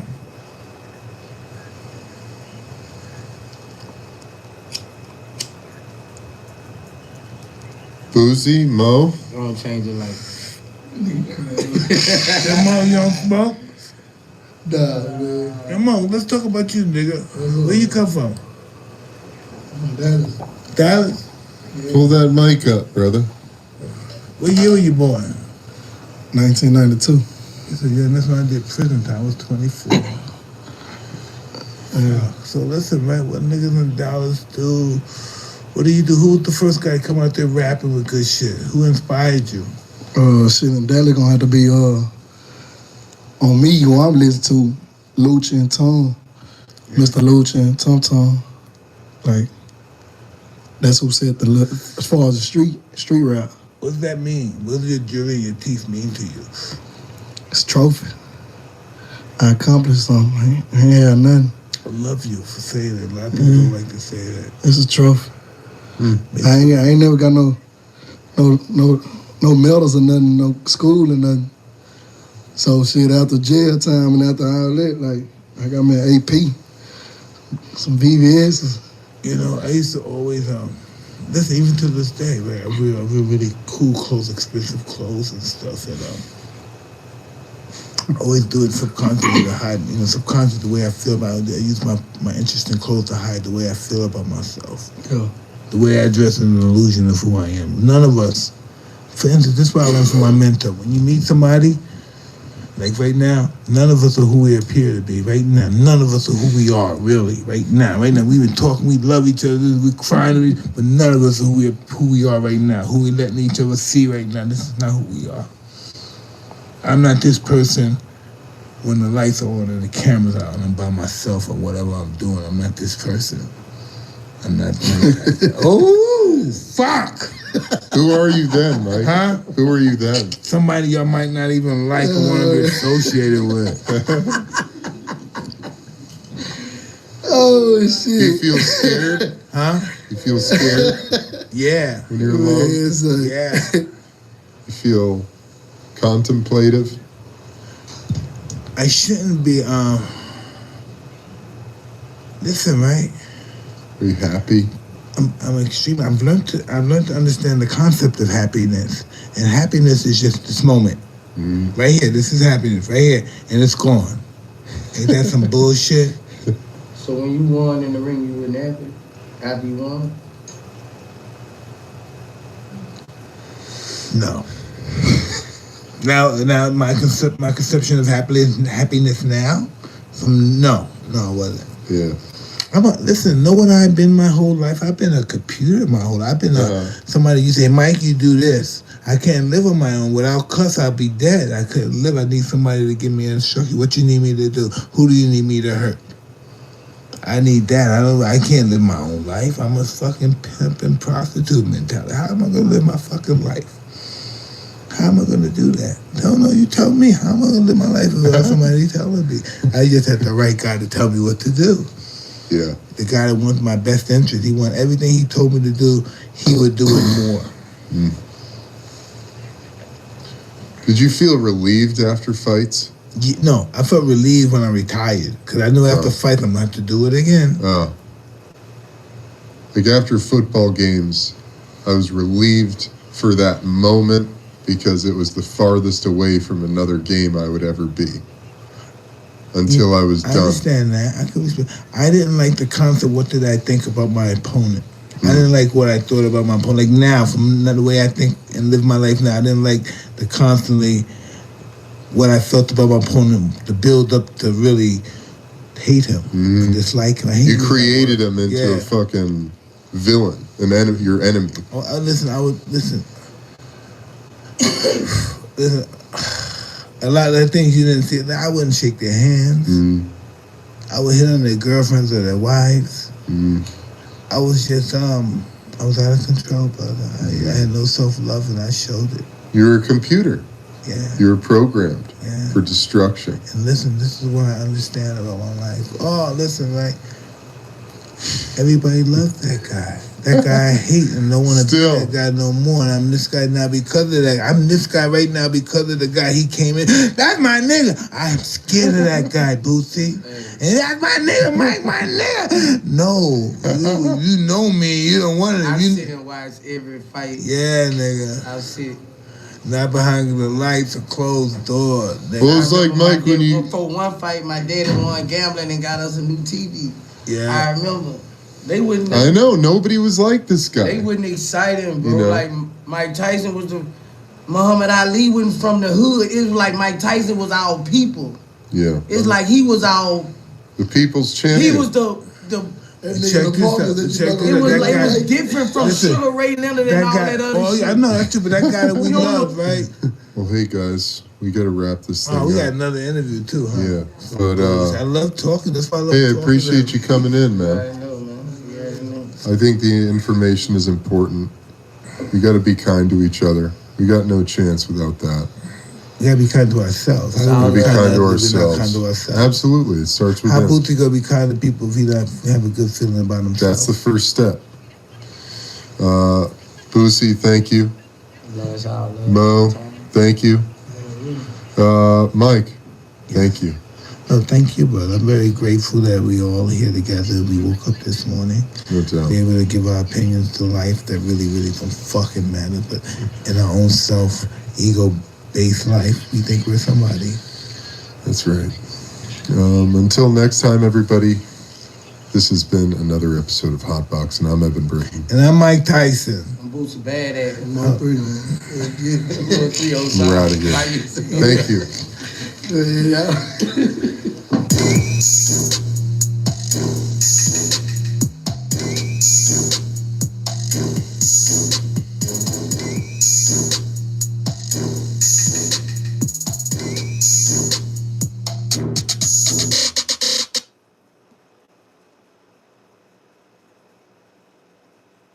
The guys didn't fit. I ain't had no southpaws in there to spar, none of that. Like, it was all out of whack. But, you know what I'm saying, before the Crawford fight. Got you. And you can't get in camp thinking, you know what I'm saying, you're not that young when you get in camp and you thinking everything gonna be, you good now. Like, nah, you gotta, even out of camp, you gotta live right. So once you get in camp, you know, everything be cool. Hey guys, Tyson here with another Thick Boy Breakdown. And today we're going to talk about something actually very interesting that just got brought back to my attention.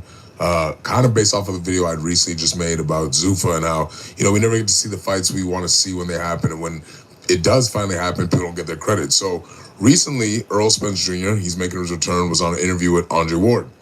And, you know, he's talking about how, you know, leading up to that fight, you know, he had a rib injury and he wasn't able to spar. You know, you're just kind of hearing this, you're like thinking, okay, here we go, excuses.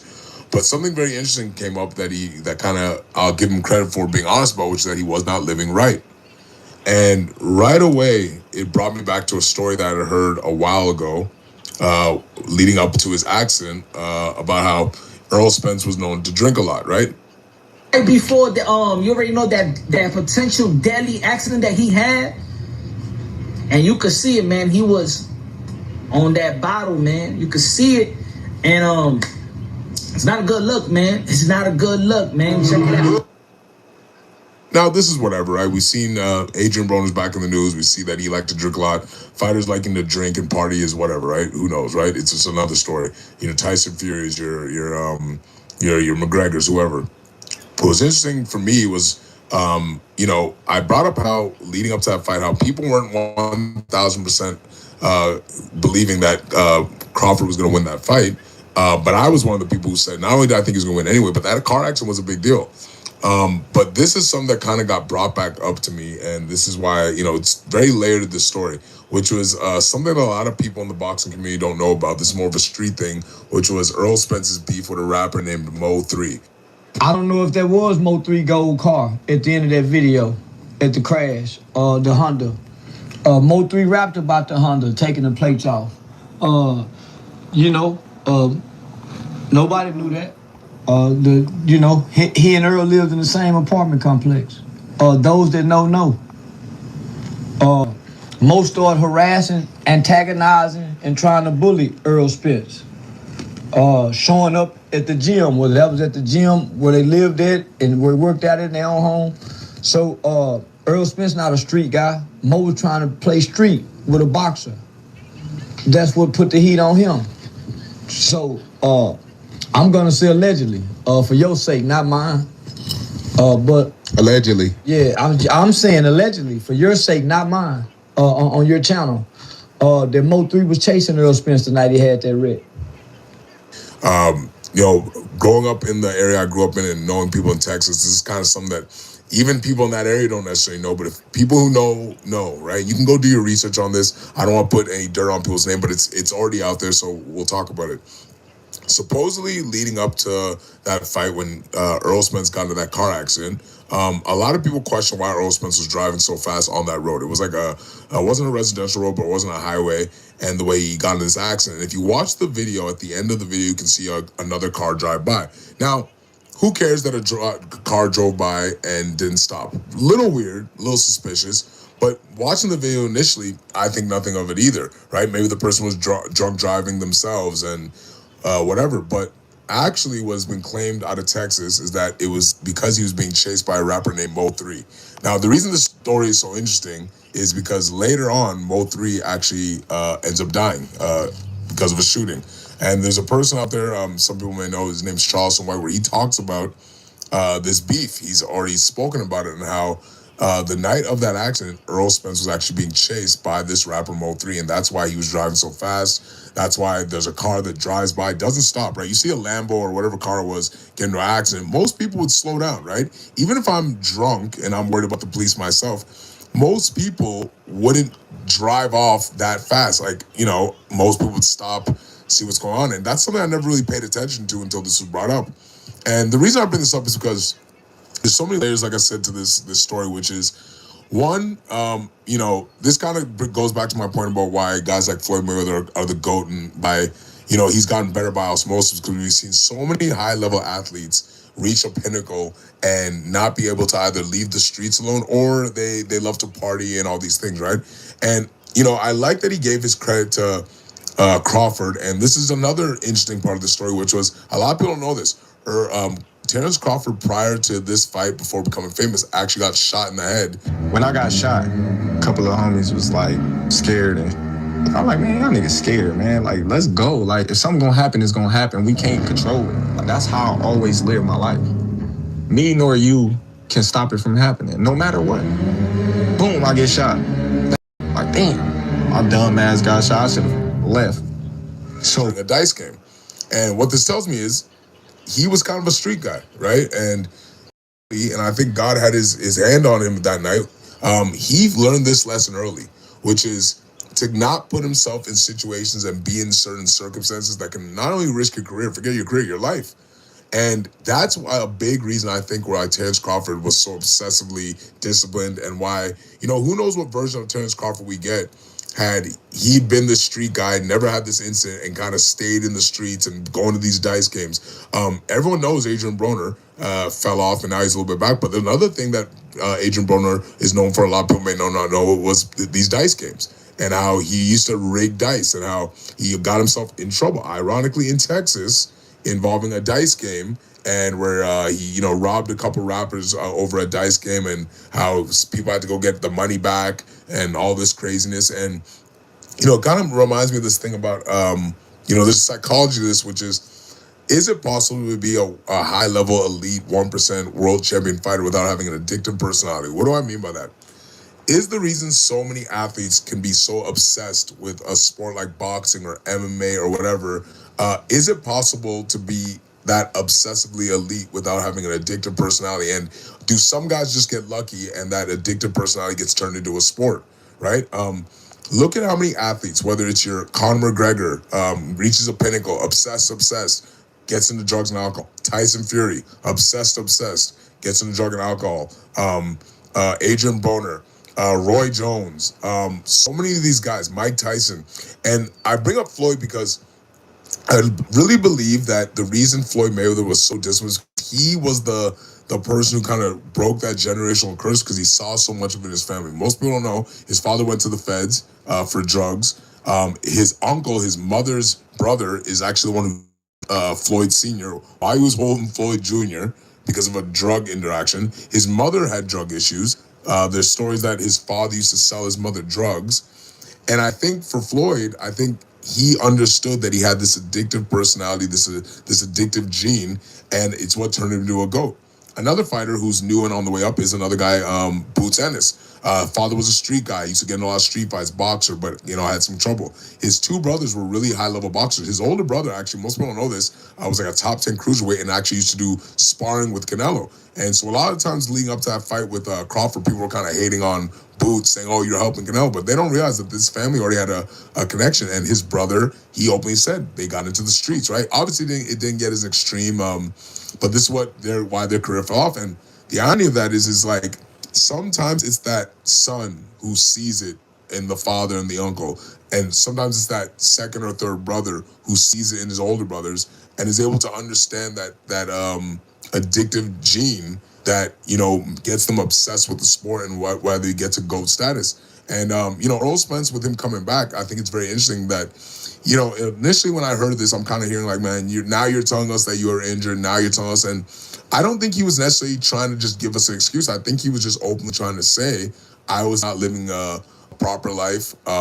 Crawford was. And it's kind of weird how one guy had all this attention. Earl Spence was a bigger fighter, right? People might want to rewrite history, but at the time, there was a lot of people that thought I was crazy when I said that Crawford was going to win. There was a lot of people that thought Earl Spence was the guy who was going to clear out the division, blah, blah, blah.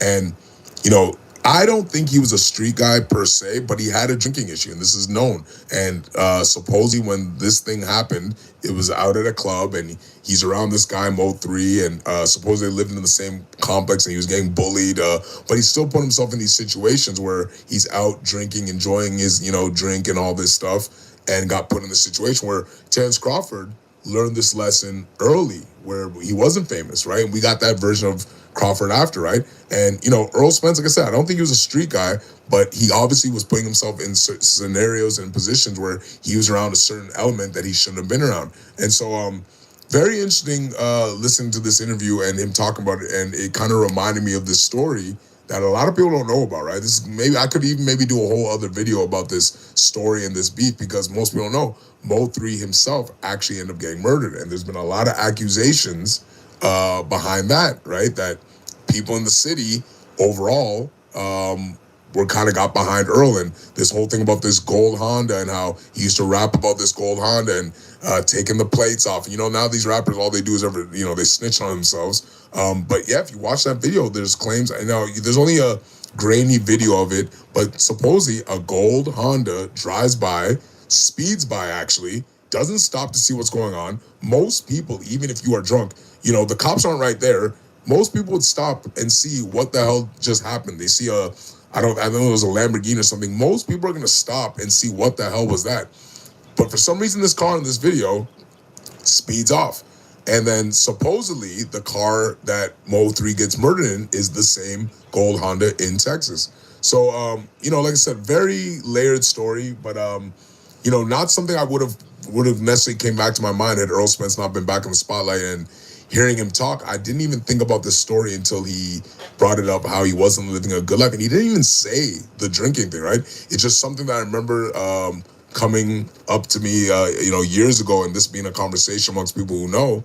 I know people in Texas, and this was kind of like a secret street thing that most people didn't know about, which was that Earl Spence was having these issues. Earl Spence was a drunk, and not that he was like a bad person or doing anything, but he just liked his drink, right? And I think that's that addictive personality thing, right? About, a lot of these fighters, this 1 foot in the streets, 1 foot out, or this addictive personality, and how it's just kind of, one of my favorite quotes from Mike Tyson.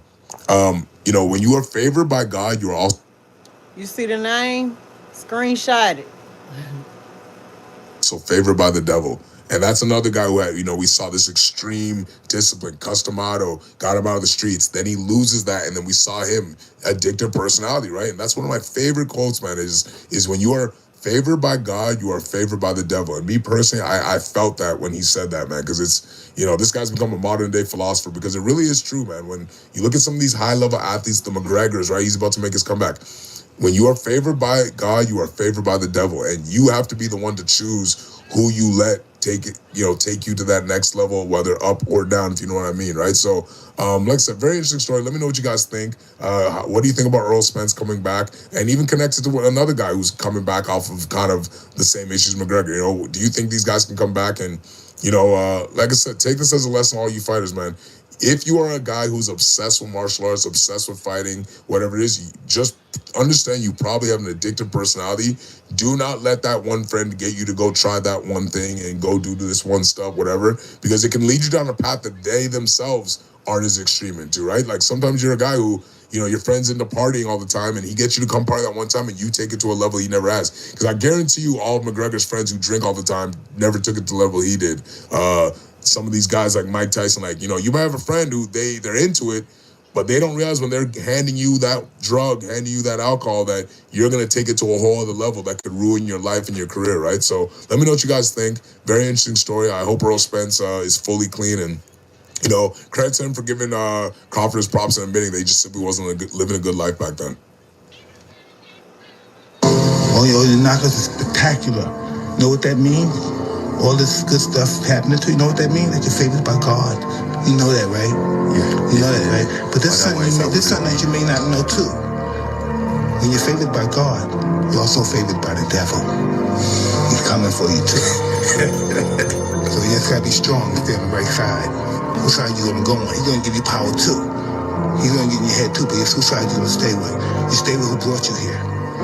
You go home with the guy that brought you to the dance.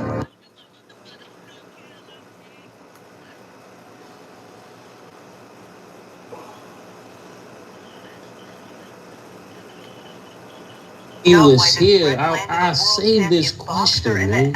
You remember his car flip? Yeah.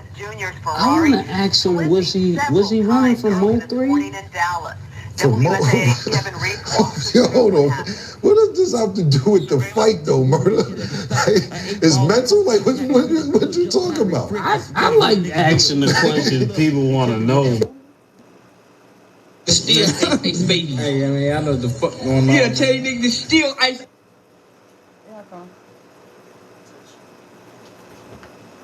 Ice baby, yes, that. You already know. Ice play that game. I know, stop. Yes, ice ski. Get up out my motherfucking kitchen and eat my food.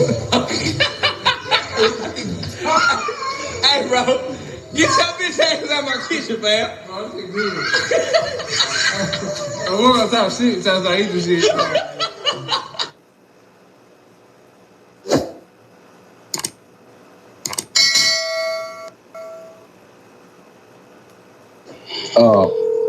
Do you think that when the Earl Spence got chased off the freeway, that Mo3 was involved with that? Nah.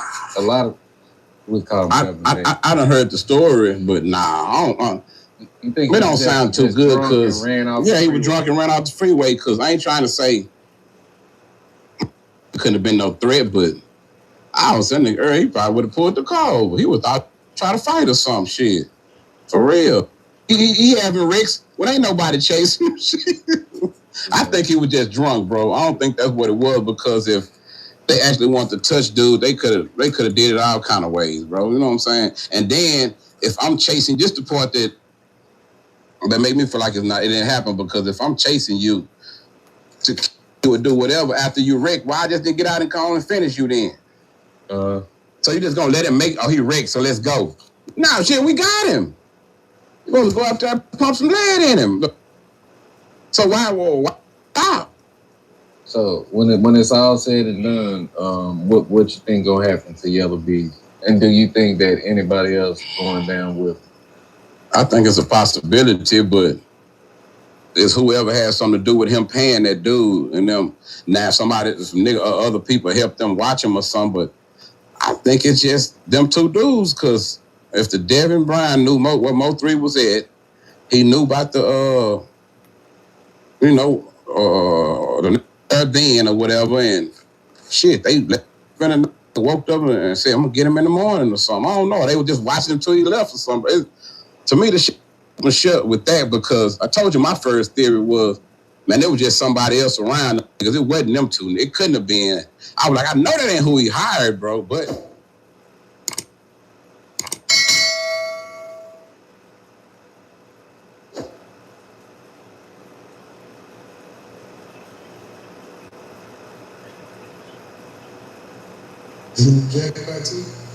Dude, that's my little. They little crew is my little crew. Like little dude and 330 and Mob 6. I know all they little cliques. Like they was my little partners. So when we pull up, hey, we finna go out. I make sure them young niggas come. And, you know what I'm saying? We out from the same neighborhood. And so, like, whatever beef I had back in the day, then they had the same type of beef. They probably beefing with the young niggas, you know what I'm saying? And so, you got a nigga who ain't never lost a fight. Like, sleeping shit from he was a kid. And to lose to Earl Crawford like that, he had to take it 3 years off. Because he was probably angry at himself. Like that, like in his mind frame, to go back to high school, everybody know that's what he do. And then lose yesterday, and they're like, man, I quit. Like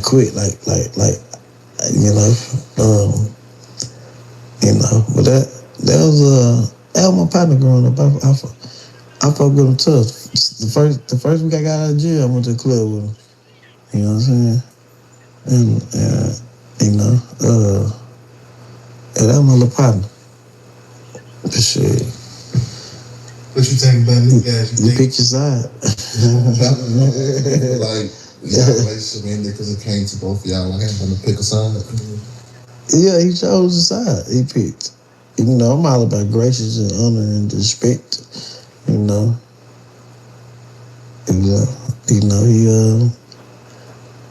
wanted to be the cool guy. When you were around the cool guys, you ain't got no loyalty to the cool guy. Nobody got no loyalty to themselves. Y'all just around each other faking the phone. Have you seen? Nobody's have publicly shown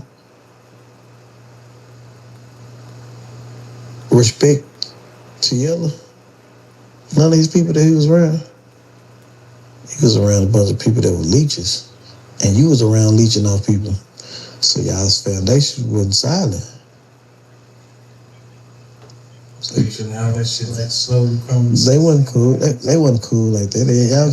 Y'all just hanging around. EJ done got away from him, and like Freddie done got away from him too. And everybody just individuals. That's why when I wake up every morning, I'm an individual for myself and my kids. I know these niggas don't fuck with. I know these niggas really don't fuck with me, and I don't fuck with them either. You know what I'm saying? I love Mo3, but I love my kids more. You know what I'm saying? So I do what's best for my kids. Around any nigga that was around me, I do what's best for my kids. I'm a grown man. Don't put me in a position where you finna take me away from my kids, and I know I ain't did shit. I'm telling it all. Cause I gotta make it back home to my kids. Who gonna take my daughter to school in the morning? Why you think Freddie got married? You think it's He playing chess and that ain't gonna work. You don't think it's gonna work? It's really does. You don't think he in love? Nah, not to her. She just got a tax company. That's what I'm saying. Why he getting married? Yeah, cause he might gotta testify. He might gotta go to jail. But if he gotta testify, I'm a married man. My old ways not the same. I'm grown. I was gonna ask though, cause I always see every time Mo3 name come up whenever something going on, I see a lot of people put blame on you. It ain't never like make you feel some type of way. Like when people say rainwater has something to do with it, rainwater took the gun, or just shit like that. It ain't ever make you feel no type of way. It made me bigger than what it is. I don't want no personal shit going on like, girl, rainwater cheating on you, rainwater doing this, rainwater doing that. We talking about some entertainment shit that ain't got nothing to do with it. Keep on saying it. They make me bigger than what I am.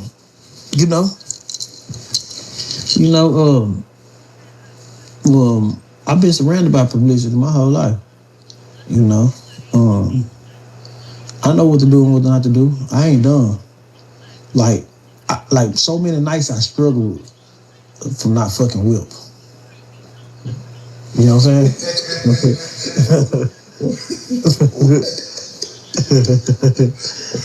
What? Yeah, you know what I'm saying? So you ain't see Whip say I tried to fuck her or nothing like that. You ain't see Whip say I took no money from her. You ain't see none of that. You said Whip say I was pretty stop answer. I ain't believing it no more. Yeah. But one of y'all niggas said he just lost the order like Whip the rapper. Who lost? Who lost Whip?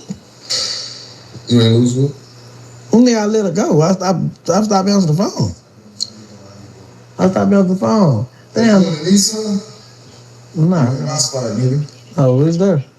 That bitch there. Ain't moving. I don't be liking the funniest way. I don't be having no time to think. That's the last two interviews. Like, can we?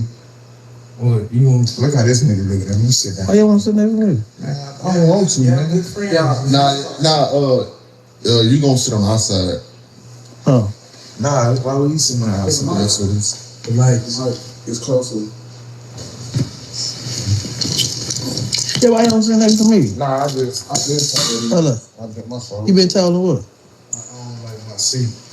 Oh, hold on. I fucked with you. I don't want to shoot when the white boy was out there. Look, pop. You helped me with what? White boy was Ooh. You helped me with a white boy in the house. I'm right there with you. You were cold.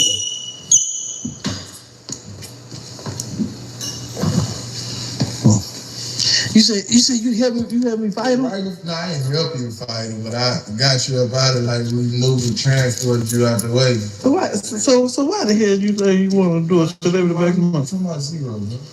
I think Mo3 better than zero. No, I'm gonna die about it. And zero and Mo3 bigger than zero. Nigga, how you think Mo3? How you think? No. Because when he was alive, zero ain't never had no platinum play. So if zero died right now, you think he'll be big? I don't think so. Listen. No, zero. Mo3 got that platinum pass. You know what I'm saying? Listen. I'm glad y'all said that. When everybody die, they don't make they bigger. Nigga. Then y'all just have. That's a lot of damage. Hello. Why you say that? We just. Because it's like No, they don't pick no size. What's kind of died performing? And ain't nobody gave a damn about that. Yeah. What's that Houston nigga that died? Yo, Big Pokey. It don't matter to shit. Nigga, a lot of people died. A lot of people died in Houston. They don't make them bigger. No, there's a music. A lot of people die in Houston. Don't make them bigger. There's a lot of people die around the world. That people don't make them bigger. When you die, they don't make you bigger. If your music got a hit, not 95% of the time they don't, because when people, who the last person that just died? It's a nigga die every day. What's the nigga that died with 1017? Lil Papa. They didn't make him bigger. They ain't make him bigger, and the Papa was signed to a label that's bigger than Mo3. Hold on, what was the other nigga that took the pills that Pooh Shiesty was mad about? Big Scar. They didn't make him bigger. They ain't had a talent. Man, they fake exactly. They ain't had a talent. So they ain't had a talent. So look, if Trap Boy Freddy die right now, ain't nobody gonna be listening to his music. I don't give a damn. I ready to die. I'm ready to die about it. Listen. Yeah. Hold on, listen. I just watched an interview yesterday. He said he loved being a great father, bro. I am, but but I'm doing it for my partner kid, Mo3 kid. So whatever come with it, come with it. Listen. With Freddy die right now, nobody gonna listen to his music. Crazy. That shit trash. We started talking about that. Freddy got some hits, man. But that shit, name 3 hits he got. Laugh Now is not no hit. They don't even got 2 million views. Hits is like it's a Trap Boy Freddy hit. Like, man, no. You can't move the goalposts. What about that Keisha? You can't move the goalposts. Yeah. They don't got 5 million views. We got shit with 300,000 views, 200,000 views. You know, it was different level. No, it's not no different level. We moving the goalposts. A hit is a hit. So put like this: people don't know Zero and bumping Zero in Florida. I know because I go to Florida. People don't know him in North Carolina because he would be booked right now to the Tim Boss. You got to think too much. No. He had a lot more advantages than Zero. No, he did not. Zero them just now starting. Man, Zero had a song with Jay-Z and Pimp C and everybody. He fucked himself. It didn't market. It did, nigga. What you talking about? Good weed, good drink was top 5 in the world. Think about how big it would have been with the internet and everything. No, that year was better because you had CD sales and everything. Straight up. You can't see that the wrong people do. Zero fucked himself because he was antisocial. I don't know about you, but I know Zero from back in the day. Yeah. Zero was antisocial. Okay. You know what I'm saying? I know Zero from back in the day. I know J-Dog from back in the day. I made a bunch of money from niggas in Houston. You better ask Trey from back in the day. I've been around for a long time, so I know G-Zero flaws. I remember Rap a lot was on his ass and this and that. This is the world. This is a situation what you got to understand that people. Flaws might take them to levels that they hold them back from levels that they could be at. J-Dog is an awesome rapper, one of the hardest. But J-Dog is not bigger than Mo3 a lot of places because he stopped rapping and held himself back from contracts that he had signed. You know what I'm saying? Well, I ain't nobody around me ever signed a fucked up contract. You know what I'm saying? And Zero had better managers than Mo3 had. He had Slim Thug managers. He had all the Houston older managers that went from one nigga to the next T Ferris and all them. You know what I'm saying? Sometimes people attitude you can't blame rap a lot for. You know what I'm saying? So then I heard you say I lost Will. No, hold on, before we get this. I want to say this. Like, you ain't one of you bullshit ass nigga, but one thing I salute you for, bro, is the way that you take up for your partner. Like, just Mo3, like, no matter what anybody said about Mo3, you got an argument ready for it. Yeah, I was you don't feel like he was appreciated before he was lined up? Because we got to realize they teamed up against Mo3. No, it had to click up, but I like it like that. You know, when the person is the odd person, they're the fan favorite. See, in your eyes, you thought people didn't fuck with them. In my eyes, I seen them pack out 2,000 people. Yeah, but I seen them pack out 2,000 people at the House of Blues in Dallas, and nobody ever did that ever again.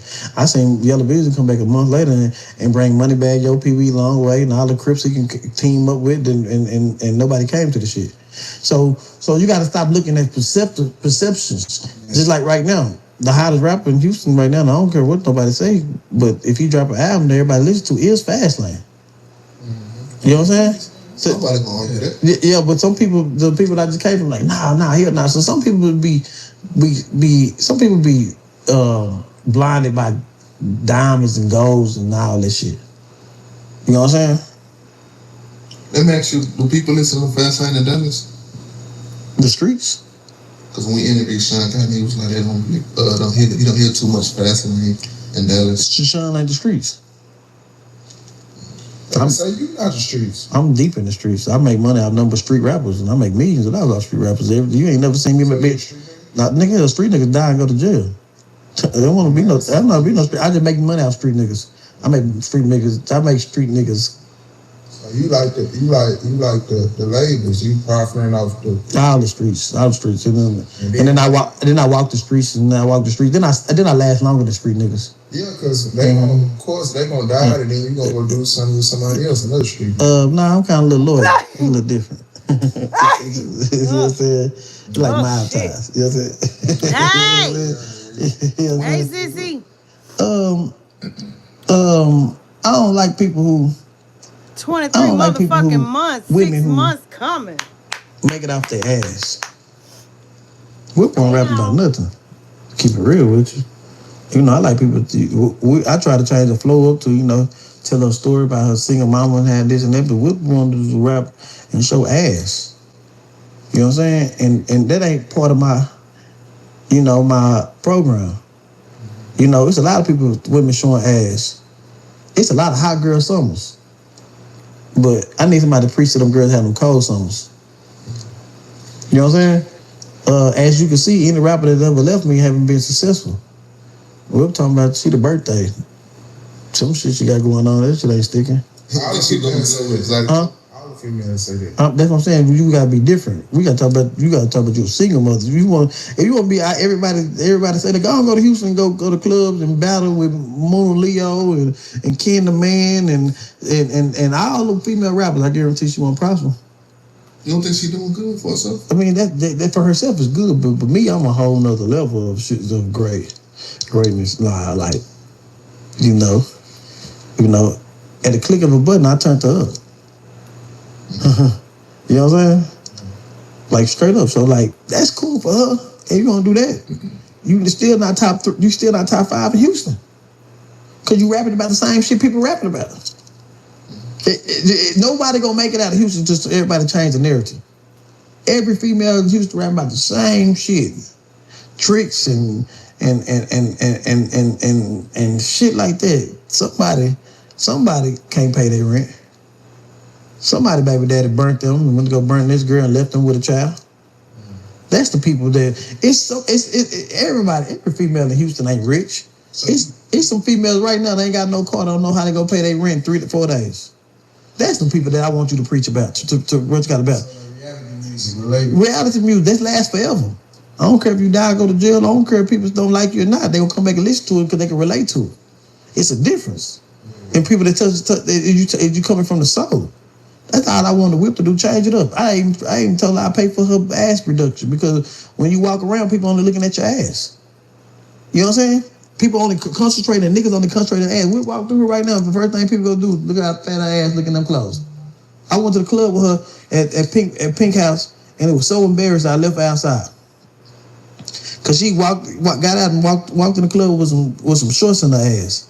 And every nigga in the parking lot was sitting there staring and doing that. Man, I'm not part of that. I want to be a part of something that girls be like, bro, I listen to your music. I listen to your music to make it through the day. You know what I'm saying? Mm-hmm. And how she look is perfect. That's why a person like Zero can last longer, even when you go on national TV and tell on somebody. Hey, we ain't finna do that. They say the same thing about me. They say the same thing about me. Yeah, but we ain't gonna do that. I mean, it's the truth. You can't move the goalposts. It's the truth because he had to make it back home to his kids. So I understand where he came from. You've been locked up too many times where you have to make it home to your kids. Straight up. So however it go, but you got to make it back home. You got to survive because you'll be locked up so many times. So you ain't got to do nothing right. You ain't got to do nothing that the streets want you to do. Nigga, I'm going to sue him. I'm going to tell him what happened. That's a grown man. Yeah, no, we can't just let you do Zero. I fuck with Zero. Nothing. Zero on Mo3 new album, what you don't know. He on Mo3 new album, what you don't know. It could be promotion. To be completely honest with you, I told you, Freddie my partner. I don't want to be listening to Mo3. Yeah, there he is. He on Mo3 new album. Alright. So how deep you and Freddie is? You done said it a couple times. How close you and Freddie is? Y'all raised together? Nah, I'm from Houston. Oh, for real? Yeah, you know Hood Baby Savage, the artist you was trying to fuck with. Who was that? See, we don't do that. Who was that? The light skinned nigga with the dreads, you wanted to fuck with him, but you said you couldn't fuck with him because he fucked with Freddie. Oh, no, I never say that. I like getting close to people, Freddie partners. Yeah. Man, you say you rinsed up, I don't know what you talking about. Yeah, I like to get close to Freddie partners, you know what I'm saying? Hey, bro. Why you coming Bitch ass nigga. You said that we gonna have a celebrity match, and I try to. My bad, I wasn't paying attention. I'm trying to get these files and stuff uploaded for y'all. You say, what he say? Do I need to go back? I wasn't looking at the comments. Bro, welcome home.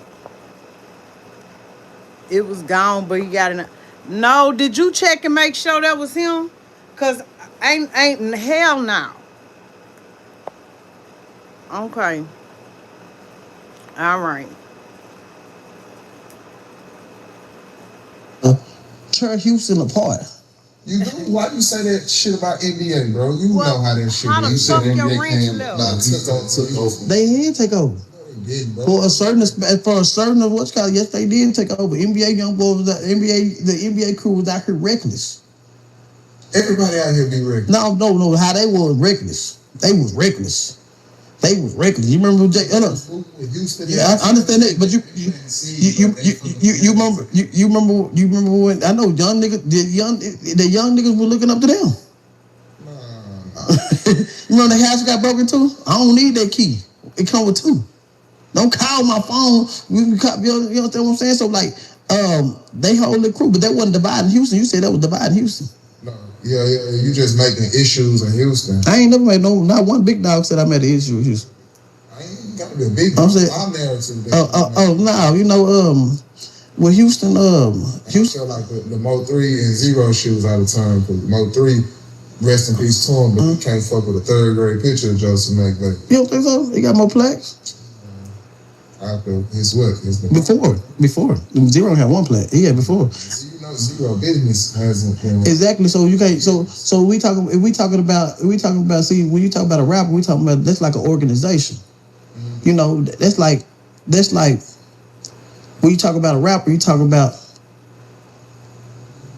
everything at once.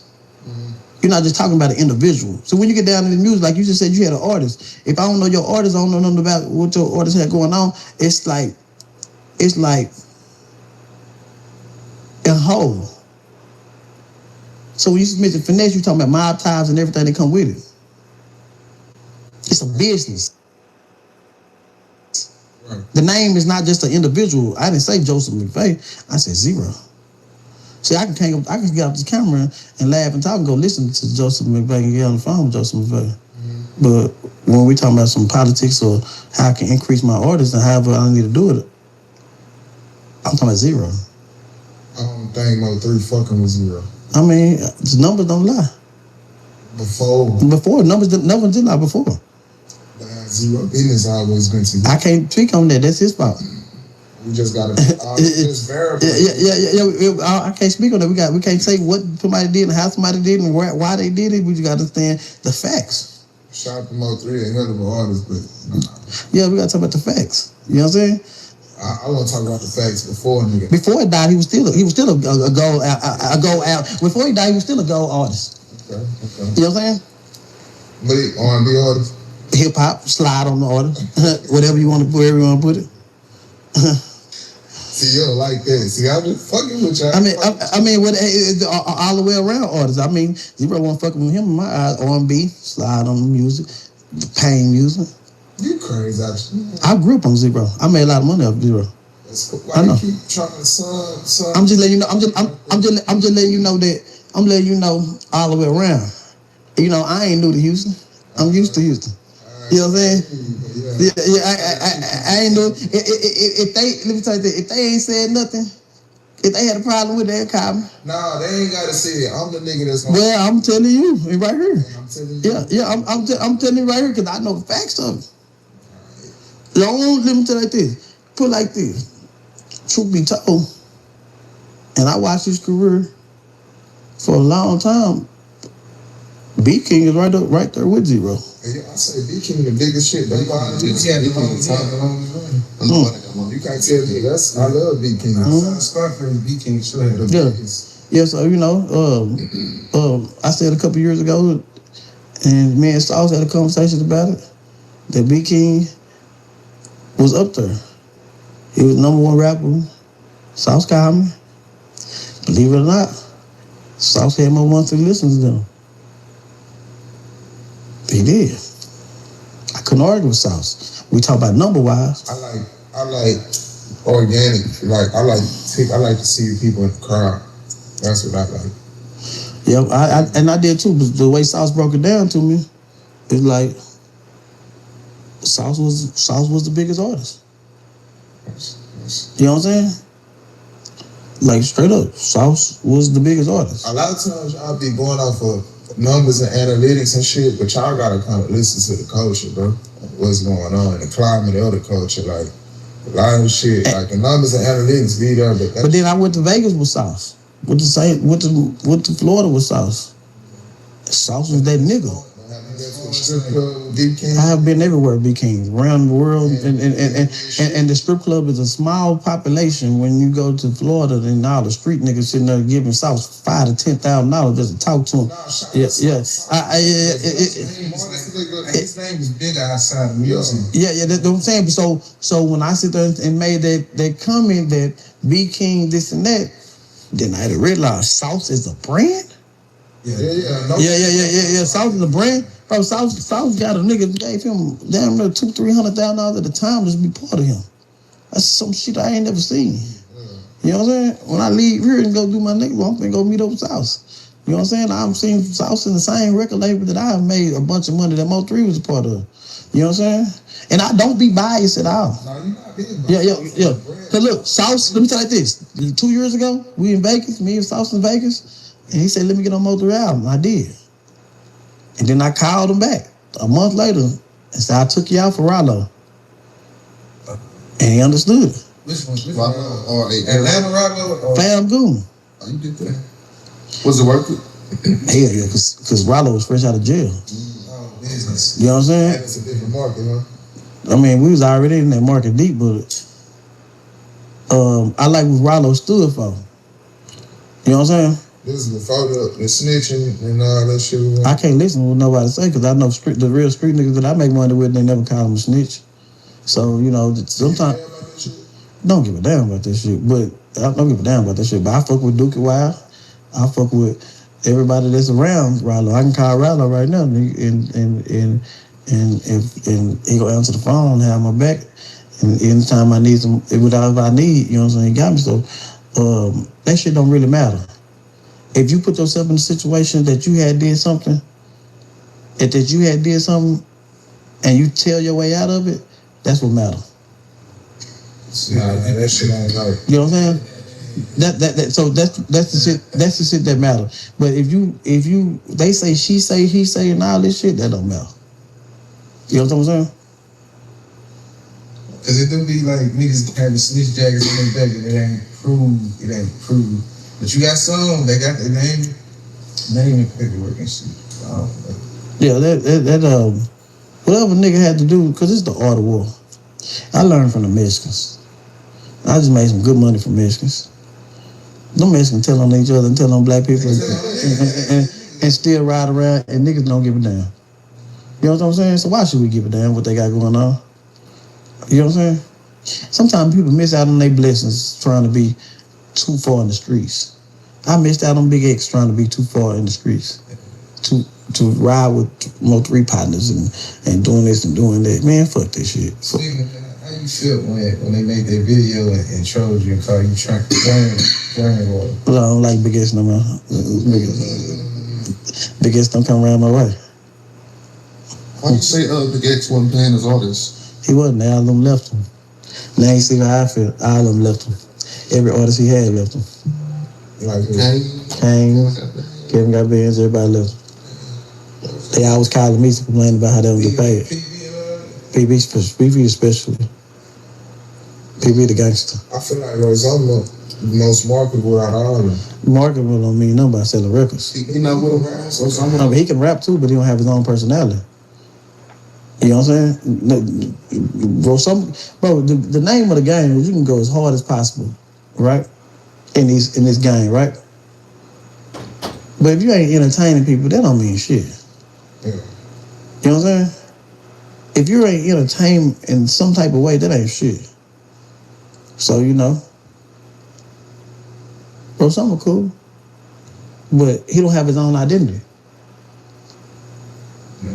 You know what I'm saying? I don't like gangbangers. Yeah, Mo3 was a gangbanger. I ain't like that shit either. I don't give a damn who you are. I'm just speaking. I ain't tolerate nothing about no gangbanger.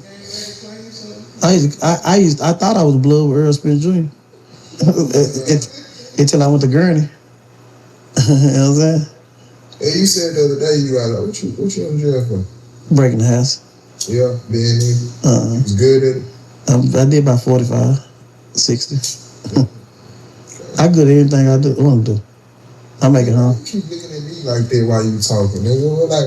Because I know you didn't know me. Man, And, I know you, nigga. but like I didn't realize that you was at South by Southwest with me that day. Yeah, I told you. Was with him? No. Who was you with? Bubba. Oh, you Bubba partner. Yeah. Oh, yes, yeah, you Bubba partner. But some things people say, well, I just got the phone Bubba, so I like Bubba. Man, Bubba. My dog, I love Yeah, Bubba. When I get an artist, I always send them. This is my first time to the studio. Yeah. I always send them. My big recording studio. Yeah, I always send them to down here. But like, sometimes people have the narrative messed up. Yeah. You know, sometimes I might give credit to people to destroy themselves. So and so them down there doing that and doing this. Sometimes they pump their head up and they start believing it. You know. You just gotta understand the techniques I do. When people are around, they know what I do and how I do it. You know what I'm saying? So it's like, you know, you just gotta understand. But you know, I got the feeling after saying that is like I never try to destroy or divide no Houston because I make a lot of good money in Houston. I got more pool in Houston than I do in Dallas. I get more love in Houston than I do in Dallas. I have made it home in the city of Houston quicker than I am in Dallas. So like, I never try to destroy no cities. I ain't never tried to destroy Dallas. I ain't never destroyed Dallas. I have put more people on in Dallas than anybody. Any city. Really, truth be told with you, Dallas niggas want my help more than I need them. Every single last person I have ever gotten to it with have called me and asked me for help. Put it like this. Every single last one of the niggas that I've gotten to it with, I have made a shitload of money off of. Even new Dallas? Oh yeah, especially. That's how. Like that, I ain't got no issue with them. They ain't never said no bad. But you be giving Z-Nut those Z-Nut my partner. Nigga Z-Nut, his whole crew, all them niggas that you see standing outside of the hood with him, that's who used to pay for my parties. Nigga JJ when he went to jail and all this, I talked to them, all the big dogs I talked to. You never heard no big dog from Oak Cliff say nothing bad about me. Cause those my real partners. Those like we all grew up together. Like I got a store at Big T right now in the middle of Oak Cliff and I walk through that bitch and go get my money and walk out. You know what I'm saying? Z in there and all them, those my partners. Like so I never sometimes when I say shit about people, it uplift them and help their strengths. Now if I come on there and say, I fuck with Montana, everybody be like, yo. But let me say, man, fuck Montana. I have 200 comments, everybody telling me how I'm wrong. You know what I'm saying? Literally. So some things I do, you got to put it in reverse. I got love for a lot of people, and secretly, me and a lot of people talk on the phone more than y'all will ever understand. Like, you know what I'm saying? Like, huh? A lot of people. You be on the phone with yelling why would I be on the phone with him? We got trapped. A lot of people, yeah, his phone's tapped and the FBI looking at this. Yeah. Yes. You know, everything I do, people watch us. So, you know, I be on the phone with a lot of people. You know what I'm saying? So it's like, you know. What was your thoughts on the Key1 nigga testimony? The Lord, God bless his soul. When you got one bad apple in the click, it'll take out the whole tree. You know? It's an evil ass smile you got, bro. You know, Evil ass smile, bro. No, do one bad apple. I always remember that. When you do street shit, that's why I don't engage in street activities. Because it's like, put it like this. When you engage in street activities, you would think it's going one way, but it's a whole setup to fuck up your life. And you wouldn't even have a clue what's really going on. Ain't nothing good about no streets. Agreed. You know what I'm saying? I watch niggas snitch on each other and set niggas up and have wires and nigga. Right now, people don't even understand they could be in the whole room with a federal agent. You know what I'm saying? And don't have a clue. And everything could be like, you could think these people your partners and think this and that. Nah, bro. It's like rappers entertainment. It turns left when it's not entertaining no more. And the people that's too street, they don't last. They don't last at all. Like literally. You know, the gangsters in the rap game, they die and go to jail. What's your relationship with Wack 100? I just got the phone with him. He trying to tell Houston now. Houston niggas still around him. I can't do nothing about that. I was with South Walker, me South Walker, me South Walker nurse, so I can't tell them around it. You can't say the same thing to people that was around them, then I don't know what to tell you, but I was around them with the Houston niggas. In the club, and we flying this way and we kicking it. I don't trust no nigga but my kids. You know what I'm saying? Yeah. You know what I'm saying? Yeah, I don't trust nobody but my kids, but you know. Why you say that? It's what? Huh? It's what? I ain't doing nothing illegal. You ain't going nothing illegal, but your day coming. What you feel like for him to turn on you? Yeah, I already turned on. We built our relationship out there. No. We built our relationship. Once you build your relationship with that type of energy, you and that person never have. You can understand each other. I'd rather get into it I'd rather get into it with niggas with bad energy at first because we understand each other. Me and Wack got into it the first time I met him. You know what I'm saying? Me and Charleston damn near too. No, me and Charleston didn't, but we had to get into it to understand each other. You know what I'm saying? So you don't never know who you dealing with until you get into it with that person. But after y'all get into it with each other and y'all build from the ground up, y'all closest partners. That's how most people in jail become friends. You know what I'm saying?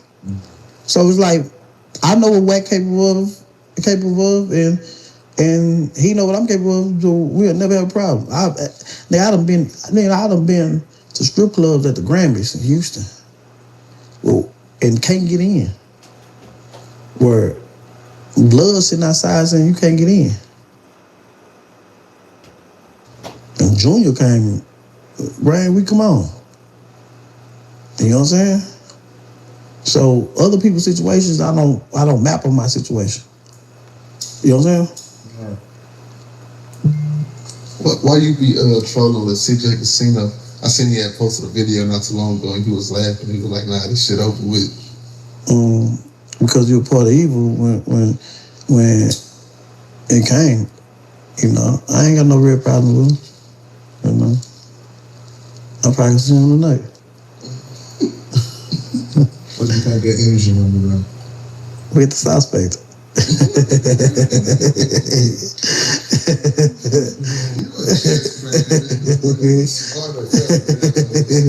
With the suspect. You know what I'm saying? I ain't got no problem. I ain't got no problem, CJ. It's like this, but like, I ain't got no problem, CJ. You know what I'm saying?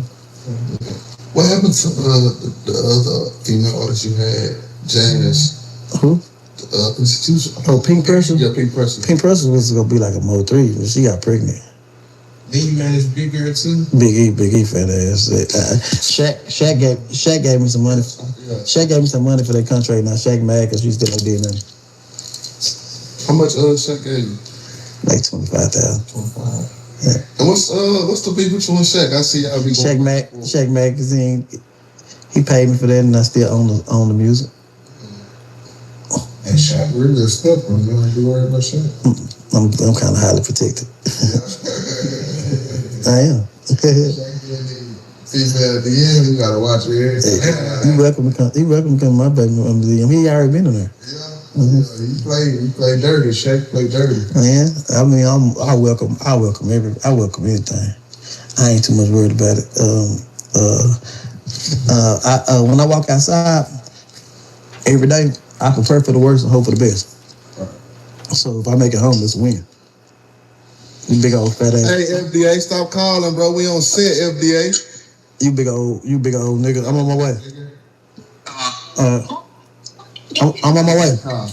Done. I'm on my way. Come on, y'all wanna go Sky? Come on, nigga. Go to club. Why? You got the orders. You going Sky? I know you ain't going nowhere. Why you know you ain't going? He don't want to go. Because you know who remind me of? Big Cuz. I producer. Oh shit, my bad. Because I know when y'all ready to go out. I know when y'all ready to go out. Before you go, tell me what's I got two more questions for you. What's the biggest misconception about you and Mo3 relationship that people don't understand to this day? That's the perfect friend to have. Yeah. Even my lawyer day one friends, day one is stronger than him. That's my real partner. Like that's the lowest friend to have. Right. Did you feel like the loyalty that he gave you was at fault? That's what caused his demise, like kind of stepping in? He didn't step in nothing. Will Lee died. Okay. He ain't stepping nothing. Will Lee died. He ain't stepping nothing I had going on. Anything I got going on, I don't break. He stepping Rollie shit. He ain't stepping Rollie shit. He already knew where it came from. Like he ain't stepping nothing. And then like certain things let me tell like this. Certain things were that's the perfect friend to have. You know what I mean? Niggas sit there and said they was involved in this, involved in that, and it didn't happen. You know what I'm saying? That's a perfect friend to have. But Mo3 didn't have nothing to do with what I got going on. I got a question for you from a couple years ago, and me and Mo was talking about it. What's up with you shitting on Houston sports, bro? Don't get me wrong, now like Dallas been turned up these last few years. Like I was scared about them Rockets. About Duncanville. Oh. I'm talking about high school football, high school sports. No Shore beat them this year. No Shore beat Duncanville this year? Yeah. No, North Shore Duncanville didn't make it to the playoffs this year. No, they did in football. They played in the state. No, last year. Duncanville, DeSoto, and South Oak. Oh yeah. Duncanville lost. It's always been like this since I played basketball. Y'all niggas too young. Y'all don't know about Daniel Gibson. You know what I'm saying? Y'all don't know Daniel Gibson was the first step in carry. You know what I'm saying? I was there when Daniel Gibson them played Lincoln. You know what I'm saying? Y'all ain't know nothing about when Yates with Chris Bosh. With Byron Eaton. You know what I'm saying? There's always been a competition when it come down to basketball. Y'all got no hoopers this year. Only thing y'all really got that's a spark in this class is Skip to My Loose Son. I'm not Skip to My Loose Son. Skip to My Loose Son. Yeah, we're Austin. Yeah, but what I was doing was me and Kurt Cobain had a celebrity basketball game coming up. That was the real hooper. Ain't nobody fucking Kurt out here. Not Kurt. Yeah, real tough. Kurt was doing this in PB. Oh, for real? Yeah, so like I said, everything happened for real. But we all played basketball. We all had a big old basketball game in Austin. Kirko gave us 40.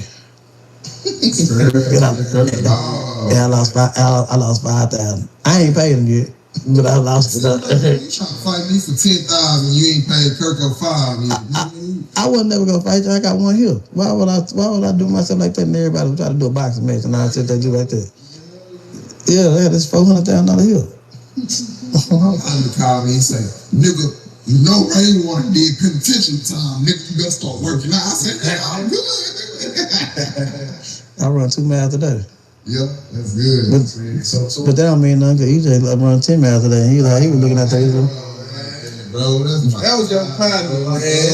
Aaron, your partner. I'm so sad about that, bro. Like, it's really Crawford. I'll never support Crawford. It's really his fault, bro. It ain't built out. It's really his fault. And you're going to be friends with Terrence. I'm cool with Terrence. He cool with Yellow. He cool with Yellow. And Earl's is my partner. I know his mama. You can call it. I can FaceTime right now. Go pick up. Bro. Nah, they wrote. Why when they people do it to me, they not wrong?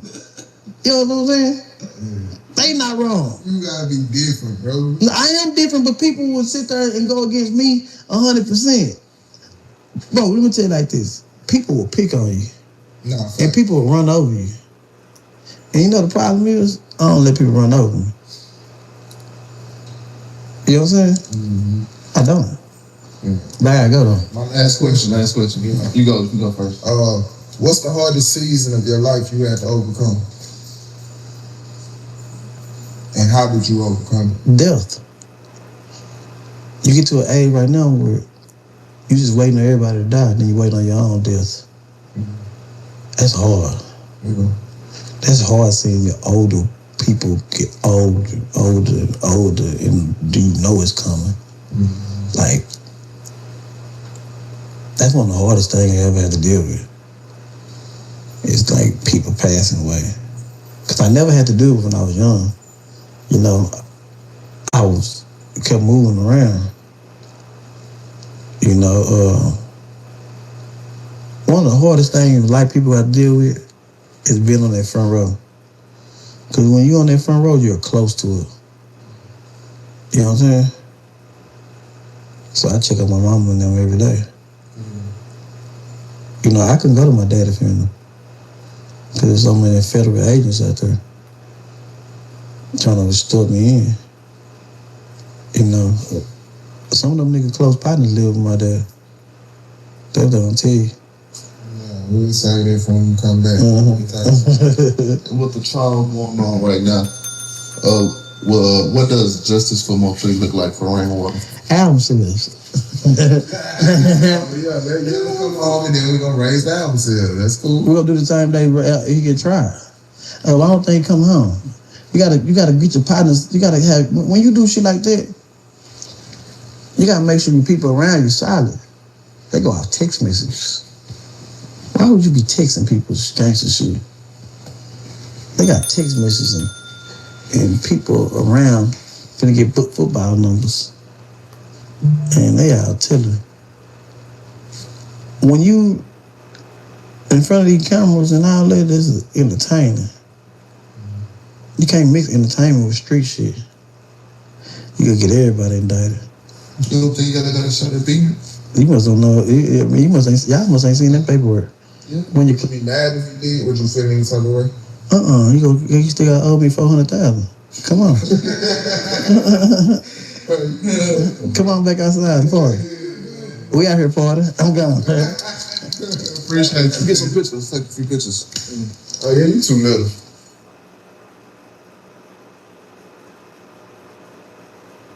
Gotta get dope, beat the block off of that bag, and we want it fast. Run out of dope, out of stove, wait for the moment, serve them. We pull up on them, yappers ain't got but the scope.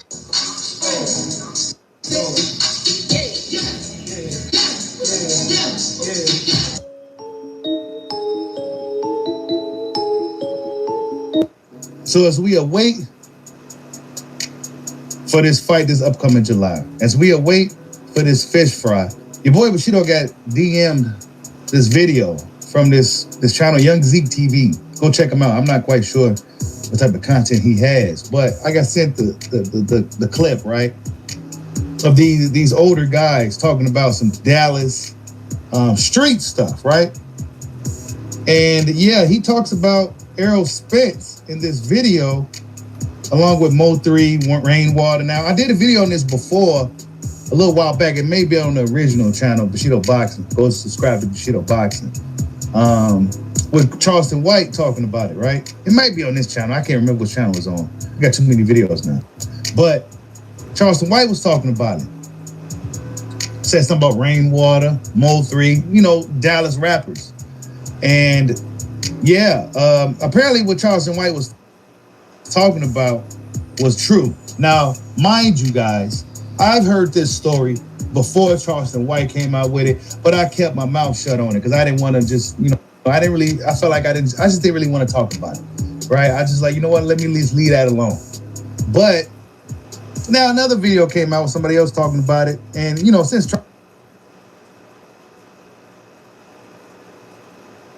Charleston White came out with it, I'm like, you know what, I'm gonna figure I might as well talk about it now since he let the cat out the bag, because I got word like, look man, this is what I heard what happened. Errol Spence really wasn't drunk like that and nothing like that. He was getting chased by some goons, you know, fooling around with some Dallas street beat type of stuff, right? But yeah, check out what this OG had to say about Errol Spence Jr. Oh, they killed him? Down to him in the bro, they had been trying to kill him, you know that, right? Yeah, but that just been cool. You know when Errol Spence called flip, you get to a shooter. What y'all think was going on in this shit? That was Bubba at 3, shooting flip that nigga still was just driving and flip. Now he was running from them niggas, what? They stayed in the same apartment complex, what? That's a real deal, shit. Nigga caught Rainwater and everything. Where you a boxer? See how I don't fuck with Spence? He got that free shit. Like, if I'm asking my home was the street, I'm saying, all right, so basically, dude said is that Errol Spence, like, what you doing fighting in the streets? Like, what you doing on this street shit, bro? You a boxer, like, you a fighter, like, what are you doing, right? And this is something that I was saying around that time. Now, this is all in the past, though. Spence don't seem to be on that type of time anymore. But yeah, check it out.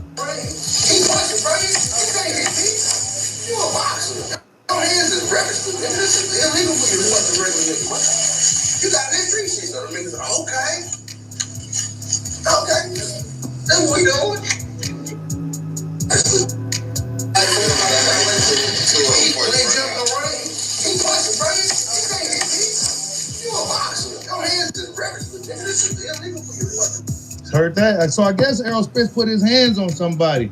That's probably why they was coming after him. All right, look, this is what the OG saying. Listen. You got that street shit, so the niggas are okay. That's what we doing. He already know price was on his head. That nigga had a piece of the pie too. This is homeboy. I got some more. That nigga whipped. And guess what they did? Chase the shit out of him. Scared the shit out of him. They don't fucking let him push. Nah, you should stay in your line. You're a fighter, bro. Let shoot him up. You got to stick shit. And nigga chase the shit out of him. And you can't really kill yourself.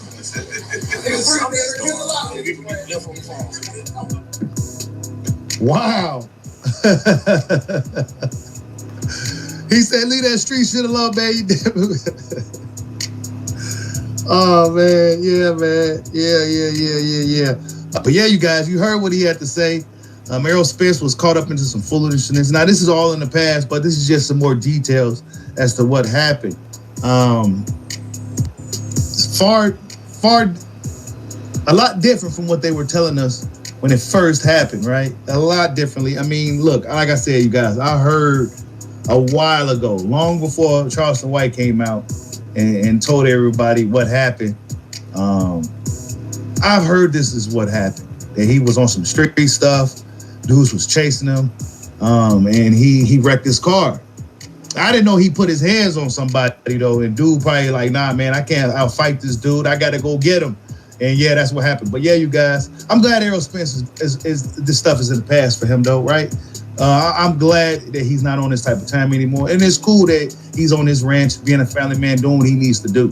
But yeah, man, I'm glad Errol Spence made it out of that. That could have been really bad. You know what I'm saying? It seemed like it was really serious with this Mo3 guy, the Mo3 dude.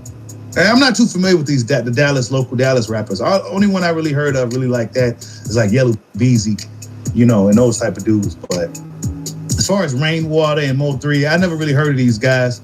But apparently they was in some thick shit down there, and Errol Spence was part of it. But tell me what you guys think. Errol Spence Jr., he got to go to this fish fry in July. We gonna see what happens. Like, subscribe, holla at your boy. Peace out.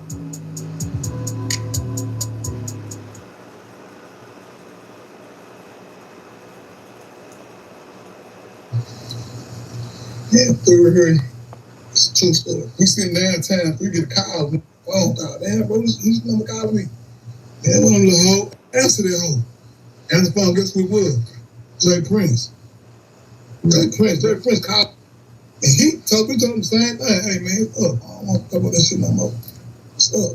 I don't want no talking. I'm through with that shit. So he told Jay Prince that? Yeah, everybody tried, bro. My thing with it was, bro, when I thought sitting there and all that bullshit, I stirred you. He gonna act like, hit him up and be live. I don't know who did it, I'm just saying. Why you capping like your leg got broken in a car wreck? I laid up in a hospital talking about he got in a car wreck. They talking about you broke your leg. Really got hit up. I got hit in my leg. I got hit in my, Everybody know you can't go through there at no 100 and something mile per hour. But he got a little Mo3 and them chasing him in the back. So after Earl had that wreck, everybody said enough is enough. They was sick of Mo3. He fucking with the swirls champ. So that was a secret that most people didn't know. Not many people in the city knew what kind of car Mo3 was driving. Only person really knew what kind of car Mo3 was driving was who? Earl. Earl gave a drop on the car. Hey, Yellow, can I get my credit? Huh? Can I get my credit? What you mean? No credit? Credit for what? What I told you last night. It's like, get your phone out of my face. If you gonna talk to me, talk to me. Get your phone out of my face. Bro, I'm just letting you know. Can I get my phone out? I'm giving you no credit, bro.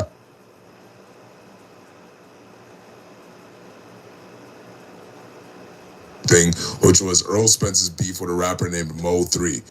I don't know if that was Mo3 gold car at the end of that video at the crash, the Honda. Mo3 rapped about the Honda taking the plates off. Nobody knew that. He and Earl lived in the same apartment complex. Those that know. Mo started harassing, antagonizing, and trying to bully Earl Spence. Showing up at the gym, whether that was at the gym where they lived at and where they worked out in their own home. So Earl Spence not a street guy. Mo was trying to play street with a boxer. That's what put the heat on him. So I'm gonna say allegedly, for your sake, not mine. But allegedly. Yeah, I'm saying allegedly for your sake, not mine. On your channel, that Mo3 was chasing Earl Spence the night he had that wreck. Growing up in the area I grew up in and knowing people in Texas, this is kind of something that even people in that area don't necessarily know, but if people who know, right? You can go do your research on this. I don't want to put any dirt on people's name, but it's already out there, so we'll talk about it. Supposedly leading up to that fight when Earl Spence got into that car accident, a lot of people question why Earl Spence was driving so fast on that road. It was like it wasn't a residential road, but it wasn't a highway, and the way he got into this accident. If you watch the video, at the end of the video, you can see another car drive by. Now, who cares that a car drove by and didn't stop? Little weird, little suspicious, but watching the video initially, I think nothing of it either, right? Maybe the person was drunk driving themselves and whatever, but actually what's been claimed out of Texas is that it was because he was being chased by a rapper named Mo3. Now, the reason this story is so interesting is because later on, Mo3 actually ends up dying because of a shooting. And there's a person out there, some people may know, his name's Charleston White, where he talks about this beef. He's already spoken about it and how the night of that accident, Earl Spence was actually being chased by this rapper Mo3, and that's why he was driving so fast. That's why there's a car that drives by, doesn't stop, right? You see a Lambo or whatever car it was get into an accident, most people would slow down, right? Even if I'm drunk and I'm worried about the police myself, most people wouldn't drive off that fast. Like, most people would stop, see what's going on, and that's something I never really paid attention to until this was brought up. And the reason I bring this up is because there's so many layers, like I said, to this story, which is one,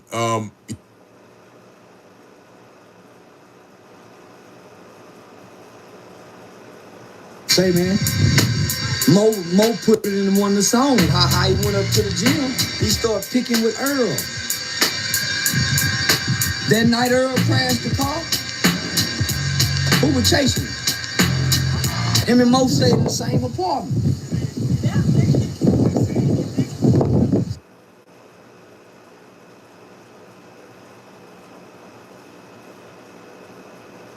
Nowadays, if you want the real on the boots news, you go to TikTok. It's Yellow Bees.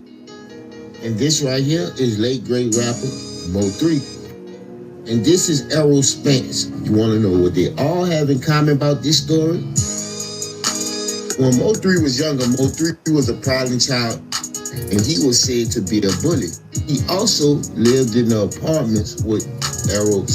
By the way, how are you gonna let this pudgy ass motherfucker bully you? You know what? If he's coming to bully you, you grab a taco, you throw it one way, he goes one way, you run the other way.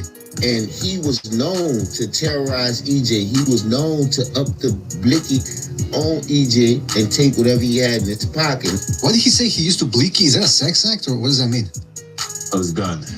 Blicky just means like his tool, like his piece. He asked you guys, is that a sex term? And you go, no, it was just him showing him his tool. But then you said the tool in question is a firearm. You know them. They're all homosexual.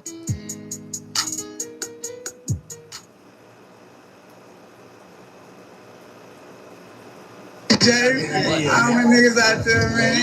Loud fat, loud daddy. Little money 3, you know, everybody here, man. Yeah. You ain't in the building, man. You ain't nowhere, man. We live out here, double cup and everything. We live. We going in the game, man. Skeletons. Man, EJ, all my niggas out there, man. Loud fat, loud daddy. Little money 3, you know, everybody here, man. Yeah. You ain't in the building, man. You ain't nowhere, man. We live out here, double cup and everything. We live. We going in the game, man. Human history from what? EJ, all my niggas out there, man. Loud fat, loud daddy. Little money 3, you know, everybody here, man. Yeah. You ain't in the building, man. You ain't nowhere, man. We live. This is Straight Lane CNT. Like, share, and subscribe.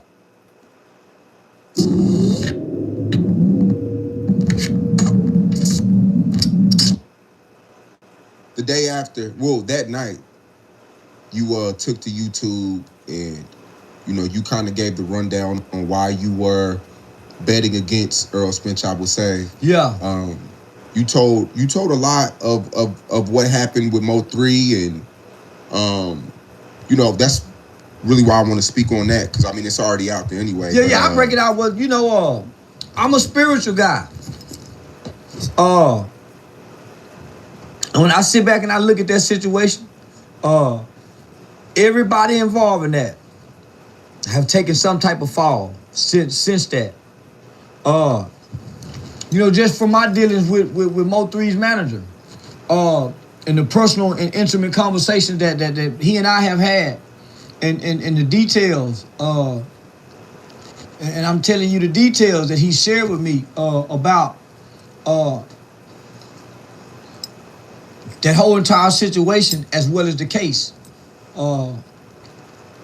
It makes sense for Earl to have to, fall from his throne right now. So he can pay his dues for the part he played in the death of Mo3. I don't know if there was Mo3 gold car at the end of that video at the crash, the Honda. Mo3 rapped about the Honda taking the plates off. Nobody knew that. He and Earl lived in the same apartment complex. Those that know. Mo started harassing, antagonizing, and trying to bully Earl Spence. Showing up at the gym, whether that was at the gym where they lived at and where they worked out in their own home. So Earl Spence not a street guy. Mo was trying to play street with a boxer. And let me tell it, that's what put the heat on him. So I'm gonna say allegedly, for your sake, not mine. But allegedly. Yeah, I'm saying allegedly for your sake, not mine. On your channel, that Mo3 was chasing Earl Spence the night he had that wreck. Yeah, so and this is what you heard throughout the street. We don't gotta, you know, how you got the information, but this is what you heard. I'm repeating it. Okay. No matter where I heard it at, I'm repeating it. With confidence. Boldly. I'm making bold statements and claims. You often say you don't fuck with Mo3. Yeah, now I'm taking the glasses out. Now, they're my police glasses. I want to look like a police nigga up here. That's why I'm wearing them motherfucking glasses. you often say you don't mess with Mo3 and fuck Mo3, but I think deep down you have some type of you like this music, man. I love Lil Melvin. Nigga, I love Lil Melvin. Nigga, Mo3 would go put me on the album before he died. Nigga, when Half Head got killed in Fort Worth after when they did that shit. Nigga, and they were talking about he was banned. I was the nigga in Fort Worth talking about that little nigga ain't banned. He the baddest nigga I know. Nigga shot his way. I used to praise that little nigga. If nothing else, homie, he lived it all the way to the graveyard. You gotta, nothing else. He lived it all the way to the graveyard. But that was the other persona of him. But between Mo3 and Melvin, that was a struggle. Melvin was a church boy. Knew God and everything, homie. Yeah. TYC, baby. Done been through the youth village. Yeah, nah, man. So yeah, I love Lil Melvin, homie. I love when his mother referred to him as Lil Melvin. She don't acknowledge Mo3. You saw that day. She said, I call him Lil Melvin. Yeah, I love Lil Melvin, homie. Yeah, he was a baby Tupac. Yeah, he was a baby Tupac, homie, but nigga, Mo3 worked hard to get killed. Lil Melvin was fighting just to get on stage and sing and be embraced. Mo3 worked hard to get killed, nigga. So now, I love Lil Melvin music in the name of Mo3. But nigga, it's Lil Melvin. It's Lil Melvin. I listened to his mama and what she said, Lil Melvin. Duck, nigga. See, they said Duck. That ain't no gangster name. That was a baby name. That's a baby. Duck. They just put the FBG in front of it. Nigga, build a baby Duck. So yeah, nigga, it's just like in the movies, nigga. When they die, they go back to being Lil Melvin. Baby Duck. So yeah, nah, homie, for those that know, homie, for those that have ears, let them hear. For those that have eyes, let them see. It's a lot of people blind, it's a lot of people deaf, nigga, to all this shit. I'm just not one of them. But I ain't just saying no shit, just to be saying some shit. Yeah, seems like a lot of people, a lot of the Mo3 fans, I even seen Rainwater say something that night after the fight. And for those that know, homie. Not saying that Earl has something to do with him being killed. Nigga, that little nigga been driving that car around this city for a long time. And he was wrong for fucking with that boxer. Just to fuck with them niggas. That boxer got a career. He ain't had nothing to do with nothing. So, when I look at it, nigga, everybody done paid their price for what they paid, for what they played, including Earl.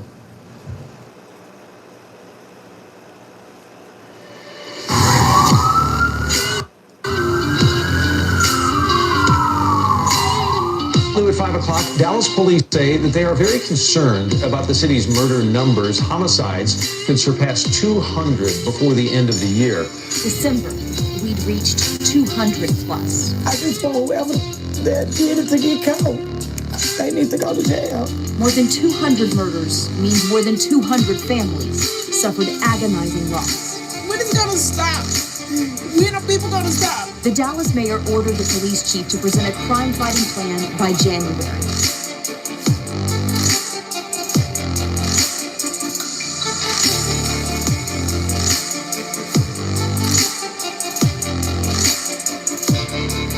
New at 4 now, still no public sighting of North Texas rapper Yella Beezy after he bonded out of jail at 10 o'clock this morning. First on the CBS DFW social media channels, a violent crash overnight as a Ferrari flipped on a Dallas street. In that car was Errol Spence Jr. He's the boxing champion from DeSoto. From what we can gather, there was a rapper here tonight, and as he arrived here, he began taking gunfire from an unknown suspects. Fire was exchanged between the suspects and him, and then both him and the suspects fled. There were 2 people that were struck by gunfire. Both are being treated at hospitals. Ladies and gentlemen, here's the popular and acclaimed, reigning and defending, undefeated IBF and WBC welterweight champion of the world, introducing the Truth, Errol Spence Jr. Mid-October, Errol Spence in a very frightening car accident. Errol, it's great to see you. First time you've spoken in public about it. You look good. I think that's the first thing. How are you feeling? How is your health? How is your face? How's everything? Everything's been good. Like everybody know, I've been a horrible car accident, but I'm feeling good. I spend a lot of time with my family, my friends, and my little girls, and just, enjoying the time with them while I've been off from boxing. In Hanover, Jamaica, the roads had no pavement, and the house had no running water, no electricity, no indoor plumbing. That is where Errol Spence Sr. grew up, one of 7 brothers in the remote part of the island where resources were scarce and the world outside felt distance in every direction. What that part of Jamaica had was boxing, not access to it, a connection to it, something that lived in the house and in the neighborhood and in the conversations of men who had no way to watch the sport but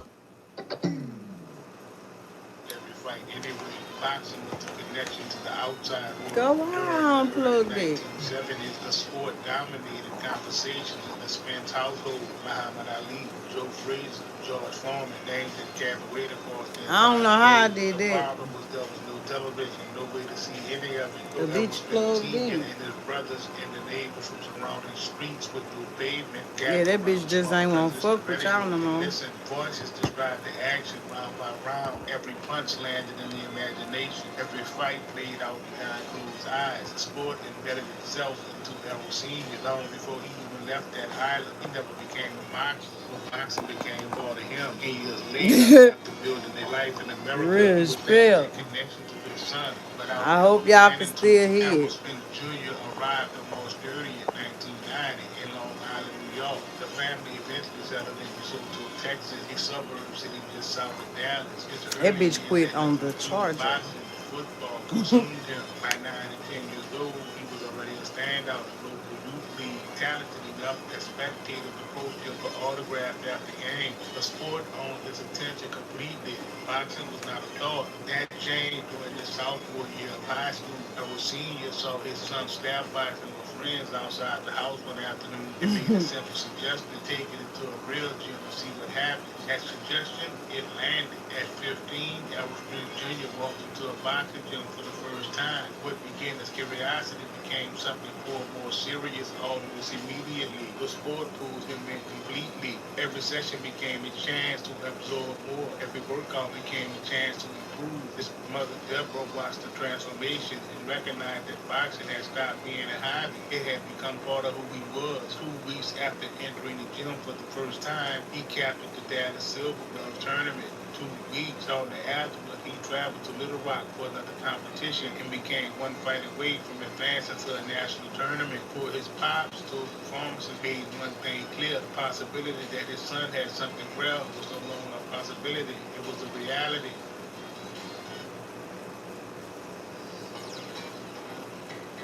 The years that followed moved fast. Tournament victories stacked up. National recognition arrived. Errol continued developing through the amateur rank, spending countless hours inside gyms across Texas. throughout the country. 3 consecutive United States national championships in welterweight division. A spot on the United States Olympic team secured at the 2011 World Championship in Baku, Azerbaijan. By the time the 2012 Olympics arrived, boxing world was already treating him as one of the premier professional prospects on the American squad. While his national profile expanded, another part of his development remained anchored in Dallas. That connection ran directly through Oak Cliff, west of Interstate 35E and south of Jefferson Boulevard. Oak Cliff sat largely untouched by the gentrification beginning to creep into the corners of the city. Gyms like Casa and Valero Boxing Gym operated about a mile apart from each other, both carrying the feel of a different era entirely. Worn heavy bags, framed photographs of former fighters covering the wall, newspaper clippings yellow and brittle from years hanging on the same spot. Rings held together with duct tape.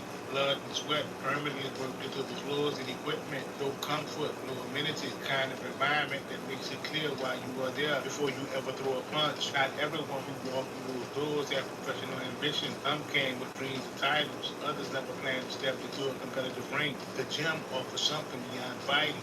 Structure, discipline, and a direction in the neighborhood, but those things were not always easy to find. Oak Cliff was not Errol Spence's home. DeSoto, Texas was, but Oak Cliff became part of his education. He moved through those gyms and those streets long enough that the neighborhood left a mark on him that went deeper than the sport. The neighborhood itself had been carrying weight for decades. And now to breaking news out of Oak Cliff. This is a live look from Mobile 11 where Dallas police are investigating a deadly shooting. We're told a DART employee was driving on Concerto Lane east of 35E and saw the victim. Police are investigating and haven't said whether they're looking for any suspects. Throughout the late 90s and early 2000s, large portions of South Dallas continued dealing with the aftermath of the crack era violence that had not fully faded. Drug trafficking networks operated through various sections of the city. Street gangs competed for territory. The narcotics market, armed robberies, aggravated assaults, and homicides remained persistent. Gang units conducted suppression operations on the regular, targeting crews embedded in narcotic distribution, dividing crime. Shootings occurred with alarming frequency in certain sections. And now the Dallas Police Gang Unit is investigating after a 13-year-old boy is shot in the head and his 10-year-old sister grazed in the back. Retaliatory violence created cycles that proved difficult to break. Oak Cliff names appeared repeatedly in conversations about gangs, drugs, and violent crimes across North Texas. That environment existed alongside the boxing culture, operated inside those same streets, and it was inside that environment where Spence built alliances that would eventually follow him far beyond those gym walls.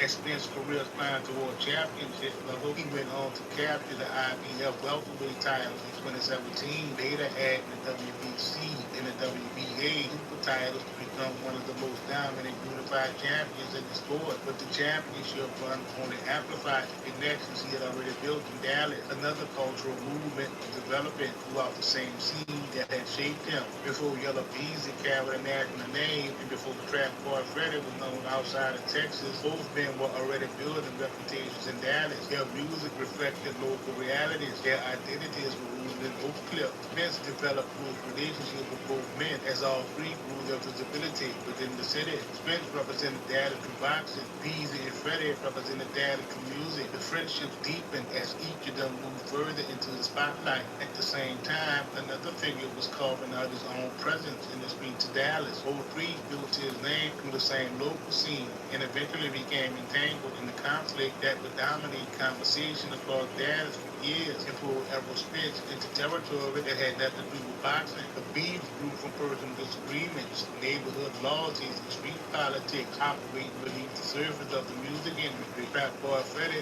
aligned himself with a Dallas rapper named Yayo during an active beef that already involved Mo3. That alignment fractured the scene. Online threats circulated. Social media exchanges got real. So real, it became hostility. None of us can't get on the phone. None of us can't get on the phone, so they put Yayo on the phone, you know. So, a couple days ago, Yayo pulled up at the studio. Cuban dog. Me, Cuban, and Yayo just did a little track real quick. It was supposed to be some low-key little friction between me and Yayo, you understand me, you know. But it really wasn't nothing when it came down to it. So, you know, y'all seen the status like Hey, folks, yesterday, and I not say, yeah, yo, Mo3, I was pussy in his ass, blah, blah, blah. I'm gonna tell y'all why they had. So, boom. Yeah, y'all tell me. Now, I say he was gonna slap you on crib. So I'm like, we at the studio. So I say, damn. Now I say you gonna slap me. I say, Nana couldn't have said that, because I just talked to Nana. Nana, I just talked to you. You couldn't have said that. But I understand you young and you reckless. You don't know no better. So I understand you got around him and you played the fuck Mo3 role. You got around Yo and played that old fuck that bitch ass nigga, yeah. Confrontations moved off the internet and into physical spaces. A nightclub shootout became one of several incidents tied directly to the escalating beef. It started roughly around 3:30 a.m. From what we can gather, there was a rapper here tonight, and as he arrived here, he began taking gunfire from an unknown suspects. Fire was exchanged between the suspects and him, and then both him and the suspects fled. There were 2 people that were struck by gunfire. Both are being treated at hospitals. That was Andrew McCabe, a detective with Houston Police Department's major assault unit. He's talking about the shooting that happened around 3:30 Saturday morning at a club at Harwood and Southwest Freeway. According to Houston Police, a rapper had pulled up in front of the V-Live Bar Lounge. As he pulled up, as Detective Graff said, someone started shooting at him. The rapper from across the street, the rapper and his group started shooting back, according to investigators. A crowd of people in front of the bar, as well as 2 employees, were shot in the volley of bullets. 2 employees who weren't armed and were not involved in the exchange of gunfire, according to HPD, were hit. 1 man was shot in the head, the other shot in the side. Both are expected to survive. There's no word on whether any arrests were made. As the divide deepened, Yellow Beezer and Trap Boy Freddy formed a tight alliance that placed both of them on the opposing side of the beef expanded from a 2-man dispute into a situation involving both camps, clear boundaries and real consequences attached to crossing them. In 2018, Yellow Beezer survived a shooting that left him wounded. The street connected that incident directly to the ongoing conflict. Multiple agencies are investigating the early morning shooting of a man driving on the Sam Rayburn Tollway. Louisville police say more than a dozen shots were fired into a 26-year-old man's vehicle and several rounds struck him. Fox 4's James Rose has more on the investigation and who police are looking for. James. Right, Natalie, Louisville police detectives along with state troopers and the North Texas Tollway Authority are reviewing video and toll tag information, trying to get suspect information and piece together exactly what happened this morning. Louisville police say at 3:38 this morning they got a 911 call from a driver saying he'd been shot multiple times by someone in another vehicle in the northbound lanes of the Sam Rayburn Tollway at FM 544. Police say 26-year-old DeAndre Conway was shot 3 times and was still conscious and breathing when he was transported to a nearby hospital. Conway told investigators he was out with friends and had dropped them off in Louisville and was on his way home when he was fired on. Police say more than a dozen rounds were fired into Conway's vehicle. Investigators are hoping businesses and or tollway cameras will lead them to the suspects. Investigators say it's unclear if Conway knew who fired the shots or if the attack was random. We're uncertain of the motive of the shooting. We'll work that out as we speak and interview the victim, gather more information, and also review any and all evidence that we're able to obtain through the toll board. The police shut down that portion of the tollway this morning as investigators work to gather evidence they believe they could have found on the scene. Now, police are also examining Conway's vehicle to see if any evidence can be linked to the shooter or shooters. Now, it's unclear what condition Conway is in. Initial reports from police indicated his wounds were not life-threatening. All right, James Rose, thank you. While that tension built in the background, Elmo Spence's boxing career reached a level that turned him into one of the most recognizable public figures in all the data. Instead of distancing himself from local artists, he used his platform platform to shine a light on hometown talent. Beasley and Freddie became highly visible parts of that effort. The relationship reached its most public moment during Spencer's 2019 fight against Mikey Garcia at the AT&T Stadium during the ring walk. Performing live as Spence entered the arena in front of a capacity crowd with millions or more watching on Fox and pay-per-view. The image traveled everywhere, but in Dallas, that association carried weight that extended far beyond the sport and into the street. By embedding himself so publicly with Beasley and Freddie, Spence stepped into a position that the streets of Dallas read as taking sides. To Mo3's camp, Errol Spence was a civilian with a bag, a multi-millionaire athlete using his global platform to shield people who wanted Mo3 gone. The boxing business had become a cover for something else entirely.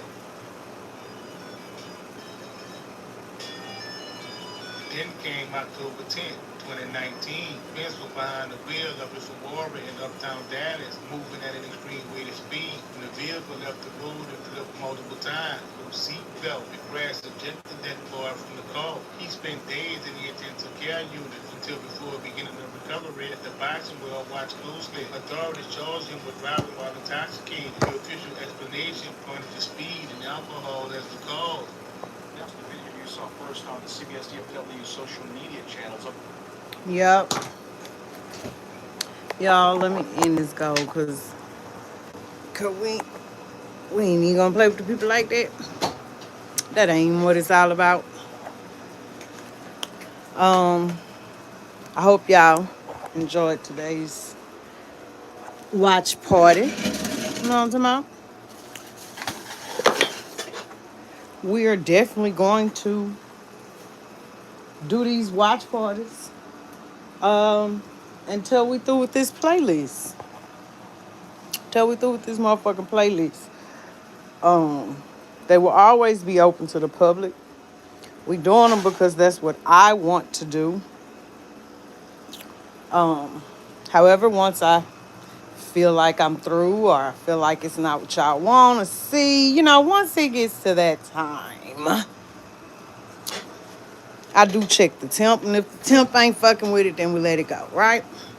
And then because I am a content creator and this is something that I got to file on my taxes, I don't do it full time, but it is nonetheless a side gig. And it's a side gig that comes with the benefit of having select accounts decide that they're going to take some of their hard-earned shams and let it come out of their check for me every month. So for those members, y'all just get something extra. Like everybody else is dropping the documents. I'm glad that everybody is now going to cite the original sources, going straight to those websites and so forth. As the trial comes close, it's time for me to empty my laptop, y'all. So, members, I've decided what I'm going to do is person for person, every document that I have, every document, screenshot, video, they're going to go into these members only lives with my watermark on there. Y'all don't have to be in there. Y'all can be in there. Either way, it'll always be there for you if you're a member. Okay? Okay. Now, if you're a family of somebody mentioned and you need something I got, yeah, you can have it. You don't got to be no member. Just hit me up. You can find how to hit me up in the description. Rob, I don't know what 53 means, but I can't gamble with y'all tonight, Rob. I can't gamble with y'all tonight. It's Friday night. Husband is home and stuff. I can't gamble with y'all tonight. Maybe we'll gamble tomorrow night. These watch parties are, yeah. Oh, 53 at the end of your name. My bad. Oh, that's okay. You can just watch it back. Now, anybody know what a watch party is? Can I get that? Can I get the watch party? Can I get? That's all right. All right. And to those who supported with gifts and super chats and 75 likes. I appreciate every last one of them. It feel like $7,500,009. Okay. All right. Toodaloo. Members, give me about 30 minutes tops. If you want to be